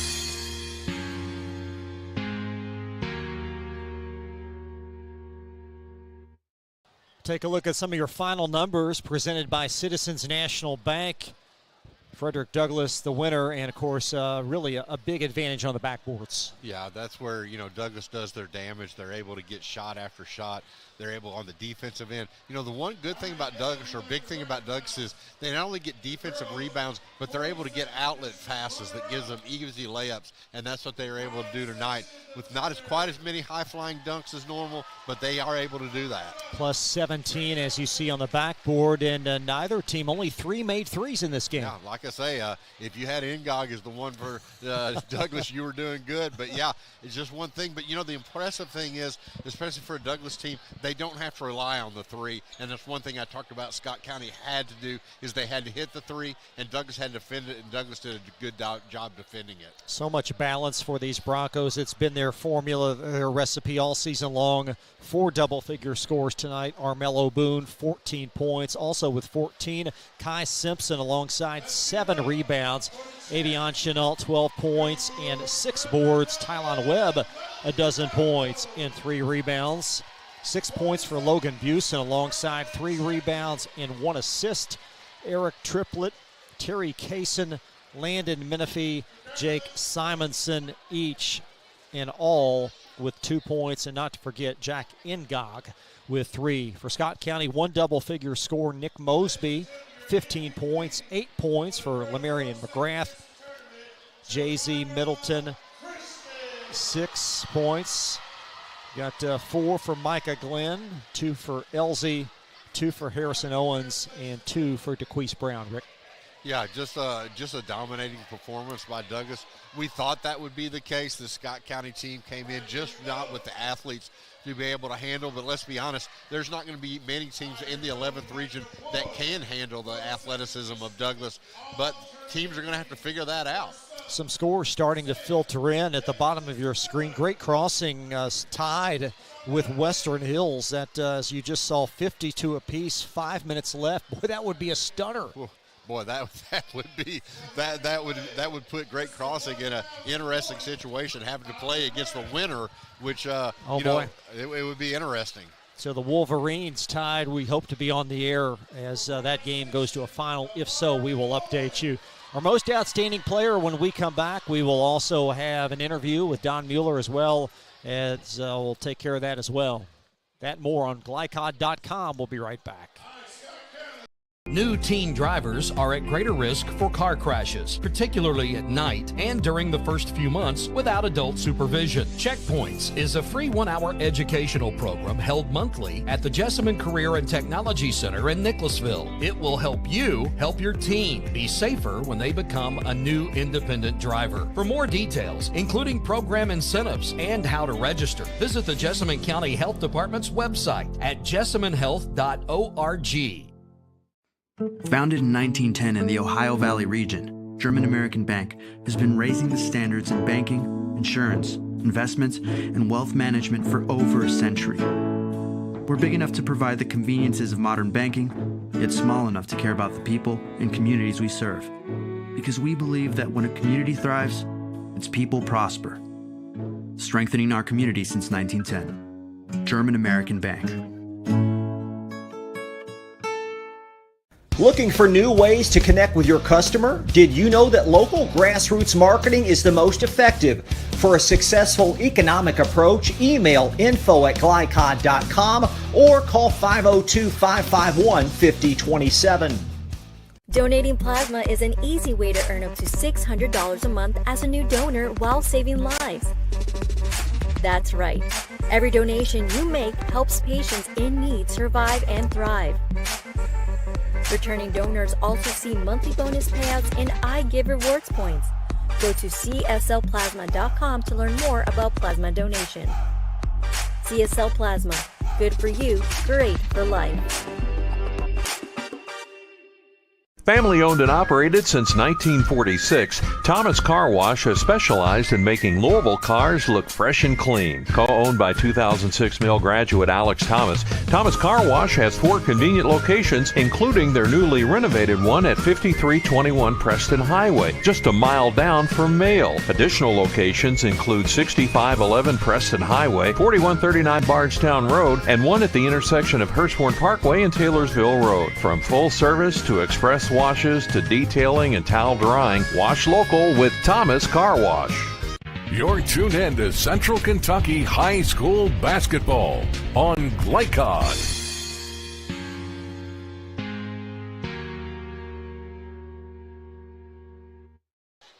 Nick Mosby and Kai Simpson, your most outstanding players, presented by Elite Building Products. Mosby, another solid effort, but Simpson just so balanced for Douglas. Yeah, you said he did everything, and that's exactly what they wanted from him. They need from him his senior leadership. He's steady on the floor. He does a great job offensively, defensively, gets the boards. We're just able to find out that it's like Jemiah Christian was the MVP of the girls, and then LaMelo Boone was the MVP for the boys. Of course, well-suited with the all-tournament team out there. Both teams are out there getting their pictures taken. They're going to get the to cut the nets down, and Chris, we may be here a while. Well, we'll kind of play this by ear here, see if we can get a couple of comments from Coach. Otherwise, we might bid adieu, but we'll see how things progress here in the next few minutes. But Broncos, Rick, with one of those big wins, and now this hurdle passed them, and now they move on to, I guess, their bigger picture this week. Yeah, and again, neither of these teams are done. They're not satisfied with where they are. They've got a much bigger aspirations. You talk to both of them. Both of their goals is to get to the state tournament. That's what they want to do. The boys has gotten further, gotten to the regional finals, but haven't made it past that yet. The girls are going back to the region. That's exactly where they want to be. So by far, this team, they've got a lot of work to do. They've got a lot more practicing to go. They got a lot of things they got to go through. But I tell you what, the fruits of their labor is showing through tonight, and that's what they want to do. They wanted to get the victory in the district and then go on to the region and see how far they can go from here. Well, and a lot certainly depends on Great Crossing's outcome with Western Hills, whether or not they're not be in the championship version. It's 58-55 Great Crossing with 52 seconds left. So haven't updated the ticker, but I will tell you Great Crossing leads 58-55, 52 seconds left. So certainly Douglas going to be one of the favorites, and we'll see how they handle that role. If you've won 25 games in a row, it doesn't matter who you're playing against. You've got to be the favorite. And like you said, that comes in. The one thing you have to do is, can you play as a favorite? Sometimes the favorite is a little bit difficult. Other teams come in and, they want to be the one that stalks that streak. And then the other thing we talked about with Douglas's girls, Coach Moberly said he's been an underdog his whole life. Yes. And that's what he wants to be, and that's what he's going to convince his girls. Even though they won this district title, he's going to convince them that they're the underdog in the region. Postseason basketball, it's just a different feel than the regular season. Generally speaking, not always, of course, the games are much more low-scoring, half-court games, and certainly that's the case at Rupp. So I think Douglas, to advance, they're going to have to really condense and play differently than perhaps they played before. Yeah, their athleticism is going to take them so far, but they're going to face different teams doing different things. Teams are going to try to slow them down. I mean, I hate to say this, I hope we don't see a slow down game, but some team may come out and try to do that, see if they can do that. But Douglas, as you said, they're going to have to kind of work on the fly. They're going to be a work in motion. They're going to have to do some things maybe a little bit better in the postseason than they've done in the regular season. But you know what? You can't coach, and the only thing you can't take away from Douglas is their athleticism. No matter where they play, they're going to be one of the most athletic teams out there. Let's backtrack for a moment about the girls while we've got a few moments. Comments, Douglas girls, now they're 21-8, first ever time they've eclipsed 20 wins, first time they've ever won the district. How would you assess their chances next week? Well, it's one of those things we saw tonight that they can do. They can play a game where they don't get a big performance from Nia Rhodes. It's just one of those things that I didn't know if they could do it or not, but they did, and so I think they could go. But we talked about it, Chris. The key is injuries. Is Darrington going to be able to play? How's Christian's hand? Are they going to be able to get Maxwell in the game again? How are they going to do that? The coaches have to decide, how are they going to practice those girls? Are they going to let them sit and rest until the games start, or what are they going to do? So it's going to be an interesting thing. But again, this Douglas team is uber talented. They could go a long way, but they're going to play some tough teams in the region. Let's take one more break and see if we can round up Coach. There's a big celebration, as you can well imagine, out at mid-court, and both nets being sniped. So we'll see what we can do. We'd like to get a comment from Coach if we can, and we'll take one more break on Glycod. Be right back. New teen drivers are at greater risk for car crashes, particularly at night and during the first few months without adult supervision. Checkpoints is a free 1-hour educational program held monthly at the Jessamine Career and Technology Center in Nicholasville. It will help you help your teen be safer when they become a new independent driver. For more details, including program incentives and how to register, visit the Jessamine County Health Department's website at jessaminehealth.org. Founded in 1910 in the Ohio Valley region, German American Bank has been raising the standards in banking, insurance, investments, and wealth management for over a century. We're big enough to provide the conveniences of modern banking, yet small enough to care about the people and communities we serve. Because we believe that when a community thrives, its people prosper. Strengthening our community since 1910. German American Bank. Looking for new ways to connect with your customer? Did you know that local grassroots marketing is the most effective? For a successful economic approach, email info@glycod.com or call 502-551-5027. Donating plasma is an easy way to earn up to $600 a month as a new donor while saving lives. That's right. Every donation you make helps patients in need survive and thrive. Returning donors also see monthly bonus payouts and I Give Rewards points. Go to cslplasma.com to learn more about plasma donation. CSL Plasma. Good for you, great for life. Family owned and operated since 1946, Thomas Car Wash has specialized in making Louisville cars look fresh and clean. Co-owned by 2006 Mill graduate Alex Thomas, Thomas Car Wash has 4 convenient locations, including their newly renovated one at 5321 Preston Highway, just a mile down from Mail. Additional locations include 6511 Preston Highway, 4139 Bardstown Road, and one at the intersection of Hurstbourne Parkway and Taylorsville Road. From full service to express washes to detailing and towel drying, wash local with Thomas Car Wash. You're tuned in to Central Kentucky High School Basketball on Glycod.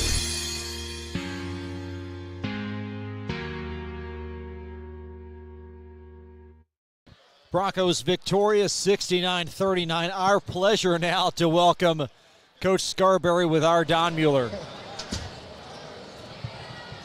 This is Don Mueller with Glycod Media. I'm here with winning basketball coach, Wes Scarberry. Tonight's the 42nd District Champs. Coach, a lot of congratulations. I don't know where to start. Okay, Coach of the Year. 25-game winning streak. You guys keep going. You want me to keep going? Keep going. Two players in all region. Okay. Yes. Just a fantastic season. You got to be happy. I'm thrilled right now. It's just it's a true blessing. I was telling Rick the other night just to be able to coach this team, and I mean, I'm head over heels right now, happy. I've been a head coach at the high school level 13 years, and this is my first head coaching job with the district championship. And to do it with these guys is just a really special moment for me to see how happy they were, and 4 straight district championships for our program, and just ecstatic to be in this position. Now, you took this team over, I think, in October, if I'm correct. Is that right? It was middle of September. Yeah. Just done a fantastic job. You got to love this team. I do. I knew a lot of the guys even before we started coaching, but just to do it that quickly, we had about a month to prepare for the season, and guys like Kai really helped out with that transition. Being a leader in open gyms and in the weight room and in conditioning, kind of really took it upon himself to take that leadership role. And then when Tylon came from the football team, those 2 guys have really, stepped up their leadership, on our team. So we start 3 sophomores and just kind of lead those guys, show them what it takes to win these big games. And it's been just a phenomenal year. A little bit about the game tonight. You jumped out early, 8-0. Mm-hmm. They didn't score. Scott County didn't score the first point. I think it was about 3:40 in the first period. Okay. Wow. I think halftime lead maybe had been 18. And at that point, you kind of just kept expanding it to a 30-point win tonight. Talk a little bit about the game. It's surprising to see that final score. Scott County, obviously their tradition is second to none in the state of Kentucky. And just to be able to beat them on our floor for a district championship was really big. Our guys were very confident coming into the game, having beat them 3 times this year. And it's tough to beat a team 4 times. They make adjustments to what you're doing. But our defense, from day one, has been kind of the staple of our year, the staple of our team this year. And just the way we came out, we had stop after stop after stop early on and built that lead. And we switched defenses a lot, and I think that's going to help us next week and moving forward. And just to be able to do that, and with the talent we have, is just puts us in a really good position. The team is very athletic. A lot of athleticism, Coach. Very athletic. You mentioned next week we go to the region, okay? It's a tough region. Yeah. 11th region is really it's going to be a battle. I'll tell you, whoever you draw. Absolutely. But I'm just so impressed with your basketball team. Well, thank you. We know next week will be a challenge. It doesn't matter who we play on Tuesday because all those teams are great teams. I haven't seen any of the other results yet, but we get to play a home game on Tuesday, so that's going to be very beneficial to us. And I think it's the best region in the state. I'm a little bit biased, but I truly believe that. When you have the teams of the caliber 1 through 8 that are in the region tournament, honestly, any of the 8 could win the region tournament. So we're excited about it. We're breaking it down one game at a time, and hopefully good things will happen for us next week. Coach Scarberry, I want to congratulate you again on winning the 42nd District, and good luck next week in the 11th region. And now I'm going to get to talk to your star player here. Hey, before I give it to Kai, I just want to say hello to my family back in Ohio, my mom, my dad, my grandma, my uncle. They've been so happy to have Glycod this year, that they can watch our games and not have to travel 3 hours down here. And so I love you guys, and hopefully see you soon. Thank you. Thank you, guys. All right, Mr. Sims, come here, young man. Congratulations on a big victory tonight. Appreciate it. Congratulations on being named to the all-region team. Thank you. Where do I stop? All these awards you guys are getting. 25 wins in a row. Tell me a little bit about the game tonight, how you perceive this game. They started out, jumped on them early, 8-0. They didn't score until about 3/4 to go in the first. At that point, they kind of hung in there up until mid-third quarter. You kind of blew it out to 30-point win. Tell us a little bit about the game. Yeah, we try to start off teams real early, get out in transition, play a lot of defense and athleticism, get it off the backboard. I know you see Armello Boone and Evian Chenault, really high athleticism guys, is young and get a lot of shots off the backboard. So try to start off fast. But they stayed in it. We played them about like 3 times already. So it's tough to beat a team 4 times. Tough. It's tough to beat the team 3 times, but really tough to beat the team 4 times. So they stayed in, and we got in halftime, talked it up a little bit, calmed our team down, and got the victory. It's got to be fun to play with this group. Oh, the yeah, athleticism is fantastic. I loved it. You mentioned Boone and the other young man, I can't think of his name right now, but just outstanding athleticism. So your plans for the next, well, let's talk about the region first. All right, next week, how do you prepare for this now when you get ready to go into the region? And you know it's going to be tough. Every game's going to be tough. What's your mindset? We just got to play the same basketball we've been playing. We're on a, 24 game win streak, so just got to keep playing the same style. And I got a lot of young guys, just keep them in the game, keep them prepared, and tell them to calm down whenever I have to, because I'm leader on the team, so that's what I have to do. And sometimes I get a little hesitant, but they're very advanced for their age too. So okay, I got to ask the last question, Kai. Got it. The pregame rituals. A lot of players have those. Like to listen to their playlist, like to take a nap. Or do you have one, young man? Oh, you don't even want to get me started. You don't want to get me started. I'm very superstitious. Like very. Okay. I do the same thing. So if you want me to go? You want me to go? You got it, young man. Wake up, go to school. I got to drink a whole half a gallon of water, the same water bottle, half a gallon, put ice in it, eat my sausage biscuit. Then I got to eat a banana. I had to eat 3 bananas. Can't go over 4. This is game day, right? Game day, every game day. 3 bananas. Get home about like 12 because I have co-op. So on game days, I'm not working or anything. So take an Epsom salt bath. Have you ever had Epsom salt bath? No, sir. So I have to take it. I don't know if it works. It doesn't work. I have to take it. To you, it works, right? I take it. It works in my mind. I promise you, it works in my mind. Epsom salt bath. After the Epsom salt bath, I'm on my way to the school. Got to take 2 body armors, one before the game, and then one after the game, strawberry banana. I got to tell you, that's one of the most interesting. For the game, halftime. Halftime. If you see me ever stretching early, you'll see a strawberry banana in my hand, drinking. Body armor. Same routine. I got to pray with my baby brother, Kamel. If you see him running around, he has a number 4 jersey on. Got to pray on him every time. So.